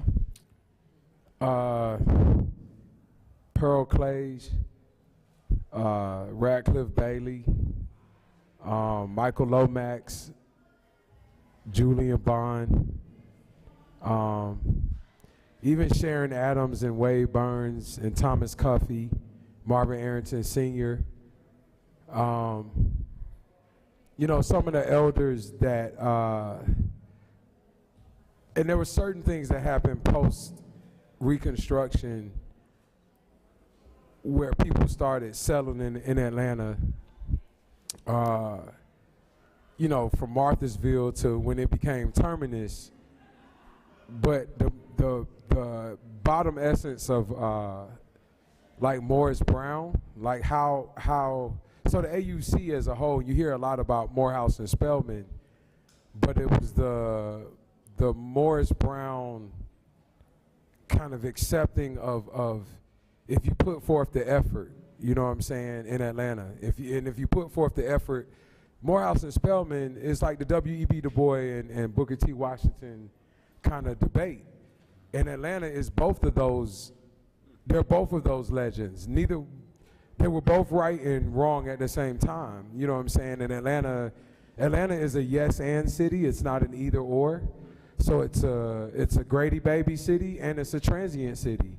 And without the two, understanding what each have brought to the to this long table that we at. So the native and the legends, they till the soil, and they laid the wet concrete that, and I guess put the bat symbol in the sky that said, hey, come here, you know, during the Maynard era. And so a lot of transient, this is back and forth, but there was wet concrete and fertile soil to almost like the Wild West, like come build here. Yeah. You know, now did we know how much the megaphone reverberated out to the rest of America post the Olympics? I don't know if we knew that, but there was an effort to say, hey, you can build your thing here. And in the Maynard era, my last point I'll say to that is, unlike other cities that have strong black populations, like where the Panthers are from in Oakland, the mayor of Oakland never got a chance to take social services and welfare, and he never got a chance to make that as black as the Panthers were. You see what I'm saying? So like the blackness of the Panthers and the blackness of other cities, Baltimore, in those other cities, the mayor was never able to make that blackness law. Like it's a law to be black and it's protected. And so the Brazilian rainforest of Atlanta's blackness, where policy kind of protected the ability to be as black as you wanted to be here on all levels, allowed for a lot of this other stuff to happen at some point. So it's those elders that put forth policy work and private sector work to kind of lay the concrete for everything else to happen. Thank you. So now that we have the foundation, I want to know what Atlanta feels like when you're out and about. So Bosco and I think DJ Lily Smalls, I want to get you all to talk about what Atlanta sounds like right now and like what you feel like Atlanta feels like when you're out in the world. So you, Bosco, when you're not in Atlanta and you're doing things elsewhere, but then Lily, like what's the sound of this space like right now? So Brittany. Do I push this? Can y'all hear me? Yo, yo, yo, yo. Hello. Is it working? I think we heard that. Okay, cool. So what does it feel like? What does it look like from the lens outside of Atlanta? So I moved here from LA right at the height of the pandemic. So from the outside looking in, I thought I was like, oh my God, I'm missing out. Atlanta's booming, and it's all of these different things that's going on. Like people are starting to do events and activations here. But what I have learned, just to kind of piggyback off of what you said about Atlanta, yes, you can build here, but can you sustain here? And what I mean by sustainability is resetting the market value. And what I mean by market value is now that we have all of these eyes on Atlanta, nod to old Atlanta, we have all of these brands, all of these companies, all of these agencies that are looking at Atlanta, but can we sustain here? Can we compete with LA? Can we compete with New York? Yes and no. The jobs that I say no to and the jobs that somebody else says yes to, we don't reset the market value there. So how can we scale our business? How can we grow our business? How can we get more accessibility? How can we diversify the market here? So that's what I think it looks like from the outside in. Now that moving back, I feel like there's a lot of growth and a lot of development and a lot of things that are happening, but it's truly not going to change, and the lens is not going to change until we reset the market value so that we can sustain and have better activations, better brands, and that we can fucking pay our mortgage.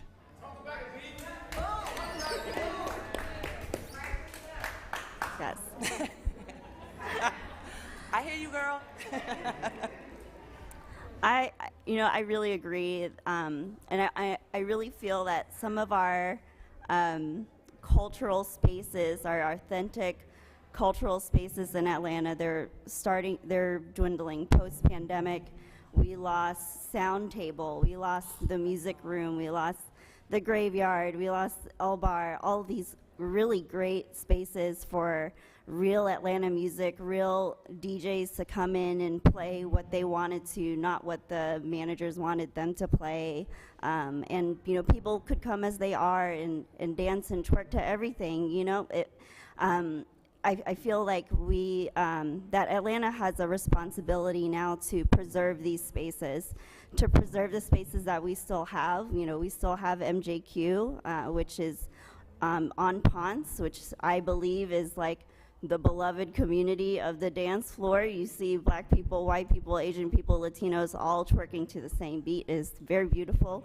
But we've got Atlanta as a city has to be very, I feel we've got to be very cognizant of how we're growing and who we're pushing out, and the consequence of what happens when we push out some of these spaces. You know, are we able to, how can we still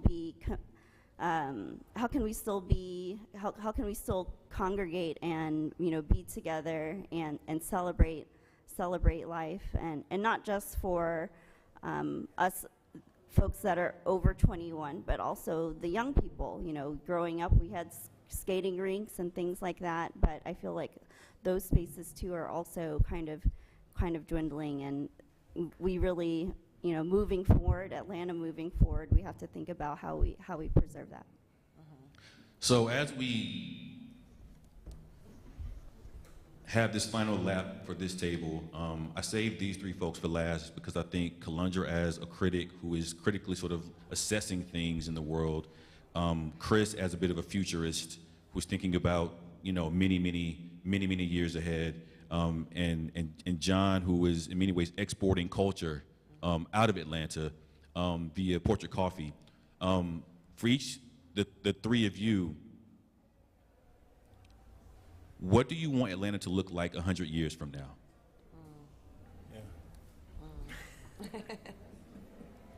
I'll start. So I think it's a good question that you asked that, because I think it's impossible to talk about what we want for the future without identifying like how we want, I'm just gonna talk loud, how we want people now to look and think through the past, right? So not being from here, sometimes when you got here, one of the hard things was asking people not just what things were, but why things were the way they are. You couldn't get any straight answers, right? So it's like the old Chinese proverb, if you want to know what water is, don't ask a fish, because they just are in it. So then you come in and you find out and you ask, yo, how come when I get on MARTA at College Park, it looks like Wakanda, and by the time I get to North Springs, it looks like Switzerland? Why is that the case? Well, then you sit back and you have to say geography's not an accident.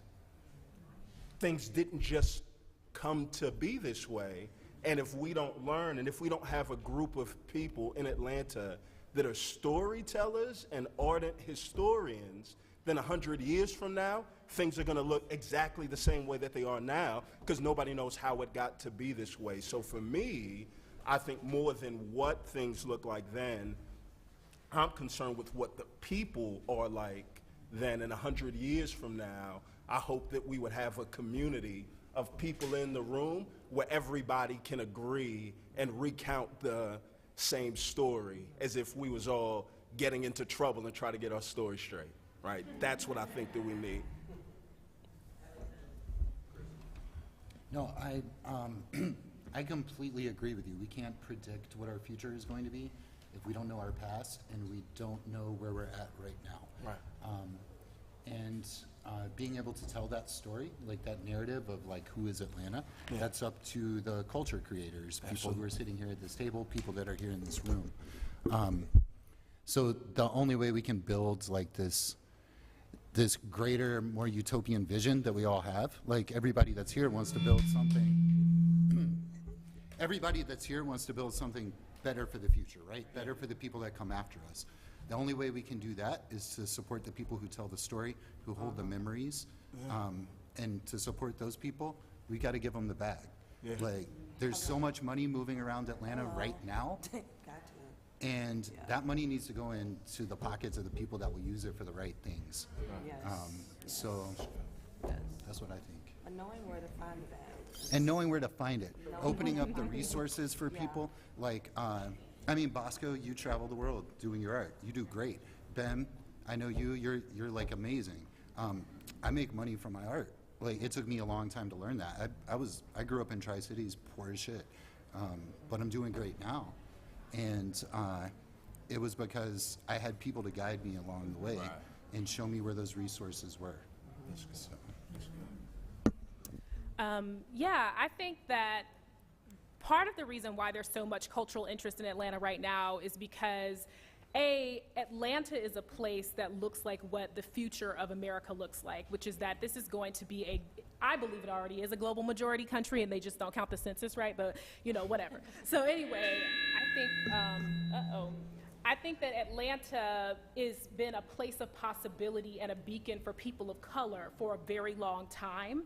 And what I would like to see for the future of Atlanta is that it continues to be a place of possibility for people of color. Because what we're seeing right now is that people of color are being pushed out of the city, and they're being pushed out of not just city of Atlanta proper, but also the state. We are losing creatives that we are pouring resources into in their early careers to other cities because they cannot sustain here, because the salaries, as you were talking about that market rate, the rate that things are going for is not able they're not able to stay. Even me as a writer, most of my bylines do not come out of Atlanta. Most of the publications I write for right now are out of New York City. Absolutely. So we have to figure out, how does this city support the creatives that have drawn the business here to begin with? And we must hold on to our civil rights history, because we cannot, it blows my mind that people move to Atlanta and don't know what Rich's was, and don't know that there were people who sat at lunch counters at Rich's in downtown Atlanta so that we could all sit in this room right now. So I think that we have to get really, really loud about our civil rights history, and I think we cannot separate our civil rights history from our hip-hop culture, which we try to do a lot. And we have to understand that if hip-hop is the voice of the marginalized and civil rights is for the marginalized, those things have to be married, and they can't be separated from business, and we can't put respectability politics on it and try to say, oh, this group of people can be in the city and this group of people can't be, because we like the way what they do looks and we don't like the way this looks, because it's all Atlanta. So in short, the Atlanta I want to see in the future is that it continues to be a place of possibility, because right now what I'm seeing is that I have friends who have literally moved to Nashville, to Austin, to LA, who this city has poured into, and they're taking their talents elsewhere, and I want us to be able to hold on to our talent. Thank you. And thanks to everyone at this table, the foundation. Thank y'all.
anything that really resonated with you, I want you all to think about that and bring that to the conversation now, just to be able to sort of, you know, synergize that. But what we heard a lot in that first conversation was, we don't want this to be a place where the folks who help make this place cannot stay in this place. And so if we can start there and then iterate a little bit on the conversation, what type of accountability do we need to try to foster to make that more of a reality? Speak on it. Please say your name. Please say your name and a one-sentence bio. Hello, hello, hello. Testing, testing, testing. 1, 2, 3. Say it with your chest. My name is Spree Wilson. I am a singer, songwriter, filmmaker, producer. I'm a singer, songwriter, producer out of Atlanta, Georgia.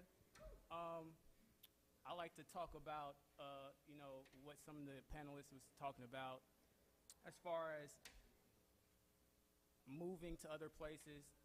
That's always been a problem in Atlanta since I've been here. People work their ass off in the city and they get no support. That's the problem. Like, people in Atlanta only support when something is hot somewhere else. That's always been the issue. My best friend Bosco sat up here and talked about the issues of getting support from the city. She had to go to LA. She had to go to New York. I had to move from Atlanta, Georgia, and get signed to another label, and all of a sudden, written in the papers here, talked about. It's like, you're a national treasure. I think the problem is nobody ever sees the value of your product or whatever you're doing when you're here. It's only when somebody from another city that's bigger validates you, and it's like, oh yeah, well, this person's from Atlanta. All of a sudden, they want you to support Atlanta, Georgia. So I think one of the things we need to do is support the people who are here, support the people who are trying to push the city forward, support the people who have innovative ideas, who have new ideas. And I think that's the way in which the city moves forward. I think like trying to like recapture the past is a mistake. I think there are a lot of young people here that have amazing ideas and that they're trying to implement in the city, and I think a lot of people are gatekeepers, and they're trying to make Atlanta what it was in the 94, 95, 96 Freaknik era. We don't live in that area no more. It's 2022. Like, let's build a new city for a new generation so that the people who come behind us have something to look forward to, have something to build upon, as opposed to building upon old ideas. Any responses? That's it. So with that being said, talking about resources, talking about support, what does support look like in terms of who are we asking for support from? Are we talking about city council? Are we talking about the mayor? Are we talking about the governor? Are we talking about who? Are we talking about neighbors? Who are we talking about? Well, the first question is, who makes the decisions? Because like, we're sitting here giving ideas, but like, who can actually make the changes? You know what I'm saying? Like, we can toss around ideas at the table. In the room. I'm talking about like today, if we say like, yo, we want to build a building that's strictly for creatives. They can come here, they don't have to pay anything. We can teach them how to make films, we can teach them how to make music, we can teach them like agriculture, we can teach them finance. Who can say, okay, cool, I can write you a check right now and build this, I can get all the laws passed, I can get all the clearances passed for everything. Like, who can do that? Right. We can talk here and we can sit here and talk about ideas all day long, but like, what happens when we leave this place? It's going to be the same thing. Right, and also have it not be connected to a tech company. Like, tech companies are getting a whole bunch of money right now, and it's like, but who actually fuels the tech? It's human beings, it's us, it's the culture creators. But are we getting the funding? No, we're not.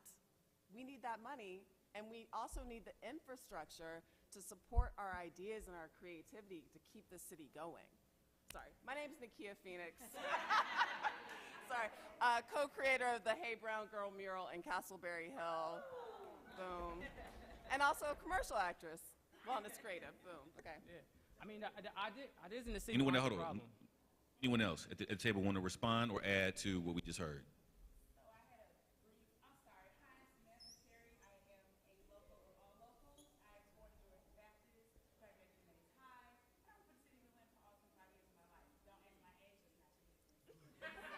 Don't look a day over 21.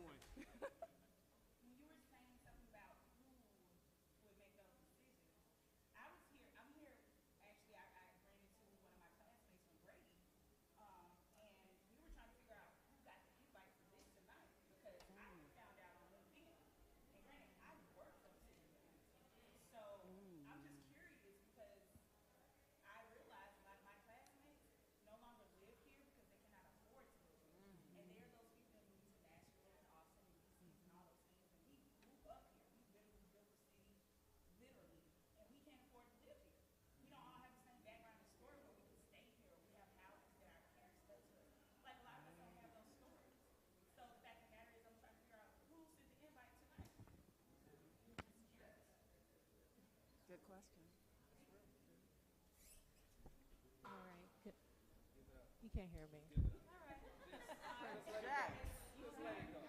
No mic table. No mic table. My name is Sharon. I'm from Brooklyn. I'll try to enunciate as much as possible, project rather. Okay, so I'm a big believer in working smart and not hard, honestly. And so I find that trying to reinvent the wheel sometimes has us kind of spinning our wheels and trying to just burn off a lot of energy unnecessarily. And so I think it's important to look at examples of what we want actually being implemented. So I was in Macon for the first and only time a few months ago. Actually had a great time, so it's no shade to Macon. It's just that I'm from New York, so I came to Atlanta. I kind of stayed in Atlanta and its vicinity. But Macon really shocked me because I didn't realize how much they were investing in their arts infrastructure. So they have 2 developments that are being created in partnership with the city of Macon along with private entities. Don't know the details, but it was enough to have me say, I wonder if Atlanta could have something of that sort. So I would highly encourage anyone who's serious about seeing something like this take place in Atlanta, talk to the people who are actually doing it, who are actually implementing it, and get the keys from them and just, do it here and elsewhere. Yeah, and I just want to add on, my name is Aniyam. I'm the Executive Program Director for Youth Aiding Humanity Incorporated. We're an educational nonprofit organization. And one thing I'd like to add on to the conversation is just the idea that this old saying that the world is a book and those that don't travel only read one page. And then another sad part of it is most people don't even read the whole page that they're on. Like they don't even maximize the benefits of where they're at. But when we talk about people leaving Atlanta, we can't frame it like it's an entirely negative issue. Because people are also leaving other places to come here because that's what humans do. Every species does that. You don't just stay in one place forever. And so if somebody realizes there's a great opportunity in New York or London or China or Brazil or Ghana or the Congo, that's not necessarily a bad thing. So we got to kind of separate the issues because when we don't do that, especially when the older generation tries to tell young people to stay in the same area, when we see a whole world out here, as digital natives growing up, social media generation, we get to see places and lands and cultures. I've been to South Africa and Kenya and Egypt and Israel. I just got back from Belize. And when you see the rest of the world, you might realize, Atlanta was nice, but then there's other opportunities in other places. And when we don't try to cultivate a global perspective, we actually are discontinuing an important part of the tradition of Atlanta. W.B. Du Bois died in Ghana. He didn't stay here. Dr. Martin Luther King traveled for Kwame Nkrumah's inauguration in Ghana, West Africa. You get all the mayor, Ambassador Andrew Young was Atlanta's former mayor and the United States ambassador to the United Nations. So Atlanta has a rich cultural tradition of being a global city. And it's a global city that has more connections to Africa than many other global cities. So by restricting our mentality to just saying we're trying to maintain the local economy, that's important when we're talking about the creative arts, we're talking about supporting local restaurants and entrepreneurs and things of that nature. But some people think outside of that box, and it's important not to demonize them because they're looking to expand from local to regional to national or international in their creative pursuits. So I just want to throw that out there to balance out the conversation. Yes. So speak loud. My name is Austin. Some of you know me by the Human Record Player. I art curator. So even the second on what you're saying, it's like the BET perspective. We don't necessarily need BET to have Black excellence being exposed globally. It's the same thing with Atlanta.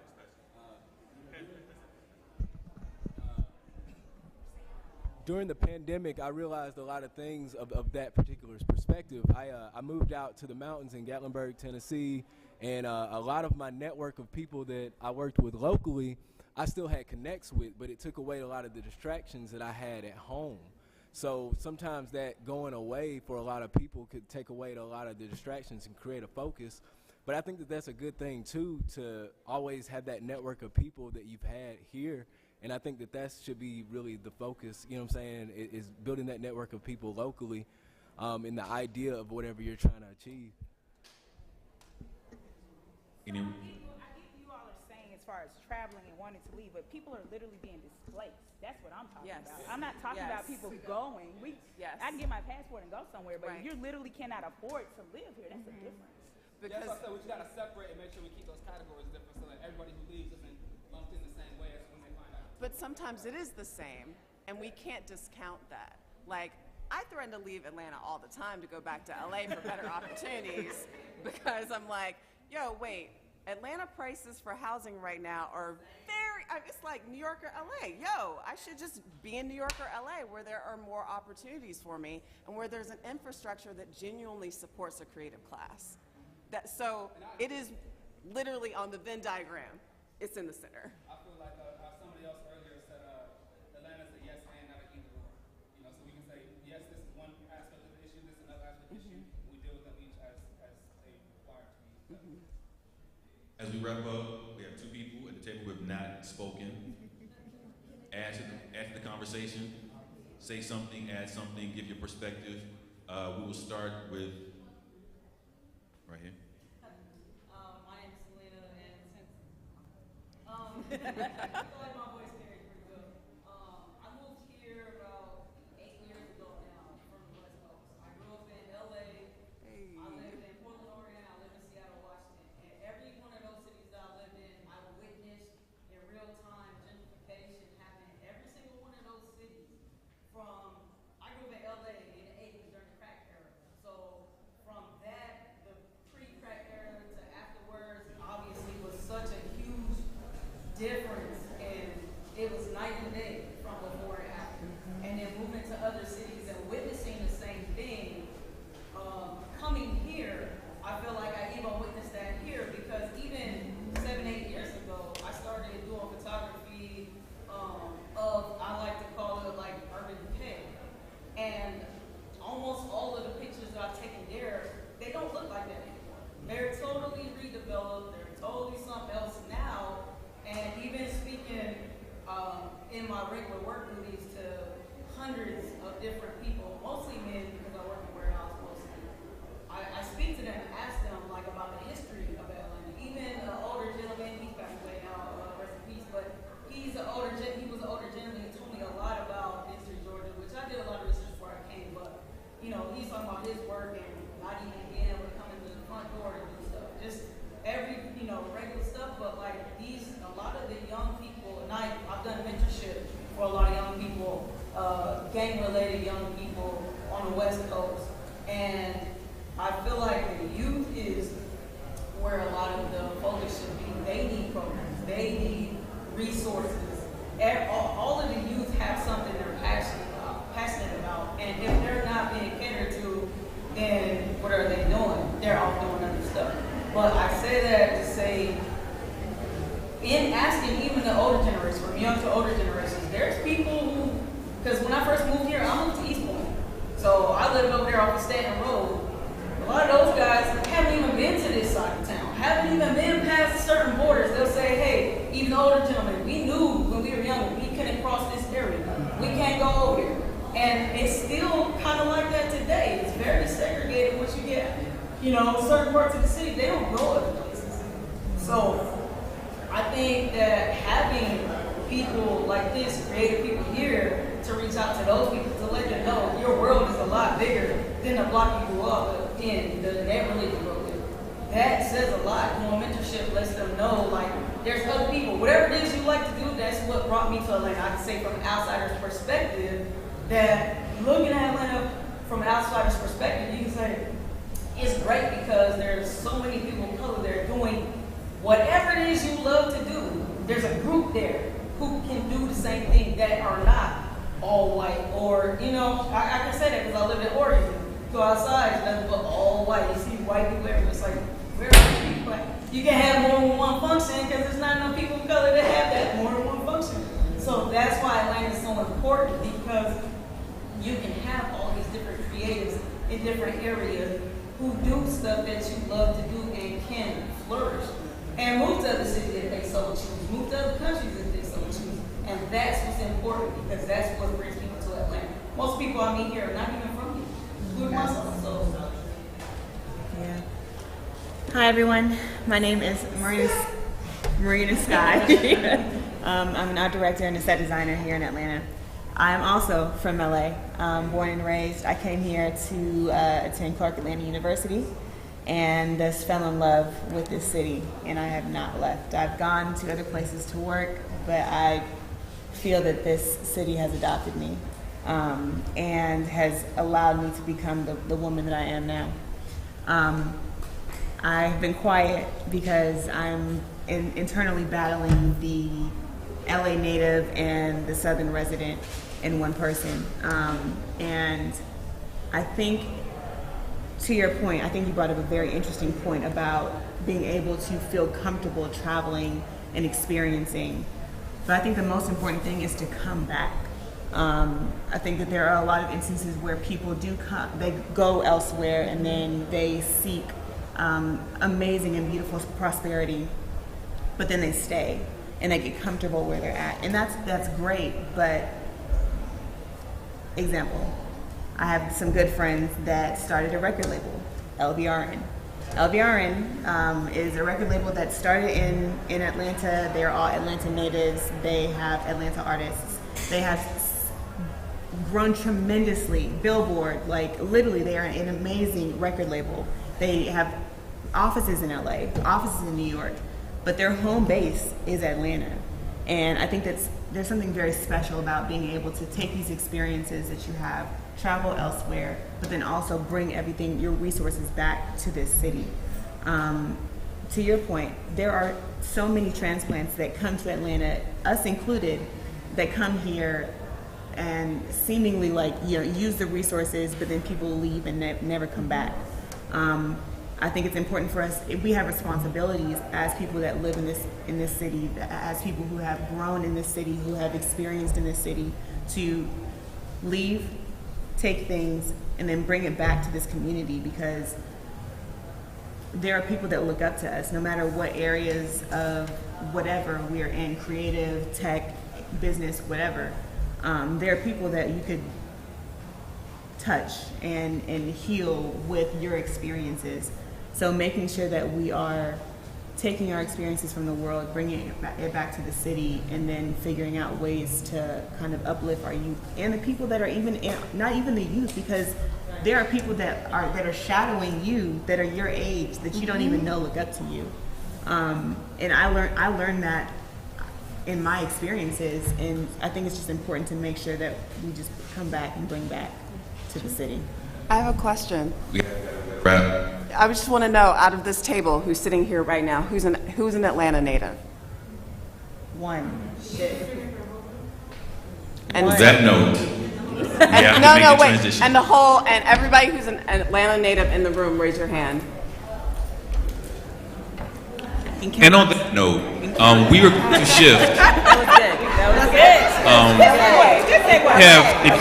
If you have 3,000 on your card, we have one last question for the folks at the table. We're going to make this brief but very impactful. If you have 3,000 on your card, please come to the table, and we're going to wrap after this.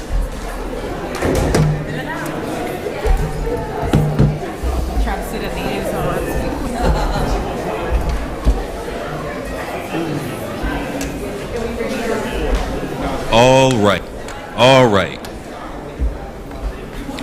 So, given what we've all heard and talked about amongst ourselves and in our own heads, as we think about Atlanta as this place that we say is full, but not really, because people keep coming anyway.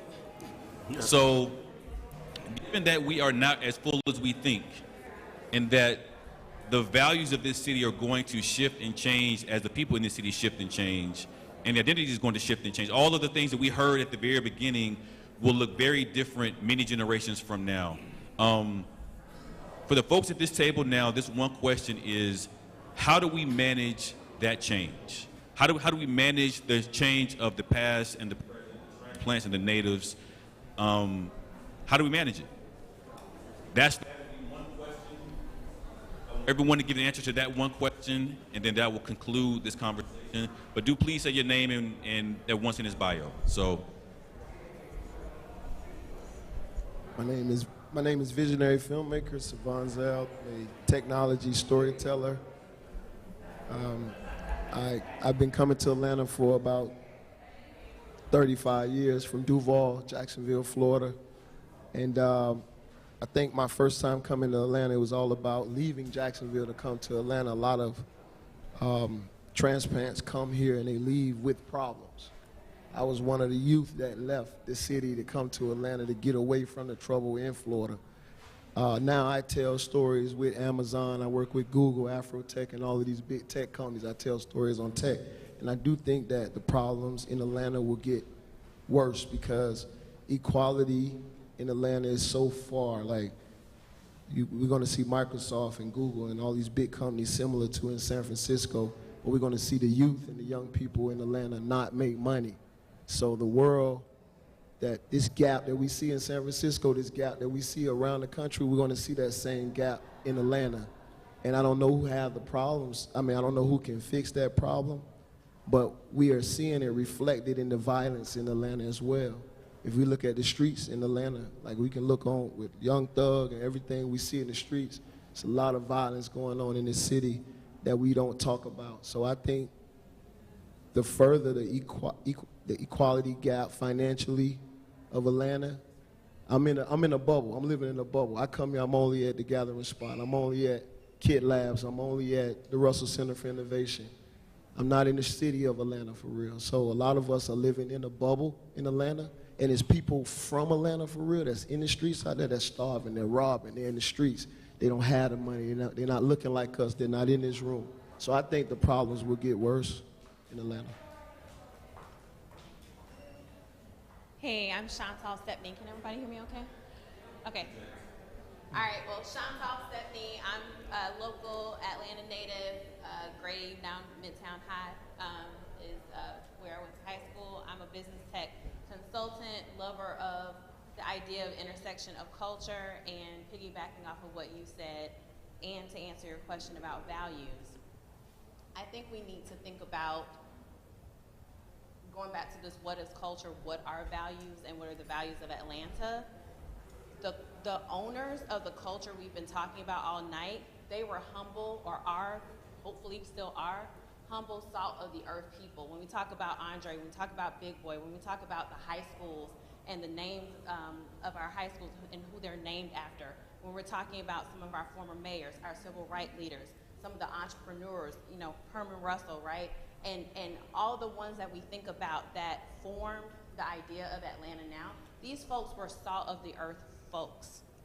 You know, even if they may have had means, even as they came up, right? The folks that we're talking about, the folks who perpetuated 100 black men, 100 black women, right? And all of the organizations that have poured into what we define as Atlanta and the culture of Atlanta, these were humble, hungry, smart folk. Those were folks who also were trying to say, hey, climb as I climb, right? But I don't see them in this room.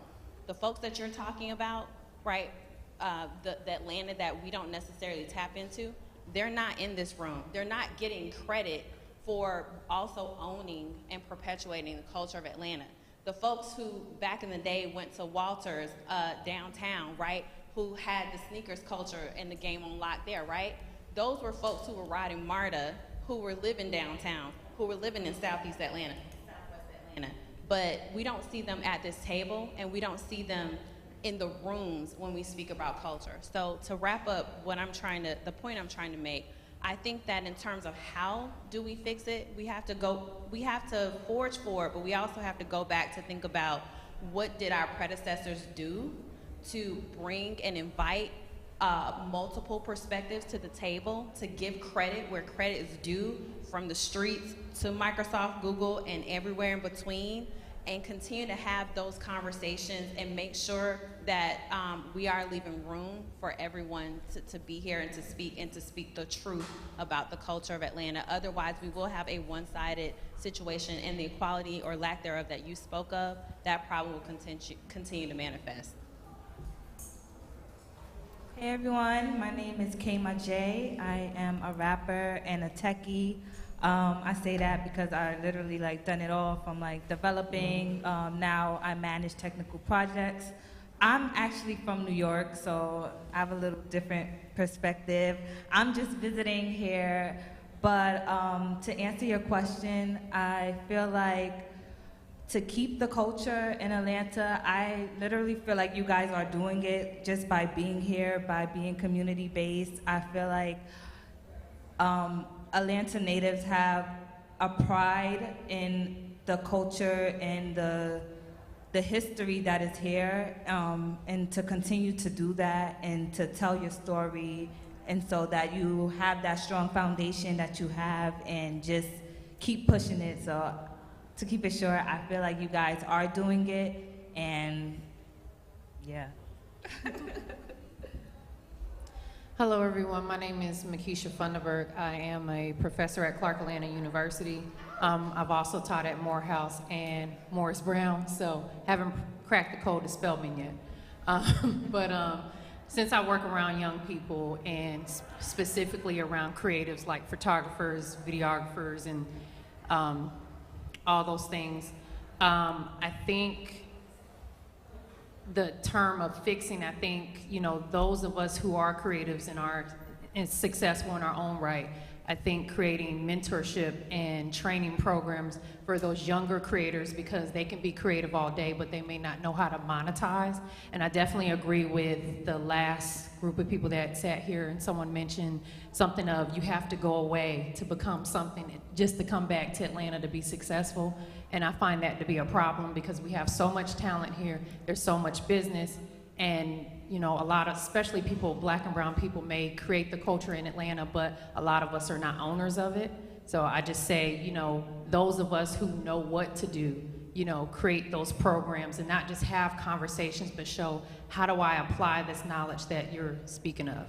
And that's it. Hey, my name is Fabian Williams, also an artist. Somebody cut my mic down? Dang. So I say the way we maintain, or really develop the culture further, is apply the pressure to the various power structures that benefit from the culture that we create. So I've been saying this for a while. Artists create the culture. The culture tells people what to do. Creates the value system. It creates what we hold dear, what's cool, what's not, what's whack, what's great, and artists are the ones that dictate that. There's a reason why they pay, millions of dollars to advertising and marketing agencies, because they're full of artists, commercial artists. The commercial artists create campaigns to influence you to buy shit that you don't need. So creative people do that anyway. That's what we do. So when you create art, you're basically programming people to do what you tell them to do. Hip hop is one of the main influences that come out of Atlanta. Who controls hip hop? I don't think it's Black people. So if those people that create the culture decide amongst themselves that we're gonna talk about this, and we say this is valuable and this is not, what you think people gonna do? Reason why I'm a muralist right now, but my art takes whatever form necessary to create, carry the idea. So if I gotta tap dance, if I gotta sing it, if I gotta create a play, I'm gonna do it, because that's what the idea calls for. And really what I'm doing is just programming the value system for people to consume in a creative form. Artists are all powerful, but I don't think they know it, but now you do.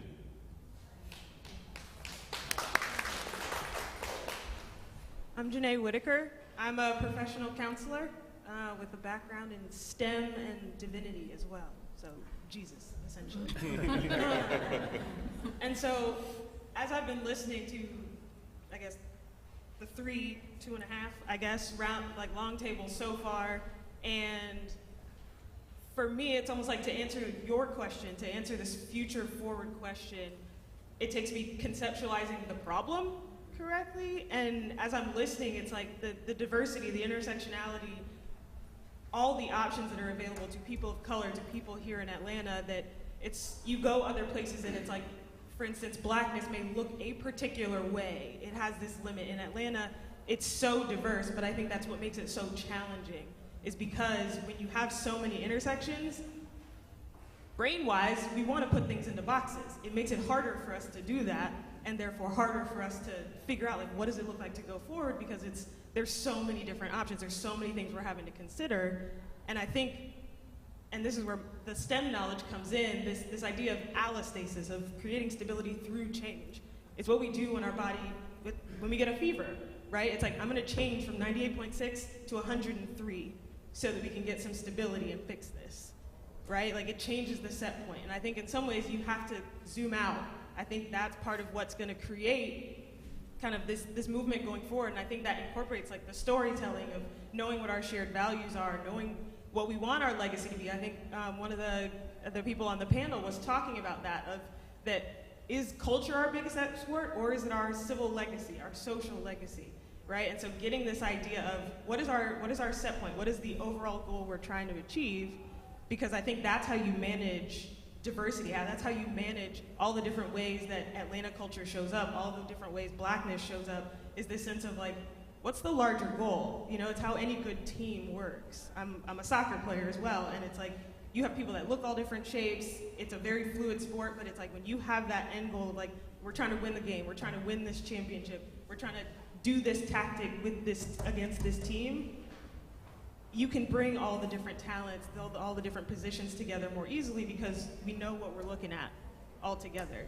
And so I think it's like being appreciative of the diversity that we have here in Atlanta and all the intersections, and it's complicated, it's hard to hold all those things together. But I think for us, using the stories, using the values, using our history to get a sense of, okay, this is what we're after. Like this is our core value. This is the aim. Makes it so much easier for us to each figure out how our unique blackness, our unique experience of Atlanta, all the imports, how they factor into getting us to that point. Hello everyone, my name is James Bing, aka Soul Cool J. So I'm a transplant from Florida, South Florida, Fort Lauderdale, but I'm a underground music tastemaker here in Atlanta and an underground scene kind of enthusiast. The way we manage change is we have to have transformative tradition, and we have to do it through innovative history. And the reason I say that is this: if we look at some African cultures, regardless, no matter how many generations pass, they always find a few young people to tell all the stories of the history of that culture, and it's for them to carry that until they get to a certain age, and then they find people in that generation to tell those stories, and then they continue to do that and do that. That's how you have transformative history and traditions, because regardless of how we move and innovate, you always find someone who knows the stories. And the way we manage this change is we continue to tell the story of Atlanta. We never stop telling that story. If you continue to do that, but if you have so many people who come in and infiltrate and don't know the story, then at some point the story stops being told. And if that story stops being told, now no one knows what Atlanta was, and then we don't be able to manage that change. So we have to continue to do that, and we do that by using whatever the present day platform is to tell that story. Fabian had a panel earlier talking about how now use NFTs to be able to create that art and spread that art so that I can now do what I need to do and continue to tell that story. We can't allow ourselves to be stuck in the mediums of the time. We always have to be able to, whatever that time presents us, make sure we transform our history and that story into that medium so that the people of that generation can learn that history and understand that story. And then when they have a new medium that's created with them, they can do the same thing and continue to tell that story. Last but not least. Yeah, man. My name is Nick Mulkey. I'm from South Georgia, particularly Albany. And so I have a small Georgia boy, country boy perspective on Atlanta. I am a community developer by day, a screenwriter by night. And so when I first got here, I guess I'll start over. When you speak about managing change, I think the first thing is to understand where Atlanta's headed and understand like what its full potential is. Atlanta for so long, I feel like, has had an inferiority complex to its larger brothers of New York and LA and Philly and these guys, and tried to reach to be these places before it physically was there. You know, so we was trying to compare ourselves to these places before Midtown even was anything like it is today. It was empty for the most part. And so first and foremost, as far as like keeping that legacy and ensuring that we don't lose that history, we have to build a city in which that history and that legacy can be experienced through walkability, through connection, through a dense space where people can experience it on the daily versus just hear from it from a class or history. The institutions that we are creating now and the organizations that we are creating will help to keep that legacy going. That looks like the Sweet Auburn African American History Museum. That looks like Cohen Park. That looks like ensuring that all of these individuals and these organizations that have made such a serious impact on Atlanta's legacy is built into the system. It's built into, you know, our street names. It's built into our places. And over time, these institutions will reverberate that history throughout the next generations. We must understand that change will happen, but not to be afraid of it, because Atlanta's maturity and where it is entering now is taking it to different heights. Atlanta's probably the most foremost global black city on the planet. I can't think of another one, and that's important. And that legacy alone will continue to move us forward and will continue to have us to look back at our civil rights legacy and these different legacies that have built the city and keep that legacy strong. So I think as far as managing change, understand that change will come, understanding that if we can embed our history into organizations, institutions, and some of the political framework that we have, we can save the soul of Atlanta while also moving to the future of Atlanta. Yeah, that's that. That's a great last point to end on. Thank you all for staying with us and being part of this conversation, both actively and in the audience. And I will not hold y'all any longer. I think there's some partying to be done over in the dance floor in the center room. I believe that is the space, correct? Yes? Okay. Well, yes, this now brings this conversation to an end. Thank you all for attending Night of Ideas, and God bless. Good night. Thank you. Thank you.